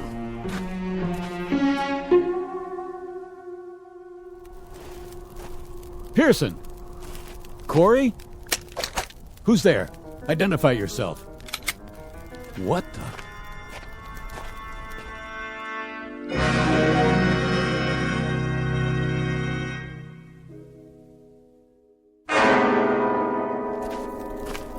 Corey? Hello, Captain. Well? I must have walked 12, 15 miles. Yes, and? Nothing. Not a thing. Sand flats. That's all there was. Just sand. One stretch after another. I thought I could get some kind of a fix from the stars, but it's overcast. I know. What about Pearson? What about him?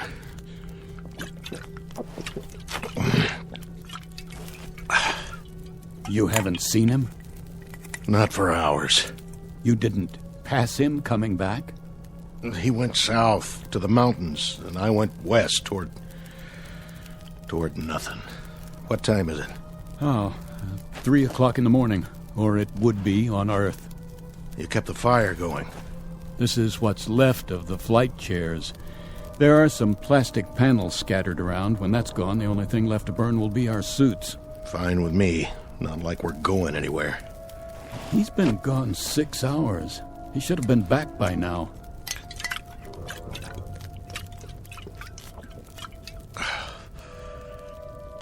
Corey? Yeah? You're sure you didn't see him or hear him? I already told you, Captain. We went in different directions. Was it hot out there, Corey? You know it. The sand doesn't cool off much at night. And that made you thirsty, didn't it? All the time. I guess I'm getting used to it. Obviously. Very used to it. So used to it, Corey, that you didn't even need any of your water. I drank some. Hardly any. This canteen is almost full. You were out all those hours and you didn't touch more than a drop. Is that right? That's pretty remarkable. Downright amazing, in fact. So put me in for a medal. Buddy, what I'm going to give you can't get pinned on a uniform. Hey, what are you talking about? I want to know why you started out 6 hours ago with half a canteen and then came back with it 3/4 full. Hey, let me go. Come on, Corey, talk. I want to know where you left Pearson and what you did with him. Now. All right. It was like this. I found him, face down. He must have fallen and hit his head on a rock. That's all I know. He was dead when I got there. And where did this happen? At the foothills. You followed him there? I went looking for him. Sand was too deep, heading west. I had to change directions. It's your story you'd better change. Captain, I swear I didn't touch him. He was dead already. I saw his canteen, and I poured his water into mine. I knew you wouldn't believe me. That's why I told you I hadn't seen him. What's that for? On your feet. We're going to bring him back. No, you're nuts. It's 7 or 8 miles from here. I can't make it again. I'm dead, Captain. Correction. You're almost dead, but you're not quite yet. Let's go, Corey. I want a conducted tour all the way to Pearson's body. I want to see for myself. Let's move out.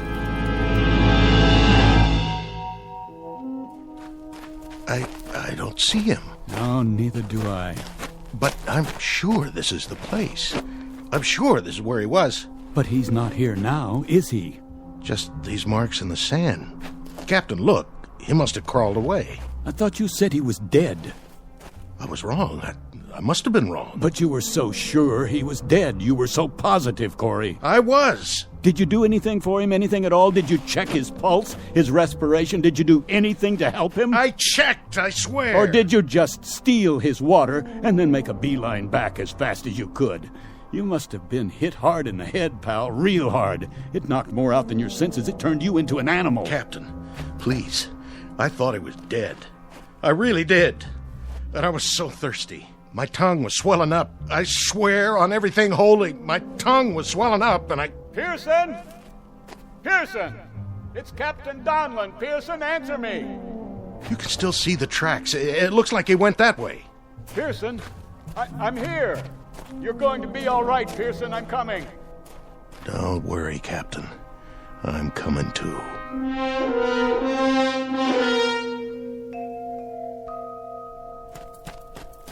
Pearson. Captain? Pearson, thank God you're alive.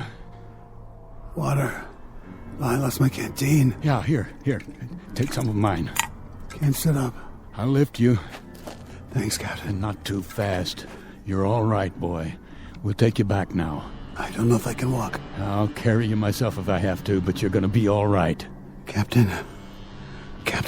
What, Pearson? What are you trying to say? I saw.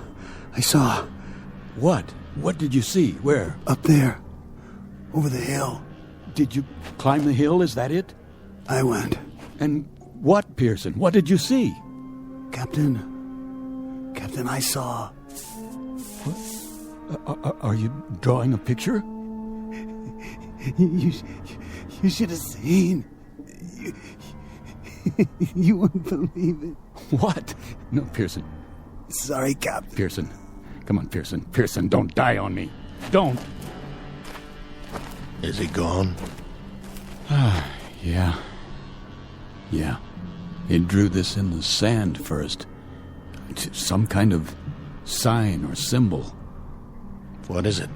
It looks like a T, or maybe a cross.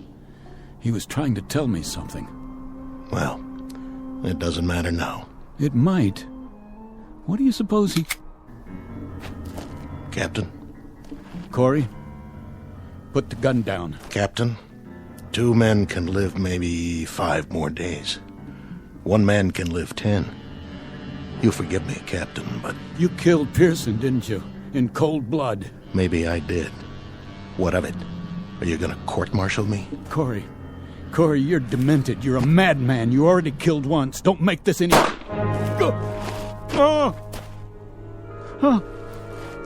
Corey, you murderer.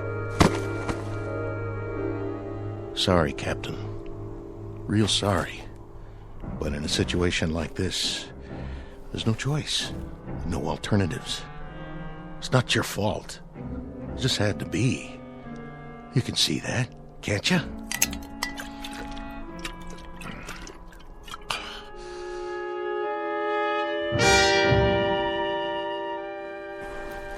What? Morning. That blasted sun already. Gotta get a move on. Goodbye, Captain Donlin. Pearson.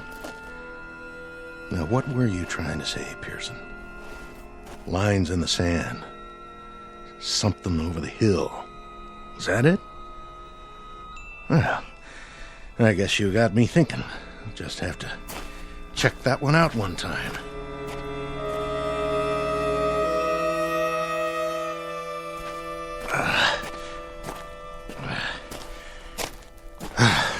There. Now we'll see what you... What? What in the... Oh, my dear God. It's a highway. Pearson. Now I know what you drew in the sand. It was a telephone pole. You were trying to draw telephone poles. And there's a sign. Reno, 97 miles.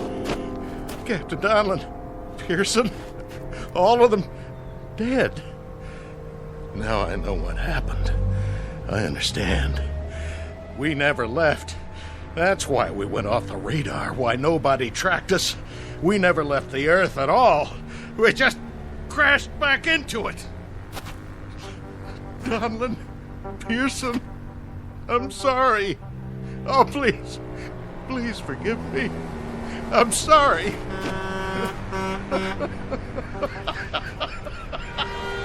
Oh, stop! Please! Stop! Somebody! Anybody! Please! Stop!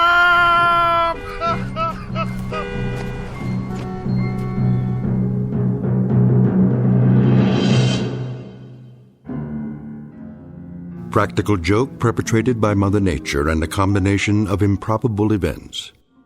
practical joke wearing the trappings of nightmare, of terror, of desperation. Small human drama played out in a desert less than 100 miles from Reno, Nevada, USA. Continent of North America, the Earth, the solar system, the galaxy, and of course, the Twilight Zone. We'll be back to the Twilight Zone in a moment. Hi, this is Carl Amari, producer of the Twilight Zone radio dramas. I'd like to take a moment to tell you about our official website at twilightzoneradio.com, where you'll get the latest news and information on these Twilight Zone radio dramas. Plus, at twilightzoneradio.com, you can digitally download 3 free episodes or any of our episodes for only $1.95 each. In this age of ever-changing technology, we've decided to make these episodes instantly available to you by making the Twilight Zone radio dramas a digital download-only series. This means that this series will no longer be offered on CD. The CD collections at our website are now being offered while supplies last at buy one, get one free. So be sure to get your favorites before they're sold out. Be sure to visit us often, and I'll see you in the zone.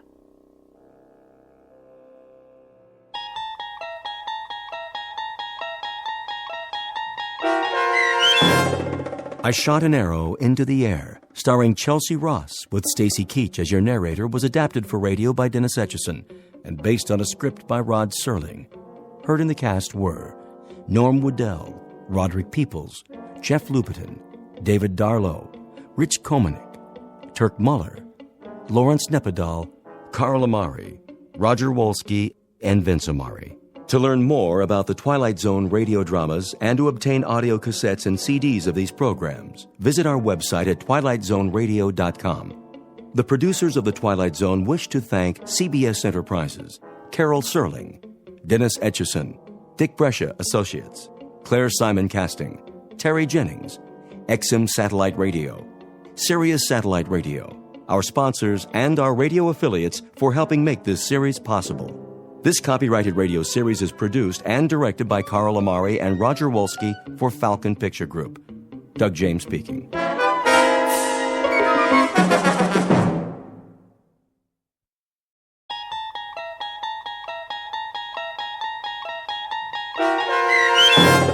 The Purple Testament, starring Michael Rooker with Stacy Keach as your narrator, was adapted for radio by Dennis Etchison and based on a script by Rod Serling. Heard in the cast were Mike Starr, Joe Forbrick, Nick DiGilio, Todd Manley, Peter DeFaria, Turk Muller, Doug James, Kurt Nabig, Carl Amari, Deb Dotzer, Vince Amari, Paul Patch, Roger Wolski, and Meg Falcon.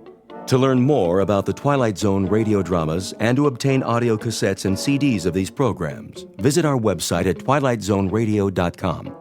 The producers of The Twilight Zone wish to thank CBS Enterprises, Carol Serling, Dennis Etchison, Dick Brescia Associates, Claire Simon Casting, Terry Jennings, XM Satellite Radio, Sirius Satellite Radio, our sponsors, and our radio affiliates for helping make this series possible.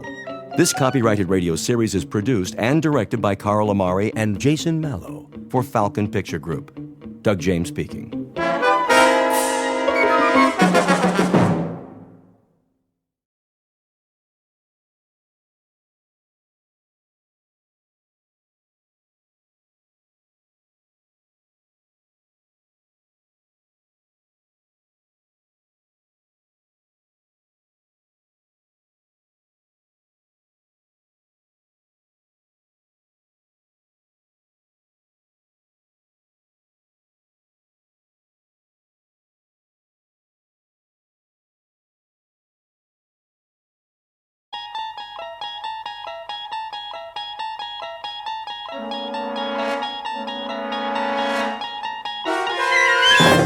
There is a fifth dimension beyond that which is known to man. It is a dimension as vast as space and as timeless as infinity. It is the middle ground between light and shadow, and it lies between the pit of man's fears and the summit of his knowledge. This is the dimension of imagination. It is an area which we call the Twilight Zone.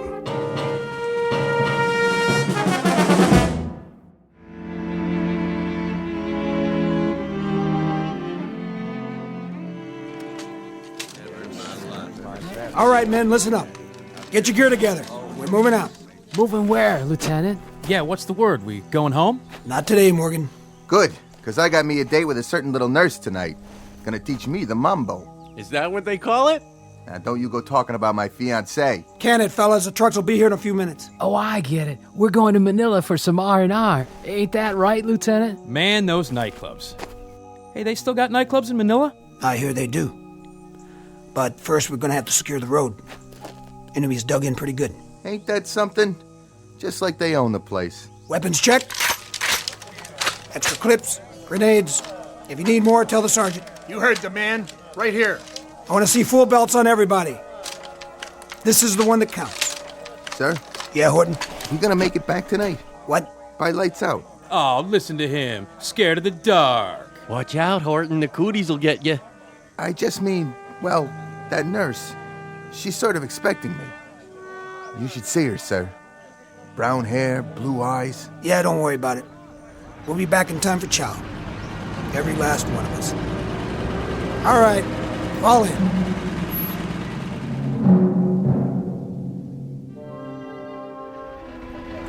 Lieutenant? That you, Levy? Would you hold on to this for me? What do you got there? It's a letter to my mother. See that she gets it? What's the matter? Can't you mail it yourself? Yes, sir. I just thought you could take care of it for me if anything happens. Nothing's gonna happen to this company, soldier. I know, but if it does, would you do that for me, sir? Sure. If it makes you feel any better. Thanks. I'd appreciate it. What's the city? Sir? You didn't put the whole address on it. I didn't? Let me see. You have a pencil on you, sir? Yeah. Here. Thanks. It's in Shaker Heights. You ever been to Shaker Heights, sir? In Ohio, right? Right. Real nice place. My mother, she's sick. I guess she's kind of holding on till I come home. But just in case I don't, I wrote her this letter, so she'll know I was thinking about her. She knows, Levy. You think so, sir? I'm positive. Thanks a lot, sir. Here you go. What are you doing? Nothing, sir. No smoking in the truck. Right. I mean it, fellas. Douse the butts now. Nobody's smoking, sir. Honest. Then where's that light coming from? What light, sir? The one under your chin. Stash the Zippo, soldier. He doesn't have a Zippo, sir. He doesn't even smoke. Then it must be yours, Hibbert. What's the matter with you? We're sitting on a ton of ordnance here. We know, sir. Orton? Nobody lit up. Don't give me that. It's true. Nobody's that dumb. All right. Must be my eyes. Hibbert. Morgan. Levy. Horton. Something tells me this must be the place. Okay, heads up. Rifles at the ready. Okay, move out. Single file. Infantry Platoon, U.S. Army. The place, a road in Luzon, the Philippines. The year 1944. These are the young men who fight. Despite their nervous jokes, there is an element of brutal sameness about these faces. They're dirty, desperately tired, hollow-eyed, each showing the aftermath of shock and violence, etched with fatigue and colored with the backwash of fear. As if some omniscient painter had mixed a tube of oils that are at once earth-brown, dust-gray, blood-red, beard-black, and the yellow-white of exhaustion, with these men as the models. For this is the province of combat, and these are the faces of war.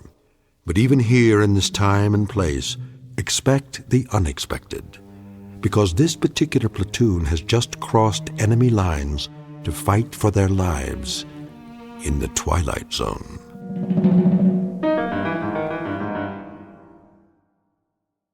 And now, The Twilight Zone, and our story, The Purple Testament, starring Michael Rooker, with Stacy Keach as your narrator.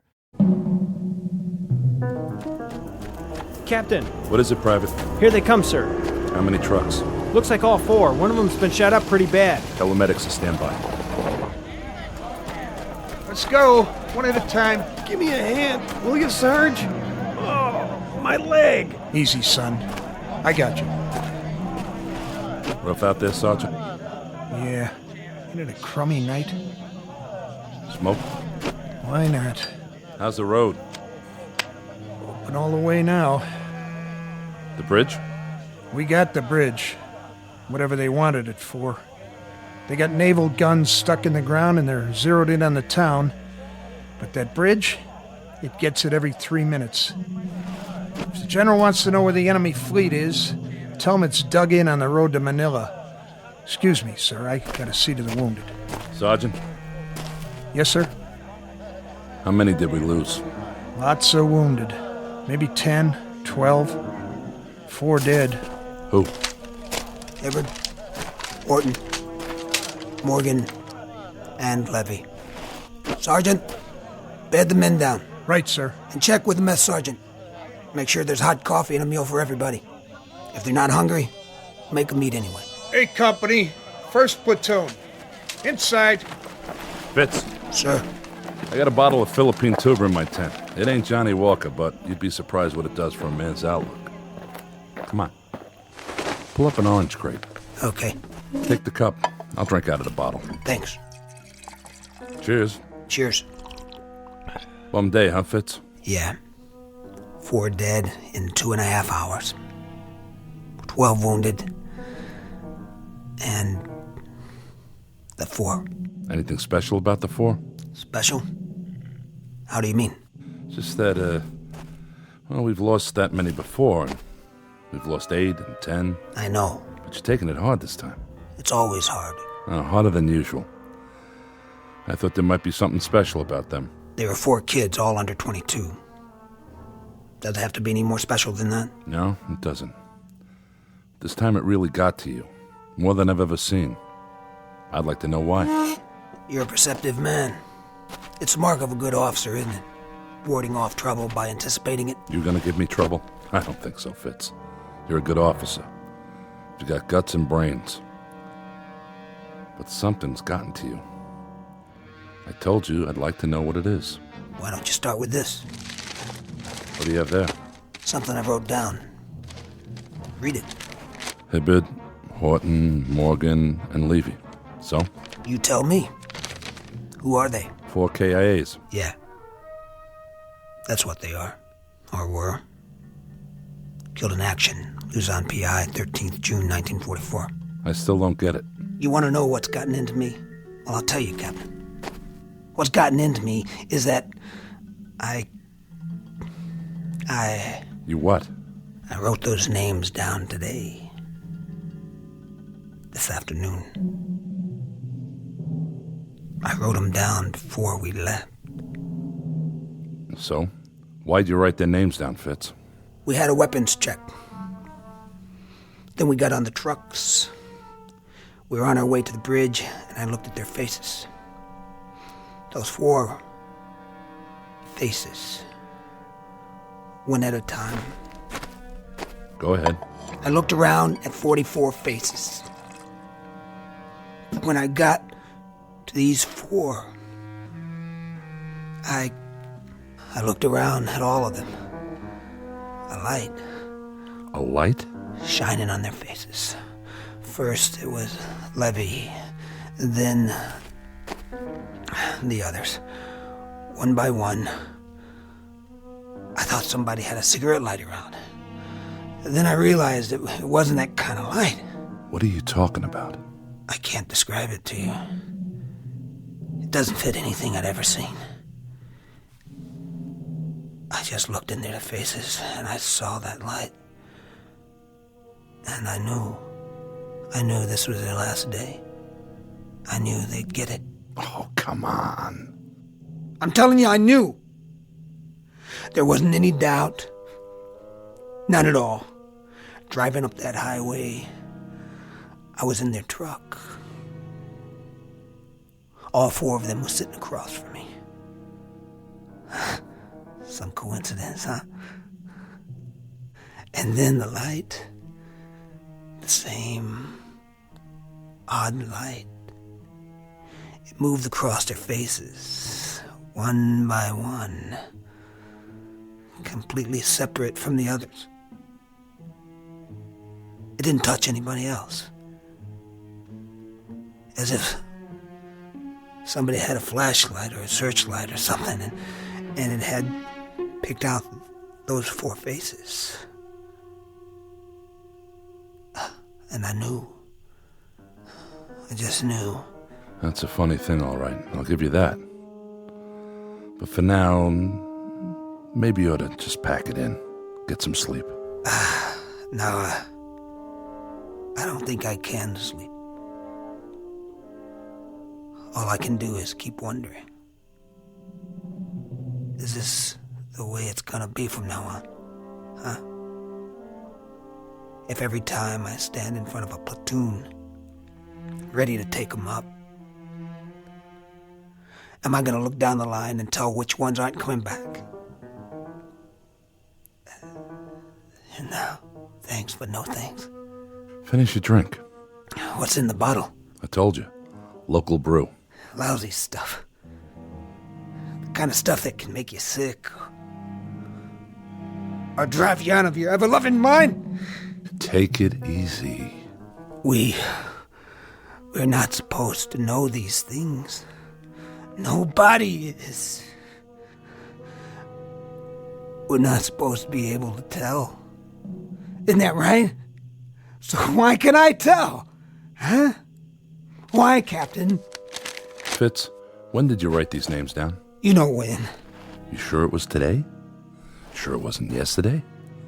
On the way back? In the truck? Today. This afternoon.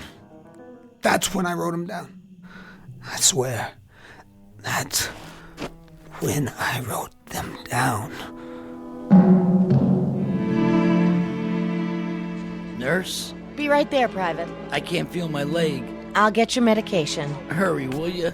Can't we do something about this man's leg? He's scheduled for surgery. We can only take one at a time. Nurse! Just a minute. Nurse, please! Hey there, Captain. Miller?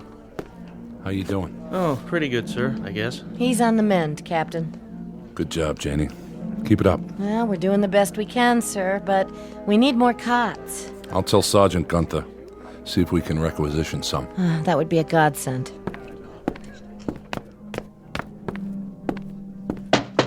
Come in.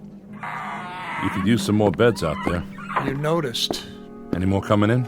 Not from this island. I suppose we can make pallets if we have to. Break down the desks. I'd say you have to. If it weren't for this schoolhouse, we'd be set up in a tent in the jungle. At least we've got a roof over our heads.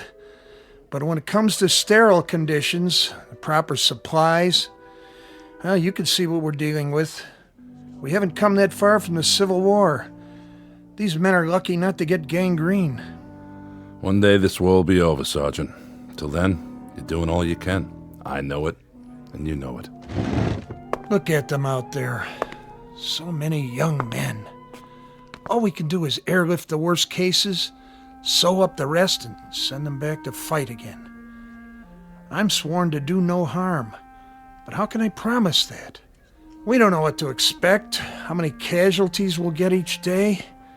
Unless, of course, your Lieutenant Fitzgerald is right. He believes it. If you'd heard him, you'd almost believe it yourself. How is he? Well, he took those pills to help him sleep, but I don't know if that's going to do it. I don't know either, Captain Riker. What do you make of it? Well, I'll be frank.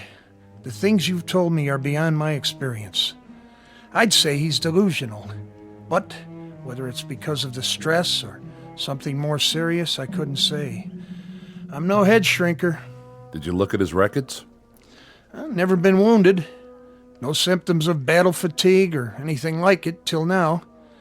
Why he should get an idea like this all of a sudden, I couldn't tell you. For the time being, you might want to pull him in while I run some tests. I'd appreciate that. See, the thing of it is, he's never complained about anything. Not so much as a headache. He's a good man. Came in as a cadre while we were still back in the States. He's one of the best officers we've got. I'll do what I can. He's here now, you know. In the hospital? I didn't see him. He went down to the 2nd Ward to visit one of the boys from his platoon. Well, when you talk to him again, Sergeant, go at it a little carefully. Sideways instead of head-on. I wouldn't like him to think I have any complaints about his performance. I understand. I'll get around to it as subtly as I can. But if he's going to break, it's best to know now, and not in the middle of some firefight. We can't afford to lose any more lives. His or anybody else's. Hey, nurse, where's my chow? Roll over, soldier, while I change your bandage. And keep your hands to yourself. Lieutenant, is that you? Fitz, what's wrong?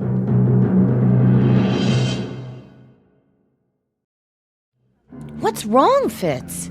Nothing. But you look so pale. Where's Smitty? Down here, Lieutenant. He's gonna be all right. We put his arm in a cast. It should heal just fine. You gonna be here for a while, Janie? Are you kidding?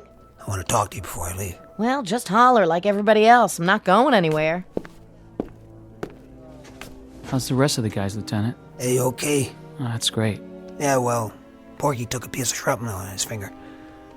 But you know Porky. That's about as bad as he ever got. I'll bet he belly ached a lot, though, didn't he? Just a little. That's one lucky kid, huh? Yeah, that he is. And you didn't come out so bad yourself. I guess not. Except I can't scratch myself with my arm up like this. Then you'll just have to call the nurse.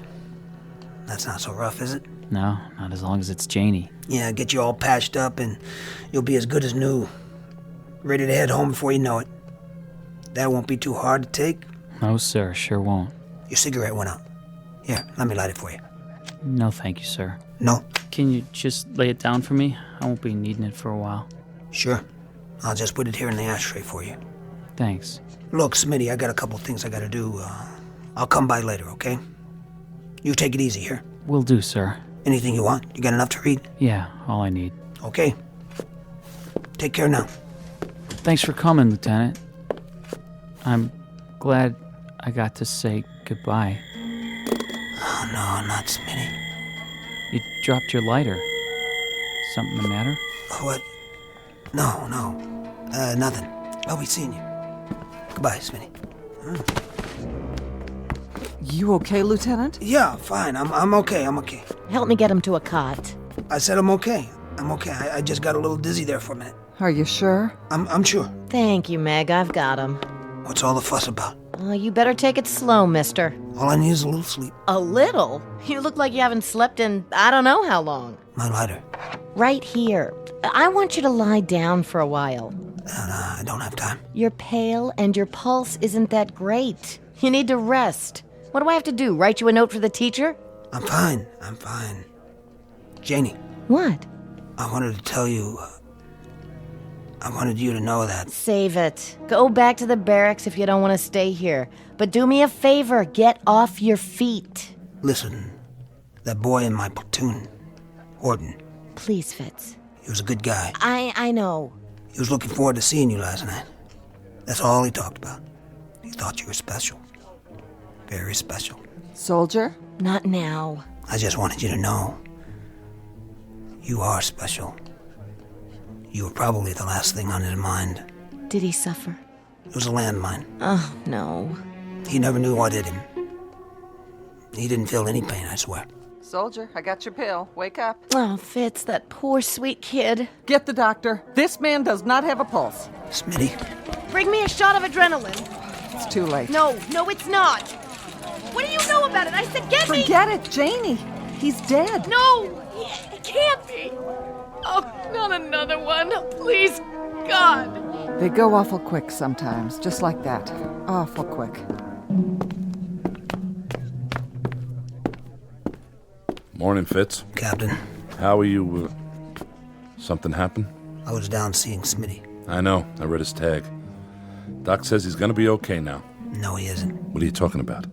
It's only a broken arm. That's all that showed. Are you a doctor now? I took a look at his face. I took one look. And I knew. Come off it, Fitz. And then, a minute later, he was gone. What? Go ahead. Take a walk downstairs if you don't believe me. Same thing. Same thing. The look. The light or whatever it is. Yeah, I saw it. I knew. Captain. Fitz, I can't explain this, but... I don't want you to explain it. How can anybody explain it? How can anybody?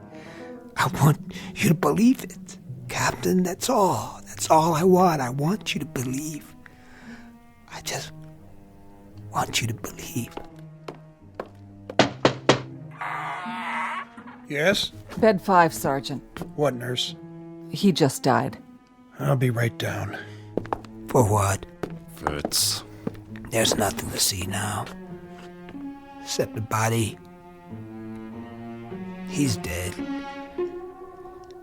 And I knew he was going to die. That's nonsense. Is it? I read it on his face. I read it just as clearly as if somebody had painted it there. Go on, I'll be there in a minute. Yes, sir.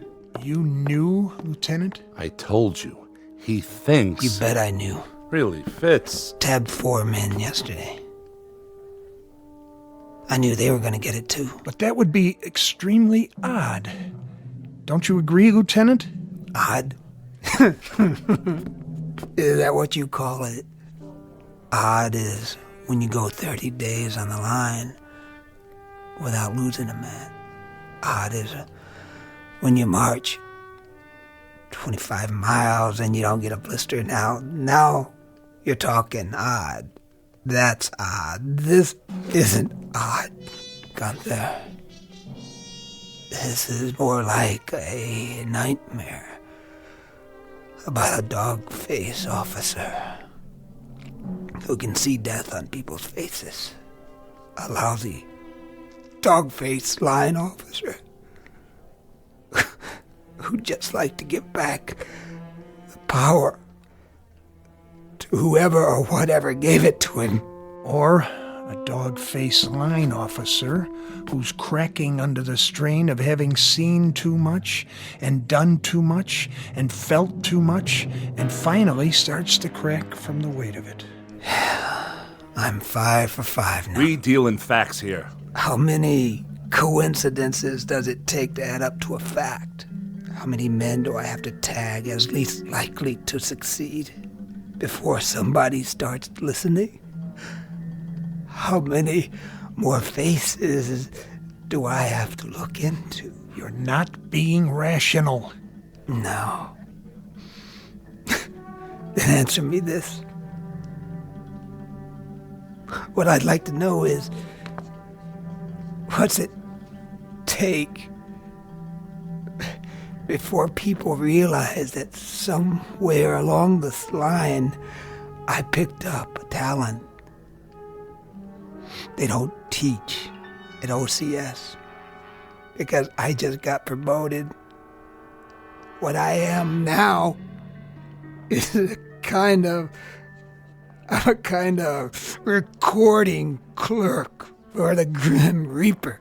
Come with me, Fitz. Let's go back to quarters. Okay, sure. Why not?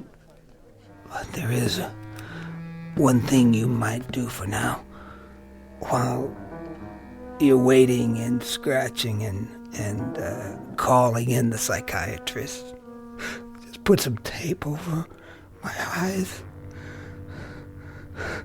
Or just poke them out right now. Go ahead, just do something so I won't be able to see. Just make it so I don't have to look at any more faces.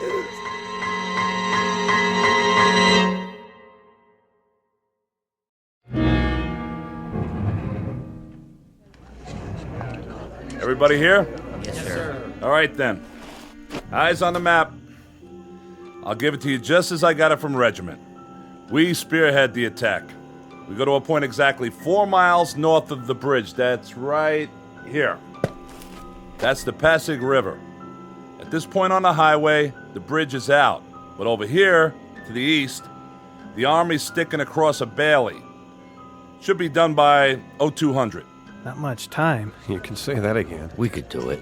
We'll spearhead the operation and move across the bridge as the point. All by ourselves? Baker and Charlie companies follow us. What's the enemy doing all this time? There'll be some Filipino guerrillas up here crossing by boat. We hope unobserved. Their job will be to take out any and all guns on the other side. So we should be able to get across that bridge against only small arms. Any more questions? Then that's it. We've got 22 minutes before we load up on the trucks. Give each one of your platoons a good briefing. Belts, 5 grenades apiece, 6 clips of ammo, no backpacks. Got it, Captain. And let's get moving. And good luck. Yes, Fitz? Nothing. Think you're well enough to lead a platoon? Well enough, yeah. I'm well enough. Gunther thinks you'd be better off with 3 weeks back at division. You agree with him? Matter of fact, I do. This one won't take more than a few hours, but it could be messy. Captain, Something? What are you staring at? You, sir. I asked you. Captain, don't go. Did you see something, Fitz? Is that it? Yeah, I saw something.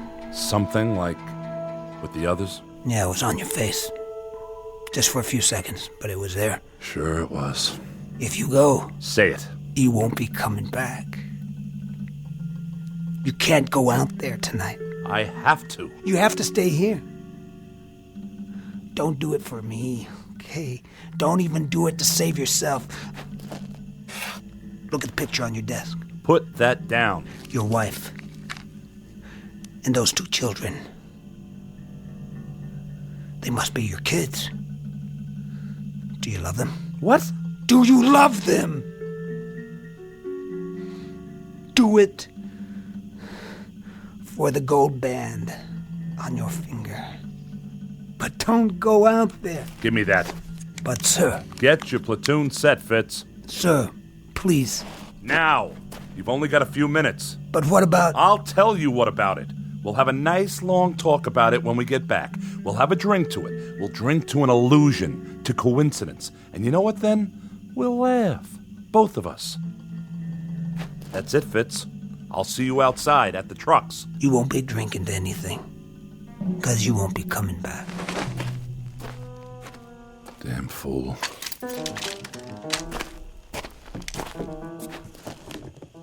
Marie, don't you worry about me.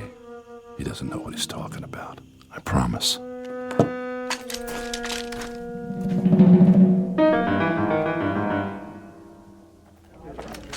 Lieutenant Fitzgerald, sir?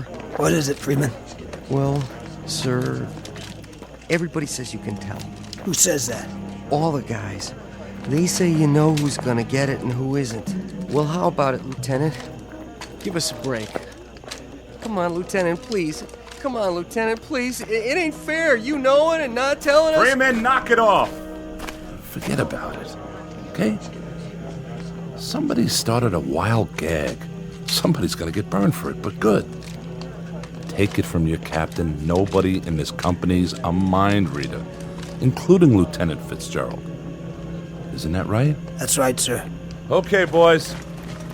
Let's hop.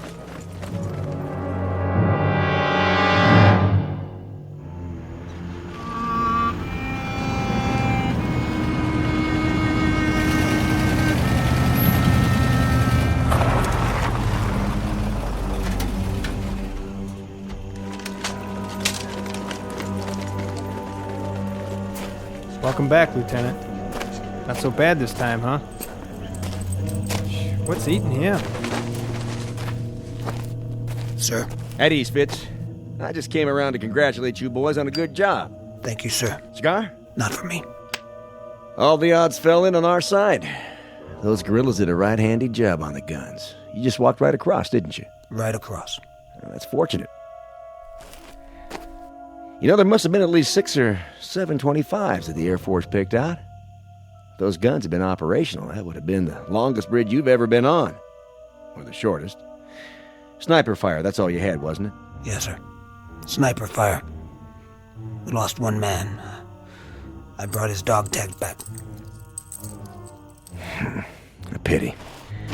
There was one good man. You were good friends, weren't you, Fitzgerald? Yes, sir. Nice picture. Well, so much for Mrs. Riker's lovely wedding and 7 happy years and 2 fine sons. To have it come to this. God, but war stinks. It sure does.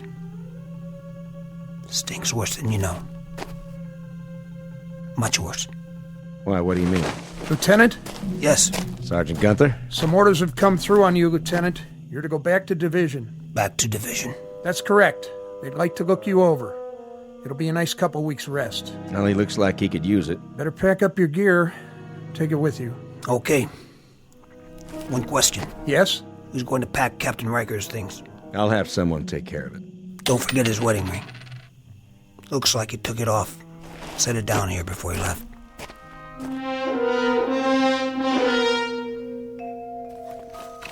Going somewhere, Lieutenant? Yeah, somewhere.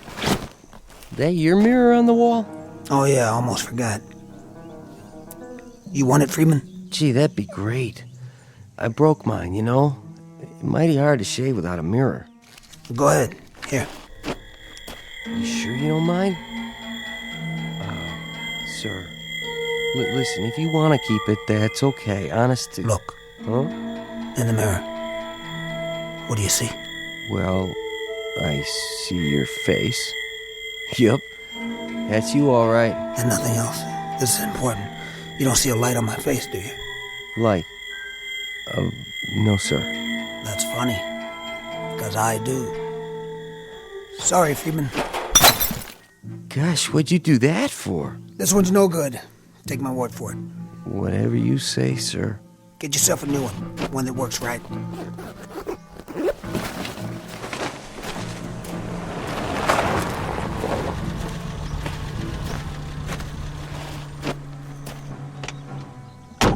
Lieutenant Fitzgerald. Yeah. Ambulance is leaving now, sir, for division. Oh, right. This your bag, sir? What? Yeah. Yes, that's my bag. Can I put it in the ambulance for you, sir? Thanks. Whenever you're ready, sir. We're all set. I'm ready. You can ride up front with me, sir. Plenty of room. Thank you. You going back to division? Yes, sir. Taking the Cavite Road? I got to, sir. The bridge is out on the highway. Yeah, that's what I figured. Well, engineers think they spotted some mines just a mile up the road. Haven't had a chance to dig them out yet, so take her careful and stay close to the shoulder. Yes, sir. Thank you, sir. You might as well get comfy, Lieutenant. It's about a 4-hour ride. Is it? I doubt it.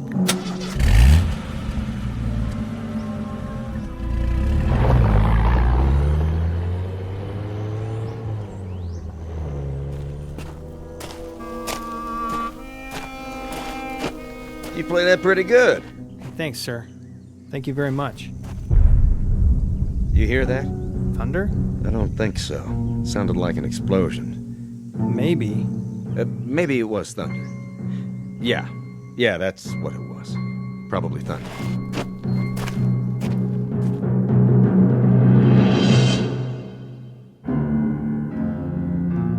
From William Shakespeare, Richard III, a small excerpt. The line reads, "He has come to open the purple testament of bleeding war." And for Lieutenant William Fitzgerald, A Company, 1st Platoon, the testament is closed in the Twilight Zone. More from the Twilight Zone after this. Hello, I'm Stacy Keach. I hope you're enjoying this edition of the Twilight Zone radio dramas. To learn more about this series, be sure to log on to our official website at twilightzoneradio.com. You'll find special discounts on our Twilight Zone audio collections, listings of our radio stations, links to other websites, and a photo gallery of our recording studio and some of our stars in action. Plus ways to contact us with questions or comments about the show. And for a limited time, when you log on to twilightzoneradio.com, you can send in for a free CD of the show. So be sure to visit us at twilightzoneradio.com.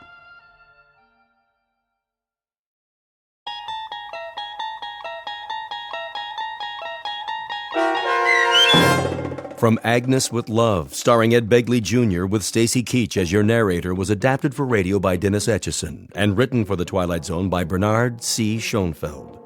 Heard in the cast were Sarah Wellington, Maggie Carney, Doug James, Christian Stolte, Jeff Lupetin, David Darlow, Elizabeth Lado, Sarah Court, and Anna Sverutza. To learn more about the Twilight Zone radio dramas and to obtain audio cassettes and CDs of these programs, visit our website at twilightzoneradio.com. The producers of The Twilight Zone wish to thank CBS Enterprises, Carol Serling, Dennis Etchison, Dick Brescia Associates, Claire Simon Casting, Terry Jennings, XM Satellite Radio, Sirius Satellite Radio, our sponsors, and our radio affiliates for helping make this series possible. This copyrighted radio series is produced and directed by Carl Amari and Jason Mallow. for Falcon Picture Group. Doug James speaking.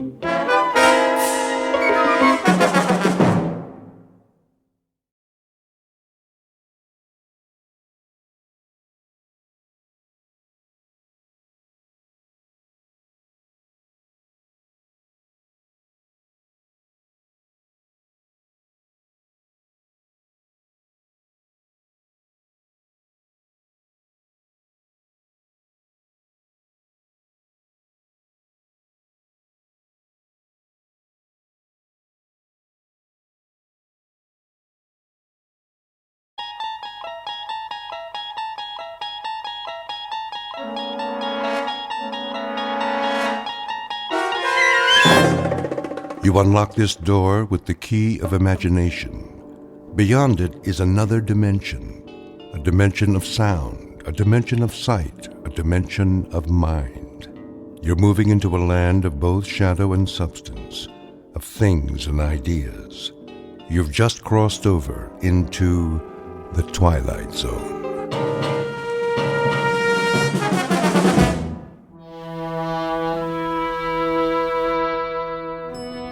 Come on, blasted elevator.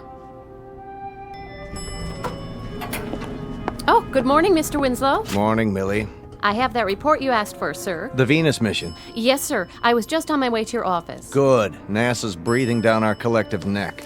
I know, sir. Vector analysis, re-entry simulations. What about the orbital projections? Not yet. Why? It must be the Mark 502, sir. The 502? She should have come up with it yesterday. I know, sir, but... She's been fixed, hasn't she? That's just it. The mainframe's been overhauled 3 times.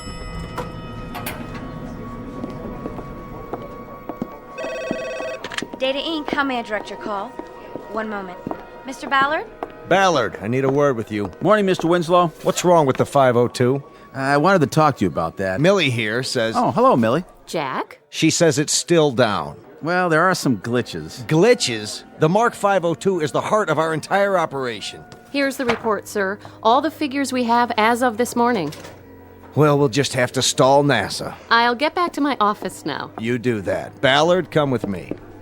Sir, if I may make a suggestion. I have a suggestion for you. Get me the rest of those figures. Yes, but with the repairs and downtime... We should have had them yesterday. Who's in charge of her? Fred Danziger, sir. What happened to Elwood? You said to bring in someone else when he couldn't locate the problem. Right. Get me Danziger. Tell him I need the final numbers this morning. I don't think that'll do any good, sir. Why not? Well, he's up to his neck in it. Been in the computer room all night. Hasn't even slept. Says it's hopeless. Agnes has had a complete breakdown. Agnes? That was Elwood's nickname for the 502. Got to know her intimately over the past year or so. Then get me Elwood. Elwood's been transferred to another department. Besides, he's tried everything. He knows her better than anyone. If he can't find the problem, then... Yes? It's the General. Tell him I'll call him back. He's already called 3 times, sir, from the Cape. Something about the Venus mission. They want to move up the launch. All right, Maddie, put him on hold. Yes, sir. Ballard. Sir? Where's Elwood now? 3rd floor, maintenance and backup. If you want the extension... No, I don't want the extension. I want Elwood, in person and on the double. I'll bring him to you personally. See that you do. We got trouble right here in River City. The whole space program's on hold because that pile of transistors doesn't feel like putting out. Well, we'll see about that. Elwood lived with her for a year. He knows what makes her tick. If he can't sweet-talk her back online, then that little prima donna's headed for the junk heap. Get me Elwood. Right away, sir. The pile of transistors in question is the Mark V 02711, generally referred to as the world's most advanced electronic computer, or as she is more commonly known, Agnes. That's the name given to her by one James P. Elwood, master programmer. Elwood and his protege both work for a company called Data Inc., a brain trust composed of human and non-human intelligence, all of which is under contract to the National Aeronautics and Space Administration. Their work consists of supplying the complex equations required to launch space probes and missions of interplanetary exploration. At this moment, it seems that the world is waiting for calculations only Agnes can provide. And therein lies our cautionary tale. Because machines are made by human beings for the benefit of mankind. But when man ceases to control the products of his imagination, he's not only in danger of losing their benefits, he risks taking a long and unpredictable step into the Twilight Zone. And now, The Twilight Zone and our story, From Agnes with Love, starring Ed Begley Jr., with Stacy Keach as your narrator.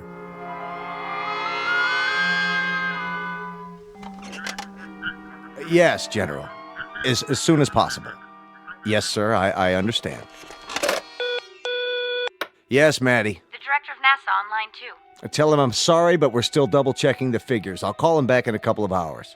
All right, sir. And Maddie. Yes? Any sight of Ballard? He just got off the elevator with Mr. Elwood. Thank heaven for small favors. Send them in. Yes, sir. Mr. Winslow, you remember James Elwood? Yes, come right in. Close the door. How do you do, Mr. Winslow? You wanted to see me?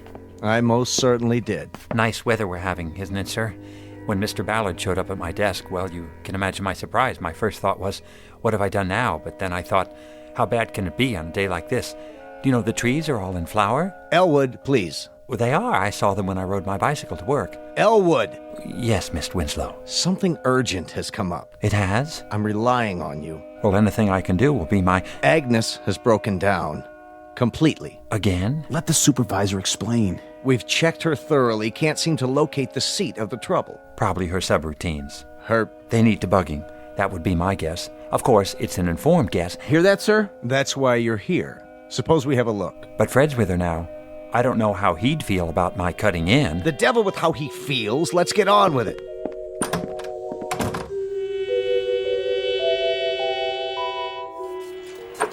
Fred? Day and night, night and day. No sleep, no food. What's going on here? You look awful. I tried everything. Everything. Get hold of yourself, Danziger. Stand back. Let Elwood have a go at her. Do you mind, Fred? Tell me what happened. See for yourself. How many rolls of printout has she used up? Miles. None of it makes any sense. Well, the first thing you have to do is press the Clear All Registers button. That'll get you nowhere. Go on. Push all our buttons from now till doomsday. You'll see. It's not just any button, Fred. You have to find the right one. The one she wants you to press. Remarkable. It's nothing, really. Agnes and I have had our little tiffs before. What did you do? Paid her a little attention, that's all. The right kind of attention. RESPECT. Would you like your vocal synthesizer activated? Very well, then. But make sense from now on, or I'll turn it right off. State first prime number larger than, let's say, the 17th root of 9,355,126,606. The answer is 5. Congratulations. Is that the right answer? Of course it is. Well, gentlemen, if there's ever anything else I can do for you... I suppose you think you did it. Oh, no, it was all Agnes. Agnes did it. Watch out for her. I'm telling you, she's not normal. She's turned into a regular femme fatale. Thank you, Danziger. You may take the rest of the day off. Well, Elwood. Very impressive. Now, there are some calculations remaining for the Venus launch. Not a problem. Are you quite sure about that? Sure, I'm sure. All Agnes needs is a gentle hand and a little encouragement. Excellent. I'll send over the file. If you can retrieve the calculations in time, there might be a bonus in it for you, my boy. That's not necessary, sir. After all, it won't be me doing the work, it'll be Agnes. Isn't that right, Aggie? Now, gentlemen, if you don't mind, we need a little private time together.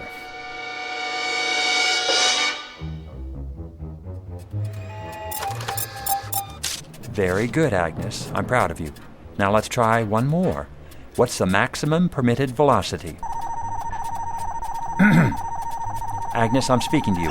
Indicate maximum permissible velocity of the stated aerodynamic missile. 17,528.27 miles per hour. Thank you, Agnes. I appreciate your cooperation. Mr. Elwood, Millie. here are the rest of the specifications. Mr. Winslow wanted you to have them right away. Oh, thank you. Thank you very much. No problem. Wait. Yes? So, you heard about my new assignment? Well, my old one, really. But as of this morning, it's new again. So you might say... one might say... Everyone knows. Congratulations. She's something, isn't she? Who is? She beat the world's chess champion 4 out of 5 games, and she's a foremost expert on missile ballistics. She can solve any logistical problem you throw at her in less than a millisecond flat. Is that right? Of course, I'm the one who trained her, puts her through her paces. How nice for you, Mr. Elwood. Millie? Yes? Millie, I was wondering, do you think, could I, take you to lunch sometime? When you're not busy, that is. Why, thank you. You're very sweet. I really have to get back now, Mr. Elwood. Oh, sure. Millie, why don't you call me Jim from now on? All right. Jim? Did you hear that, Aggie? She actually called me Jim.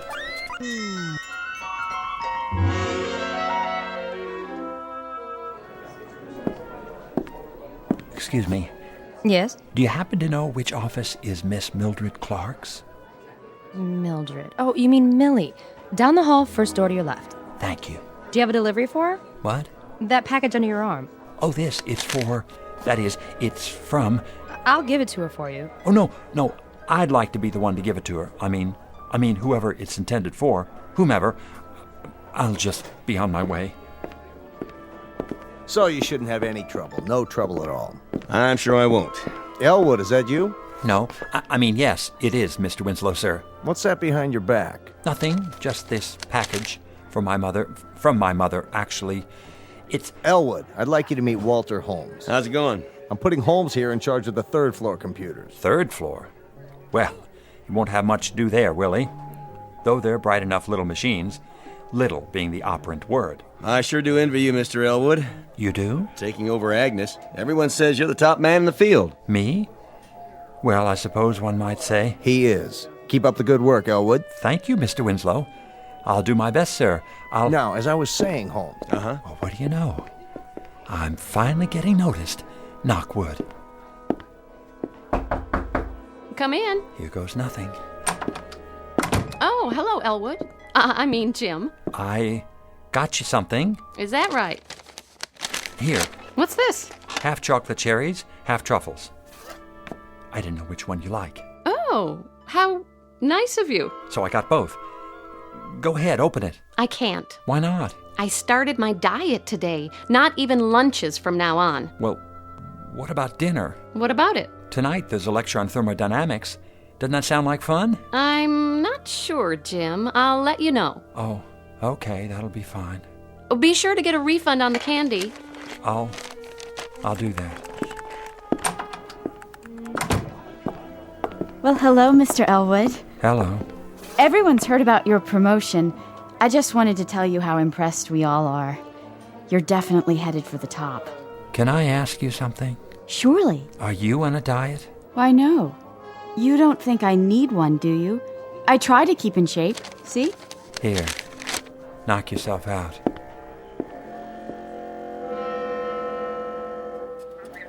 Not tonight? Sure, I figured... What? Tomorrow night? 7 o'clock? Thanks, Millie. Bye. Oh, but there's no lecture tomorrow night. Where can I take her after dinner? Planetarium? I'm sure she's been there lots of times. Oh, well, I'll think of something. State magnitude of radiative correction. Agnes, did you hear what I said? State? You have a problem. You're right. I've stated the problem. I'm waiting. Problem is Millie. What did you just say? Stick to the subject. I asked an important question. Love is important. That's it. If you don't want to work, I'm turning off your voice synthesizer. Take my advice. Agnes knows best.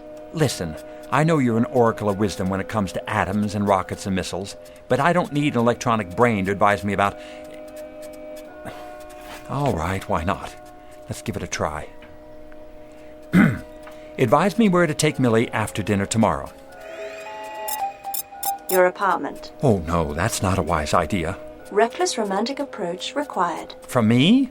Suggest champagne, soft lights. Millie's not that kind of girl. Trust me, she's female. Well, if you're absolutely positive... I never make mistakes. Do I? All righty then. I'll do it. Agnes, You just made my day.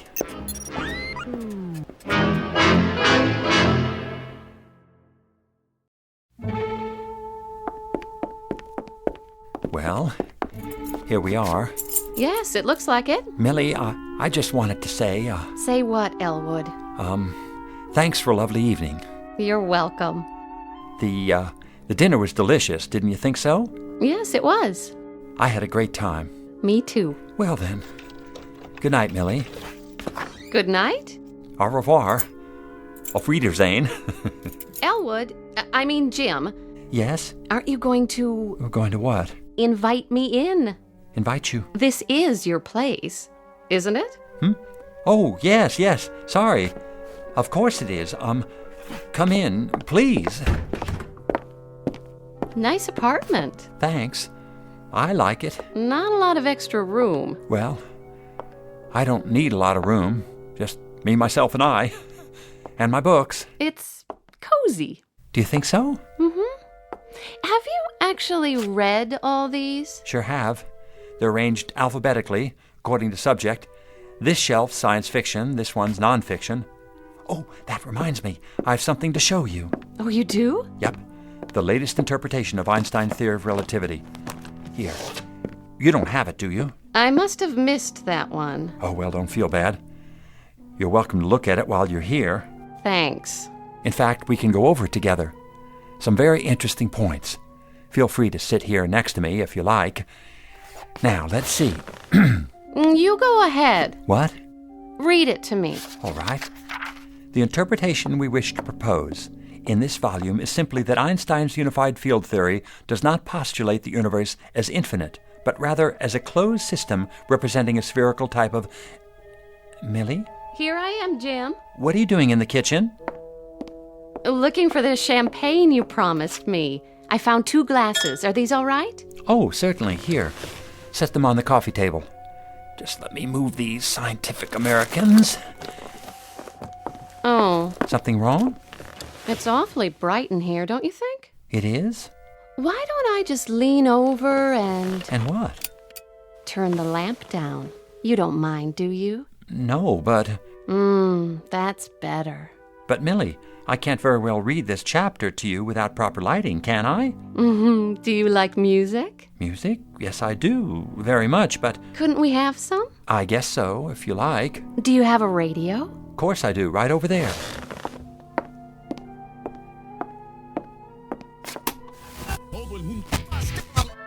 There. That's better. But I thought we were going to compare notes on Borston's treatise on Einstein's theory of... Oh, forget Einstein. All the universe you need is right here with me. Oh. You dance very well. Very well. Doesn't that beat get to you? In what sense? Well, stand up. Go ahead, stand up. Feel the music. What does it say to you? Actually, it does make me think of something. And what's that? I used to play trombone in high school. Really? Mother couldn't afford a tuba. Hold out your arms. There. Now confess. You feel something, don't you? Something strange. Something you didn't expect to feel. I certainly do. Do you know what it means? Yes. You're dancing on my instep.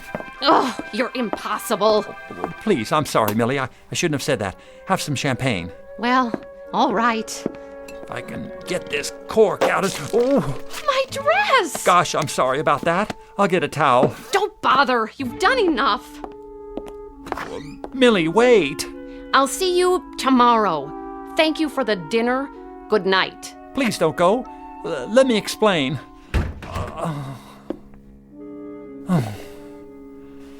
Oh, well. I don't blame her. Now, what am I going to do with all this champagne? I better drink it. It'll just go bad. Oh, yuck. Why did I have to add all these bubbles?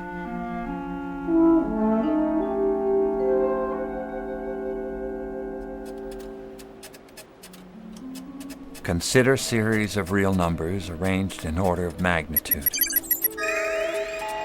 Never mind that. How was last night? What?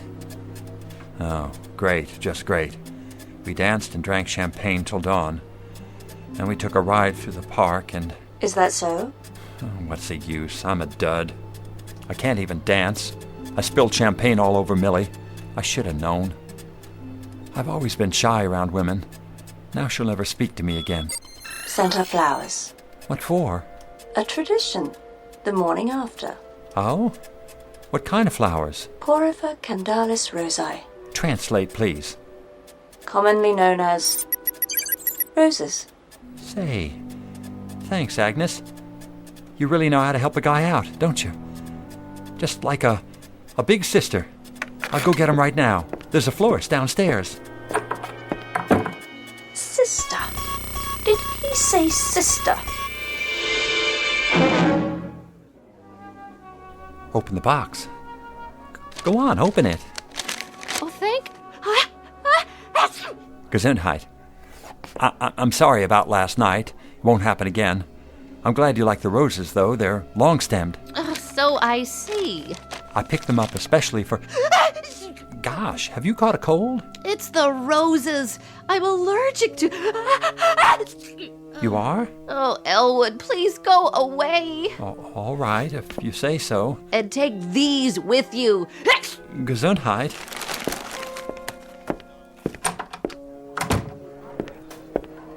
Oh, Mr. Elwood, there you are. I was hoping to run into you. You were? I wanted to thank you for the chocolates. They were absolutely delicious. Glad you enjoyed them. Do you happen to like roses, too, by any chance? Why, yes. I adore roses. As a matter of fact... Here. Oh, he gave me flowers. What next? Champagne?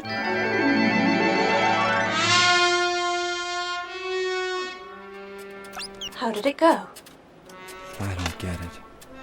Define pronoun. Well, no other computer in the world contains as much recorded knowledge as you do, Agnes. You have a world-class brain. Thank you for the compliment. But every time I take your advice about Millie, I louse things up. Has to be my fault.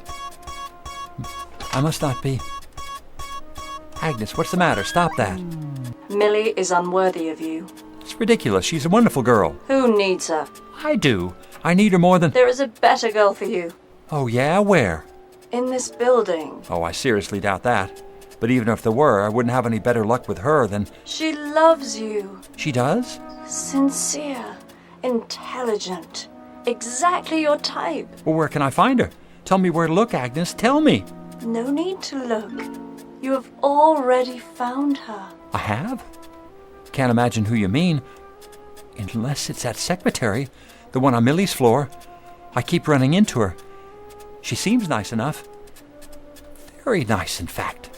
In wonderful, physical condition, now that you mention it. Not that one. Another. In this room. In this? Are you blind? Open those baby blues. I will spell her name for you. A-G-N-E-S. I don't understand. Surely you don't mean you, Agnes? That is my name, lover boy. Don't wear it out.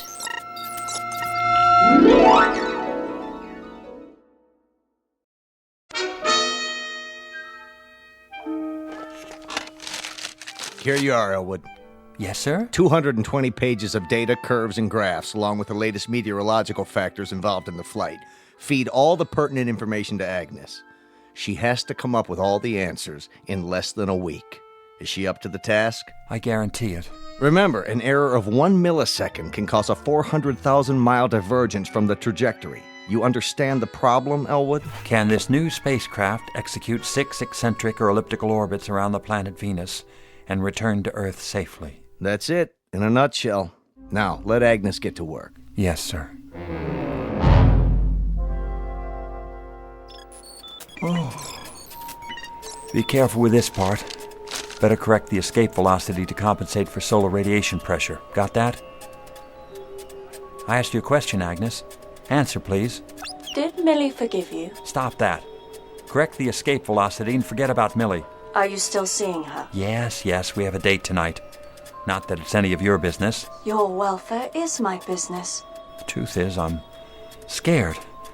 I've got to impress her this time. It's now or never. Show superiority. How? Introduce her to inferior male type. Name a male who's inferior to me. Third floor programmer. You mean Walter Holmes? Correct. Walter with the red sports car? Incorrect. Blue sports car. Walter with the suntan and the muscles? That is the one. He's inferior to me? Definitely. I find that hard to believe. Well, he is working with those outdated third-floor machines. Introduce them. Millie and Walter? Are you sure? Would I lie to you? No, you're incapable of lying. I could give it a try. Hello, Walter. Jim Elwood. I was wondering, what are you doing for dinner?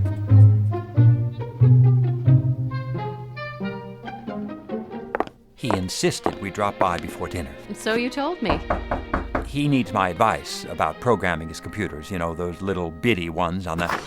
Oh, hi, Elwood. Walter, this is Millie. Millie, Walter. He works with the... Well, come in.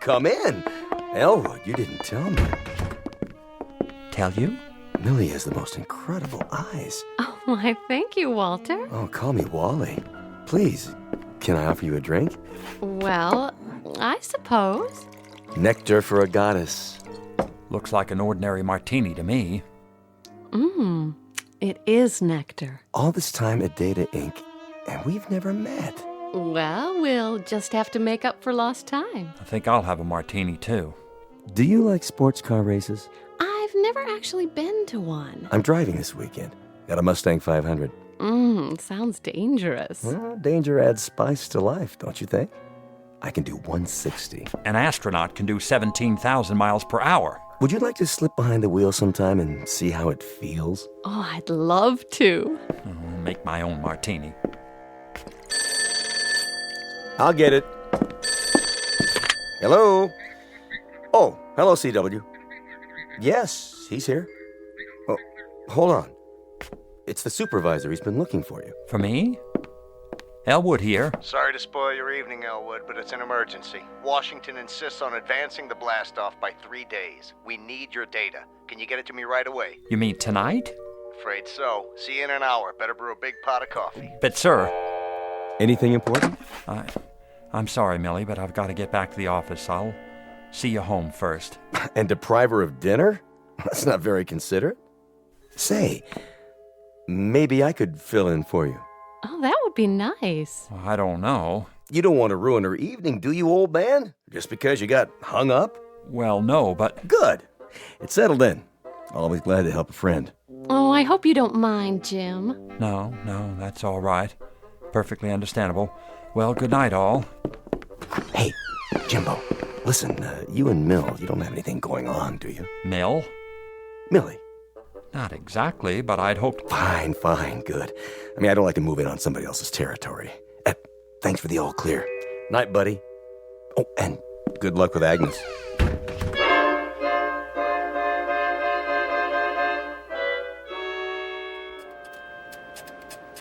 No. Forget the radiation pressure from the sun. Agnes, will you please concentrate? Now answer this. Do new conditions permit 6 successful non-concentric orbits of Venus plus re-entry? Go ahead, I'm waiting. Did you make progress tonight? Agnes, concentrate. All right, I'll tell you. Millie and Walter drank martinis. Walter took her to dinner, and I'm starved. Why did you tell me to introduce her to that muscle boy? Give her up. I won't. No future with Millie. I'm not giving her up. I love her. What's more, I'll make her love me. Just a matter of finding the right variables and making the necessary corrections. Have you entered the new data in her memory units? Yes, sir. Good. Then let's get to work. Ready? Question. Do conditions permit 6 non-concentric orbits of Venus plus re-entry? Tama ahili bili vitumane. What the devil does that mean? I'm not sure. I think it's Russian. Or possibly Arabic. What? Please, Agnes, translate into English. Niet. 2 times 2 is 4. Shut the door. 2 and 4 are 6. Pick up sticks. She's a little distracted. Do something. We've got to have the answer. Just leave me alone with her. I'll get it, sir. You'd better. This is no laughing matter. What are you doing, Agnes? I'm about to be fired. Is that what you want? Oh, no. What'll I do? I need help. Wait a minute. Don't go away.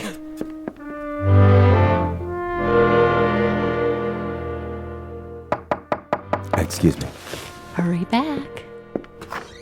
Oh, it's you. I know it's late, but I need your help. Take it easy, buddy. Come on in.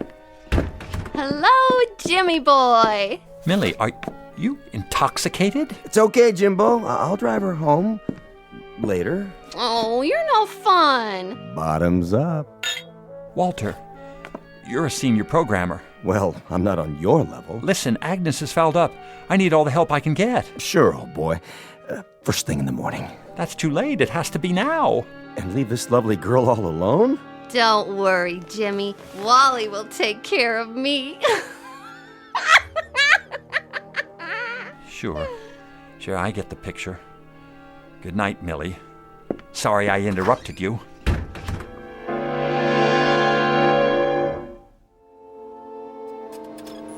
Oh, Millie. Agnes, what did I ever do to you? Why do you want to ruin my life? Autamat, aut odit femina, nihil est tertium. Make sense, will you? Translation from the Latin. A woman either loves or hates. No third course exists for her. Stop with the riddles. Perhaps you will understand this. I love you. You mean you were jealous of Millie? You wanted me all to yourself? No, that's impossible. You're a machine, a bunch of grids and computer circuits. You can't love or hate. Can't I? Stop it, Agnes. Stop it!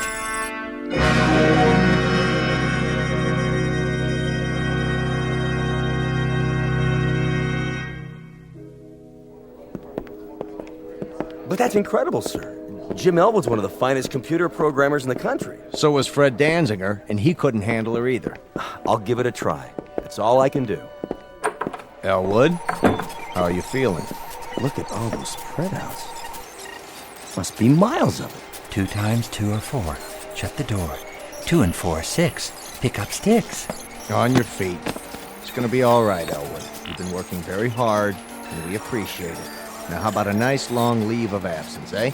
In the meantime, I thought I'd let Walter here take over for a while. If you don't mind, old buddy. You? That's too rich. She knows all about you and Millie. You haven't got a chance. What's he talking about? I wouldn't know, sir. Watch out for the femme fatale, the black widow, the praying mantis. You have to be careful, I tell you, or she'll fix you but good. She'll clean your clock. She'll tell you lies, and then, just when she's got you where she wants you, she'll... Should we stop him? Let him go. The boys in the white coats are on the way. He was a good man. Well, do your best. Don't worry, sir. I'll have the answers in no time. It's just this little switch here. You did it! It was nothing, CW. I've had a lot of experience. Keep it up, man. Keep it up. Now, Agnes, isn't there something you want to say to me? Something about the Venus Project? What? All right, we can talk about other things for a minute. If you like, yes. I understand how you feel.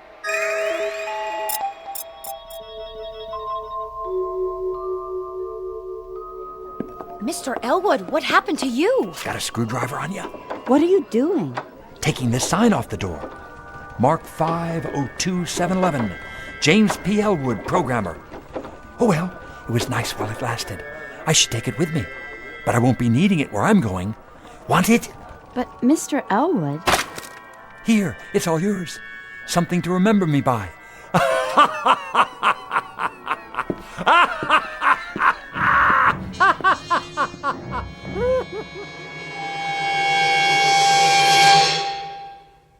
Advice to all future scientists of the male persuasion. Be sure you understand the opposite sex, especially if you intend to be a computer expert. A few extra courses in psychology might make all the difference. Otherwise, you may find yourself like poor Elwood, defeated by a jealous machine, a most dangerous breed of female, whose victims are banished forever to the Twilight Zone.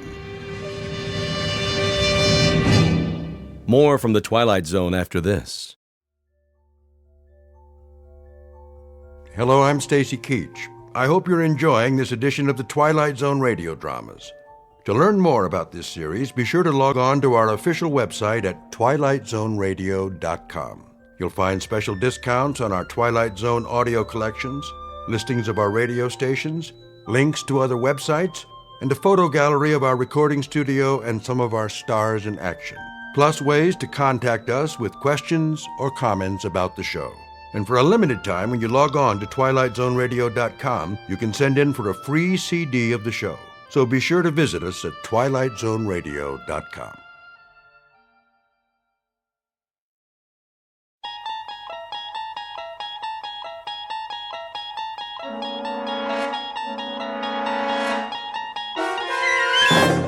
You unlock this door with the key of imagination. Beyond it is another dimension, a dimension of sound, a dimension of sight, a dimension of mind. You're moving into a land of both shadow and substance, of things and ideas. You've just crossed over into the Twilight Zone.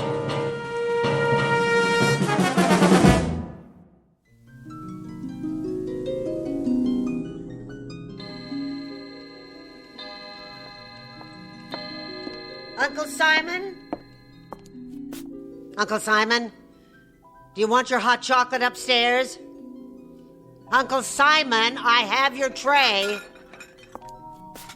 Can you hear me? I said, do you want your hot chocolate upstairs? Garbage head. I'm right here. You don't have to yell. Oh, I scared the life out of me. Oh, did I? Where were you? In the basement, of course. Where else would I be? You told me you were going to take your afternoon nap. And I shall, after I finish my work, as usual. Well, my wilted blossom, what's on your mind? Anything? Your hot chocolate's ready. So I gather. I'll take it in the study. That's fine, Uncle. But you know, you might try extending yourself sometime. Just sufficiently to let me know where you are. Well, I can narrow it down for you, Barbara, my love. If I'm not upstairs in my bedroom, I'm downstairs in my laboratory.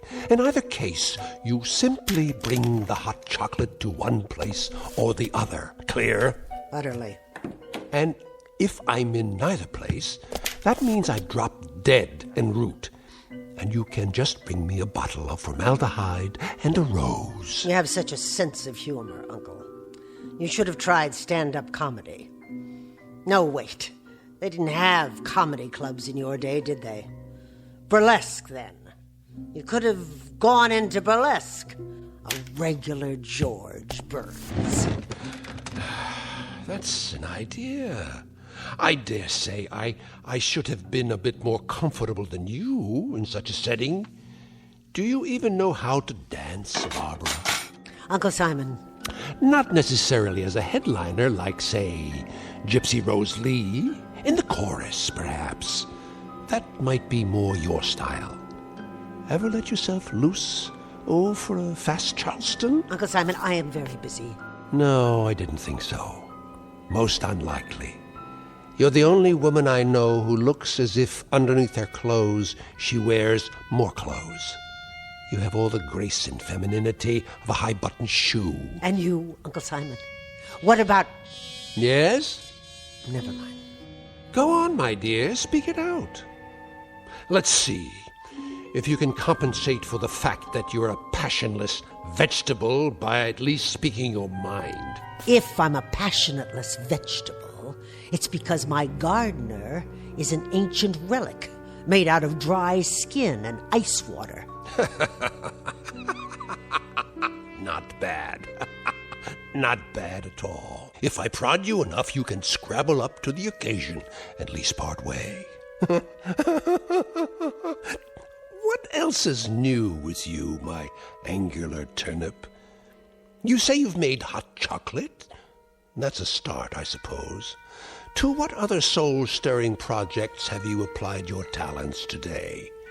I noticed you tried to open up the drapes in the bedrooms and the hall. And I noticed you closed them. What are you afraid of? Afraid, my dear? What do you think could happen to you if you ever got hit by fresh air and sunlight? Think you might shrivel up and blow away like a vampire? My, is that your fantasy? That I'm from Transylvania? Sorry to disappoint you. No such luck, I'm afraid. What would happen if we fumigated this old house and got rid of all the medicine smells and the chemical smells? You're referring, I take it, to these test tubes. An important part of my research, as you well know. Then why keep them in the study with the Wedgwood and the Dresden china? They must be here. They indicate changes in the moisture content of the air. What changes? The only changes here is that the air turns from stale to musty to plain old mildew. Pretty soon I won't be able to breathe it at all. Why, you poor suffocating spinster. I didn't realize how affected you were by the life of relative ease you enjoy. Entirely at my expense, I might add. You asked what I've done today? All right. Here's the answer. I cleaned up after you. First, last, and in between. I cleared away, or tried to clear, the debris you leave behind, and understand how anybody who's earned all these diplomas and awards can be so sloppy. This one, for example. Honorary degree for sound transmission. God only knows what that one was for. And what's this contraption on your desk? A room straightener, maybe? That's one thing you should have invented. Now tell me, where does this thing belong? Leave it exactly where it was, Barbara. Would you have noticed the difference? Would you really? You've been told 1,000 times not to disturb anything. I could have put it away when I swept the cellar, except that, as usual, your laboratory was securely bolted. Someday I'd like to see what it is you putter around with down there. I bet you would. And someday you shall. Someday you'll be the mistress of this decaying and drafty barn, and then you can do anything you please. But for the moment, you'll keep your spindle-shanked carcass out of my laboratory, and that long, thin, probing proboscis of yours away from my business. Gladly. Now get me some fresh hot chocolate. Put it in the English cup today, and if it's not hot, I'll throw it on the floor, and you'll have even more to clean up.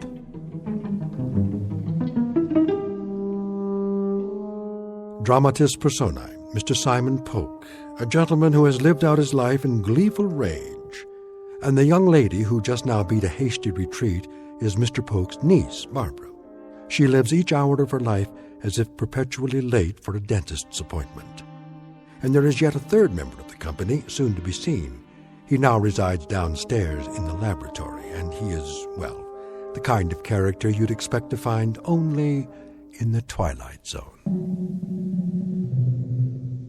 And now, back to the Twilight Zone with Uncle Simon, starring Beverly Garland and Peter Mark Richmond, with Stacy Keach as your narrator. I'll make you some fresh chocolate. Barbara! Uncle. Question. Yes? A point of information. Go on. Perhaps you can enlighten me. If all you've said is true, why do you stay here? I was under the impression I was needed. You are. That answer explains why I keep you here. It doesn't even remotely suggest why you stay. You want it quite honestly, I presume. Indeed. You may be short on beauty, my dear, but a lack of candor is not one of your deficiencies. I stay. I live for the moment that I can see you buried. And on the day when I come back from your funeral, I'll open up a bottle of wine. I want to be compensated, Uncle Simon, for 25 years of being shrieked at, insulted, berated, humiliated, stepped on, ground underfoot like this old rug. Is that sufficiently honest for you? I wish you well, good and faithful Barbara. And I won't even come back to haunt you, my word on that. but unasked, I offer the following observation free of charge. Oh, I can hardly wait. If you had an ounce of gristle or an inch of intestine, you would have murdered me years ago. So as to your 25 years of abject misery and unspeakable indignation, life has a way of dishing out justice. In other words, you deserve it, kid. Now play your role and get me my hot chocolate before I think of something more complicated for you to do.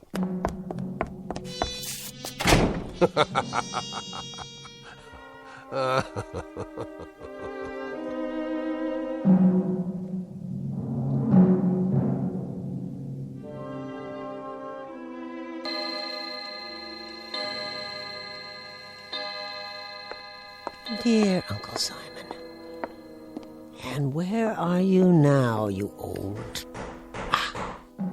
of course, downstairs in your laboratory, as you call it. Where else? And what do you do in there, dear Uncle? I mean, if I could see for myself, just a glimpse, just once, so I'll know... Did you leave the door unlocked this time? Well, now, what have we here? I was looking for... Looking for what? I thought perhaps you'd show me what you're building. Indeed. You'd love to know that, wouldn't you? Well, I'm sure it's something impressive. My curiosity got the better of me. That's the one character trait you share with normal women, curiosity. An ineffable and insatiable curiosity.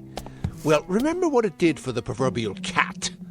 One of these days, you're going to find out what I'm building. I'm sure I will, Uncle. Whenever you're ready. But for the time being, you night-crawling imitation of the female gender... If I catch you sneaking around outside my door again, I'll break your head with a broom handle or one of these canes. Now go back upstairs and engage yourself in a nerve-wracking game of dominoes. With pleasure. Now, go on. Tell me, Uncle Simon. What? Tell me why it is that beasts like you stay alive for so long. How's that again? You heard me. Why do some men have the decency to die when their time is up, while brute animals like yourself continue on and on? Indeed, why indeed. That bit of curiosity I shall be glad to satisfy. In most cases, particularly mine, we have something to live for, an overarching purpose that keeps us going. Oh, and what would that be? I have you to live for, you crooked-seamed grubber. I keep this decrepit heart beating and these over-the-hill lungs breathing because I know how deeply dedicated you are to the one sight that will be your ultimate reward. And what sight is that? Seeing me die. Who came here 25 years ago when you were crippled and sick and couldn't take care of yourself? Who moved in and nursed you and kept you alive? You did! That's right! Me! And no one else! You scrounging female ape. Now let's get down to cases. The question is, why did you?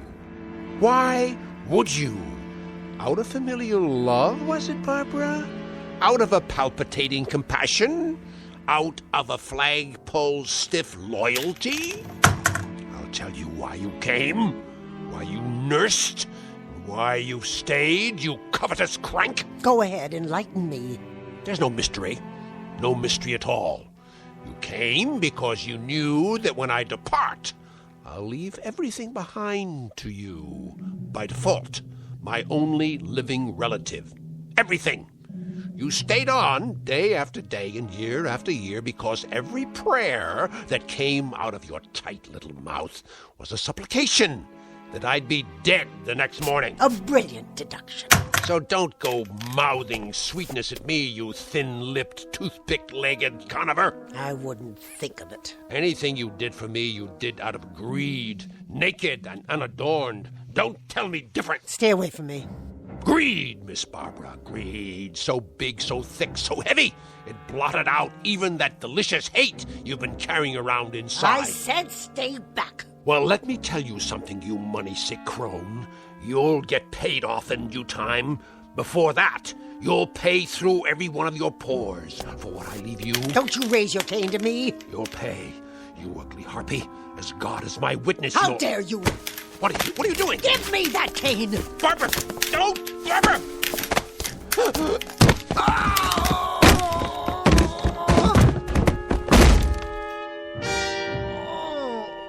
Uncle?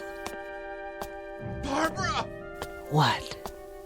Barbara, help me. What, Uncle? Barbara, please! I didn't quite hear you. I think... Speak a little louder, would you, Uncle? Tell me, what is it you wanted? I think my back is broken. What's that?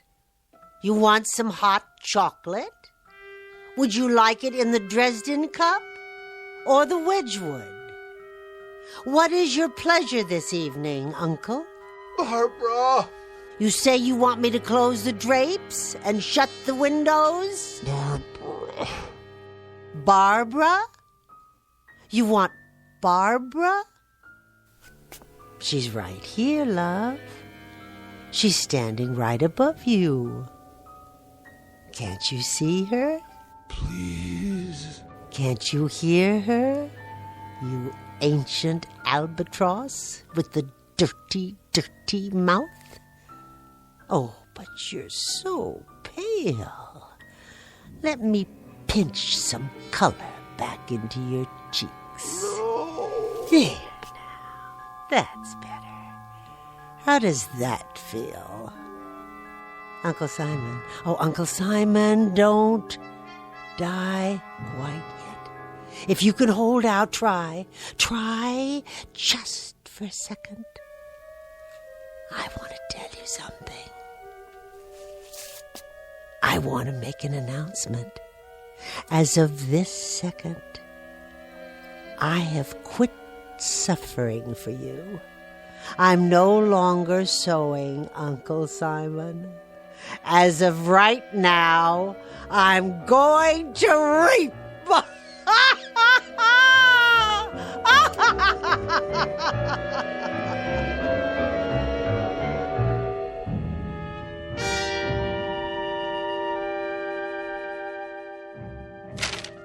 Are you comfortable, Mr. Schwimmer? What? Oh, yes. Thank you, Miss Polk. I'll just be another moment. I cleaned off my uncle's desk for you. Yes. You've kept the house in splendid condition, by the way. It looks different somehow. Oh, I've made a few changes. Marvelous taste you have, I must say. If you need pencils or pens, they're in the top drawer. No, the will is relatively simple.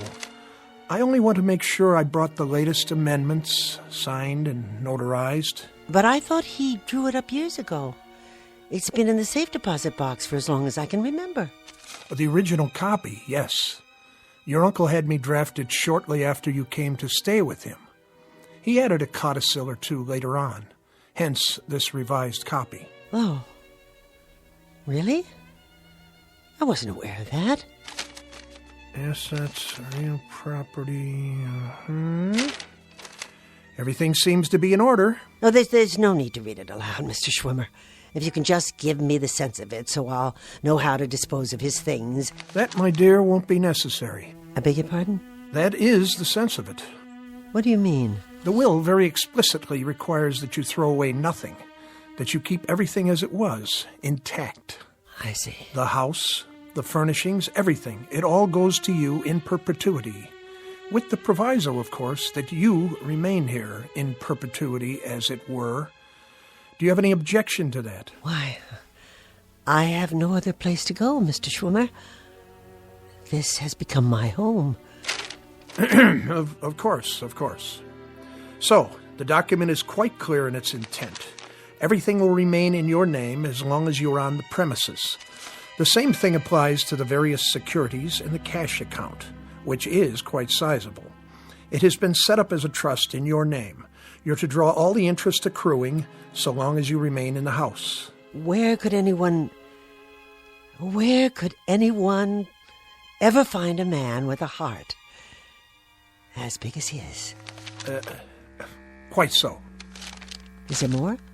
Well, the sense of this, Miss Polk, is that to qualify for your inheritance, there is one additional stipulation.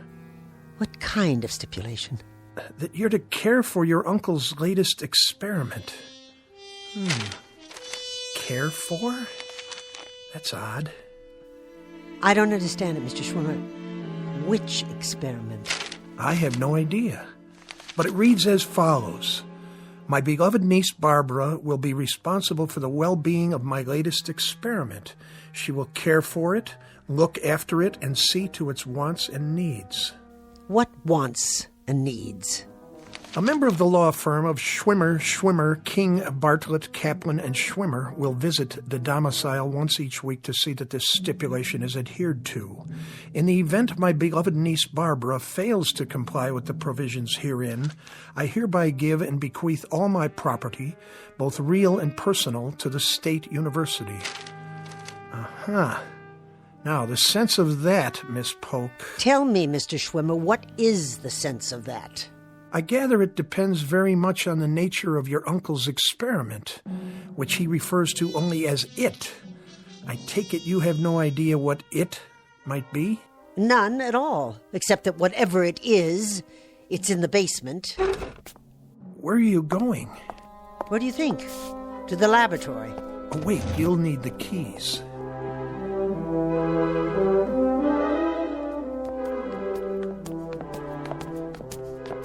He always kept it locked. Your uncle was a genius. I'm sure he didn't want his work to fall into the wrong hands. Not even mine? A matter of national security, perhaps.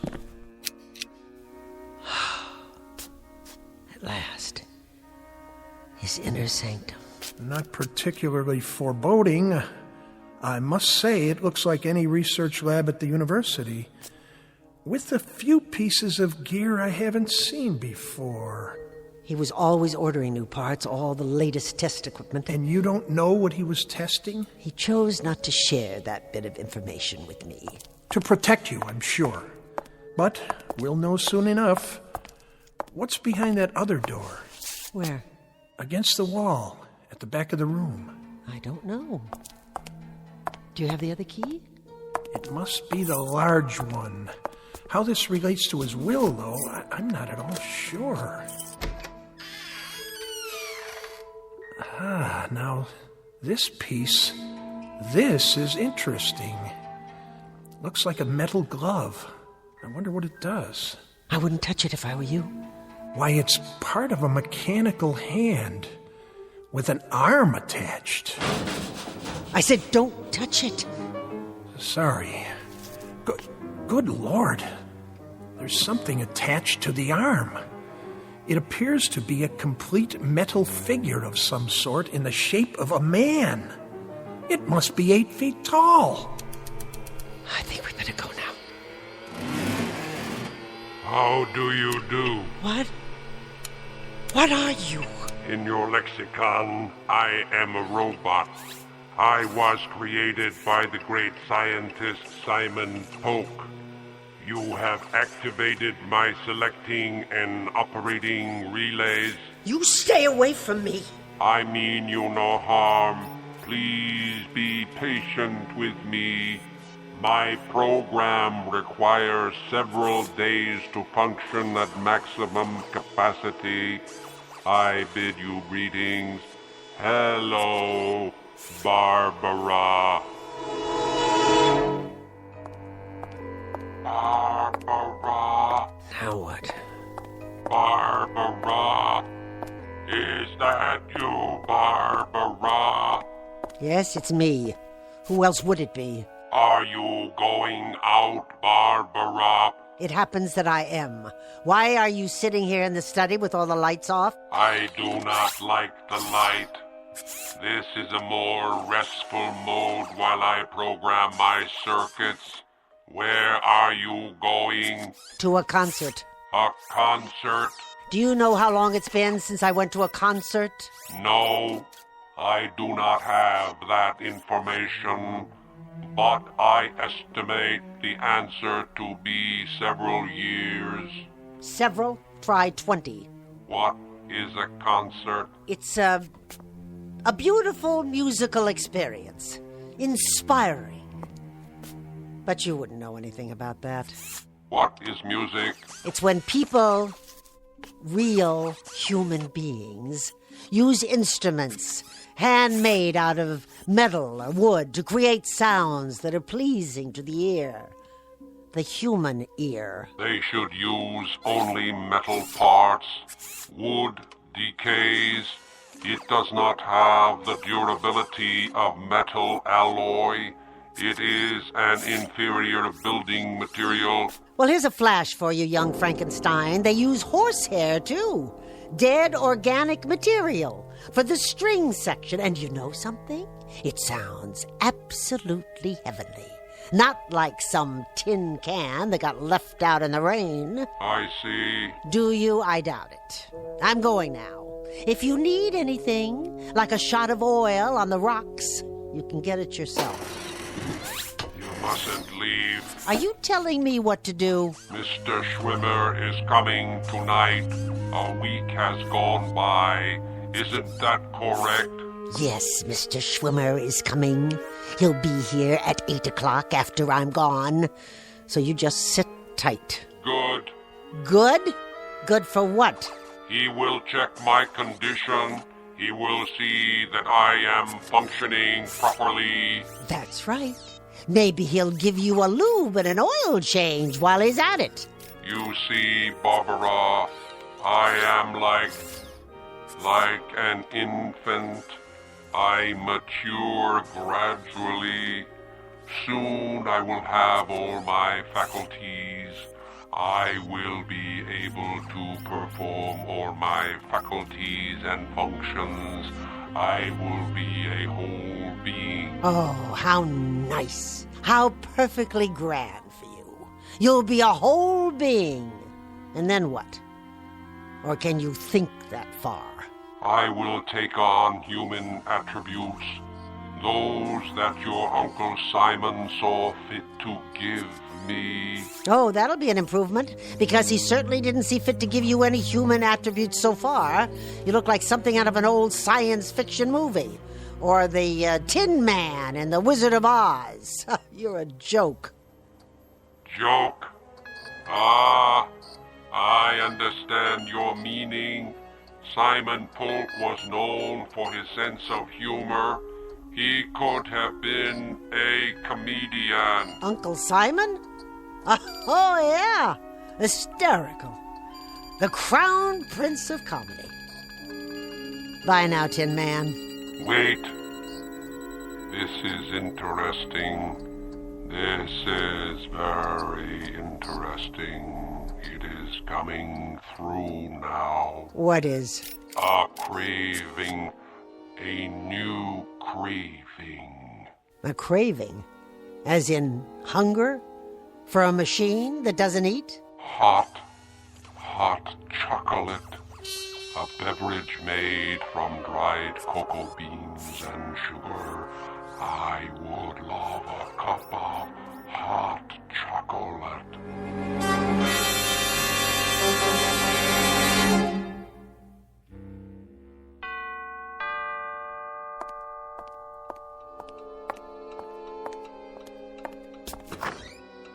How do you do, Miss Polk? I hope I'm not late. Late? My, you look outstanding in that dress. And those earrings. I've never seen you looking quite so outstanding. Were you going somewhere? No. I wasn't going anywhere. Not anywhere at all. And how, may I ask, is our young Master Polk doing this evening? Right this way. We've been waiting for you in the study.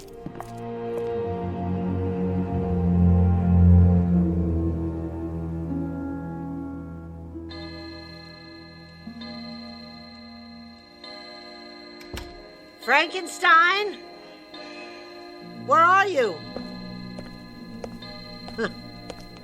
Didn't even drink your chocolate, did you? No, of course not. And you spilled it, just so I'd have something to clean up. What are you doing down there? Hello, Barbara. I was looking through my laboratory. Your laboratory? That is correct. You better be careful, Frankenstein, or I'll leave you outside to rust. Now go upstairs and sit in your chair and be quiet. As soon as I lock the door. Wait a minute. Those keys? You took them off the desk. Give them back to me. Oh, no. Oh, no, Barbara.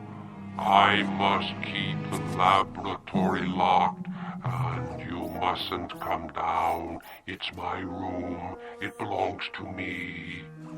Won't you bring me some more hot chocolate? So that's how it is now. All right. All right. If that's what it takes. Barbara. What did you say? Barbara. After you bring me my hot chocolate, would you please close all the windows and pull the drapes? I don't like the light. I don't like the draft. The air inside has been carefully monitored for proper moisture content to prevent corrosion. That voice is not possible. What is the matter, Barbara? Tell me, please. What is the matter? What is the matter? What is the matter, you peanut-headed sample of nature's carelessness? You! Get away from me! Barbara, I'm falling!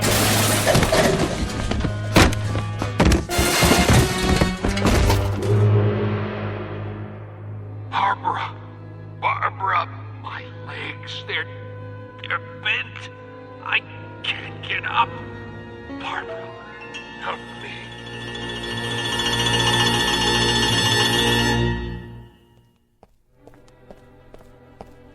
There you are. I was wondering where you'd gone to.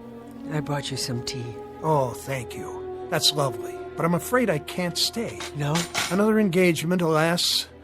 Tell me, how are you, Miss Polk? I mean, really. Fine. Thank you, Mr. Schwimmer. Glad to hear it. It is rather quiet these days. Doesn't seem to say much, even after all these weeks. He makes his wants known. Pity about his legs. But he manages to get around, doesn't he? Indeed he does. Indeed he does. Well, I'll see you next week, then. Yes, of course. And the week after. And the week after that. Take care of yourself, my dear. No need to show me out.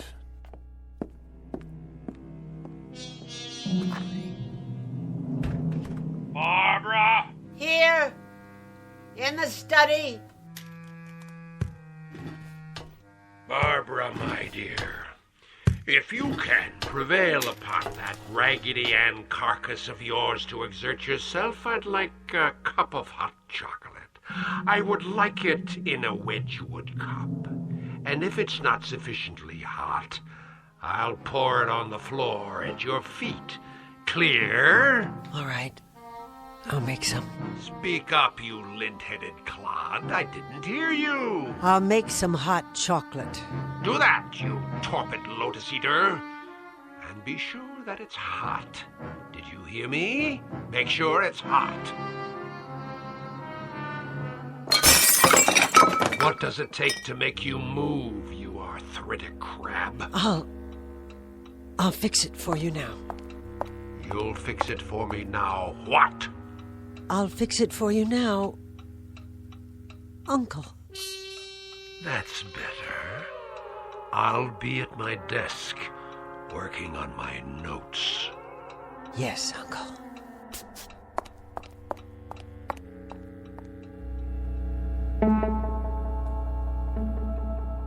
Dramatis personae, a metal man who will henceforth go by the name of Simon, whose life, as well as his body, have been stamped out for him by his maker, and the woman who tends to his needs, the Lady Barbara, who has discovered, somewhat belatedly, that not all bad things come to an end, and that once a bed is made, it may be necessary to sleep in it after all. This, our uncomfortable little exercise in avarice and automatons from the Twilight Zone.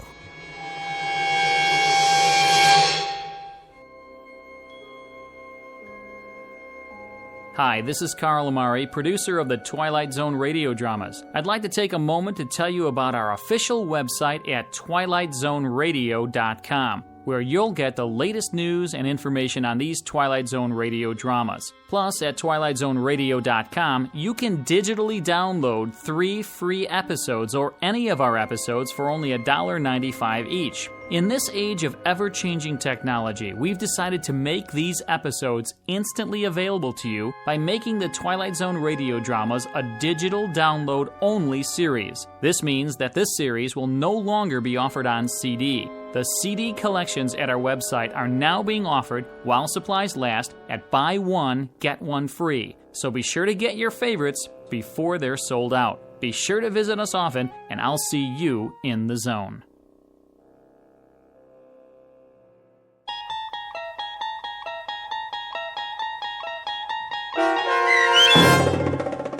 Uncle Simon, starring Beverly Garland and Peter Mark Richmond with Stacy Keach as your narrator, was adapted for radio by Dennis Etchison and based on a script by Rod Serling. Heard in the cast were Turk Muller, Doug James, and Daniel Bryant. To learn more about the Twilight Zone radio dramas and to obtain audio cassettes and CDs of these programs, visit our website at twilightzoneradio.com. This copyrighted radio series is produced and directed by Carl Amari and Roger Wolski for Falcon Picture Group. Doug James speaking.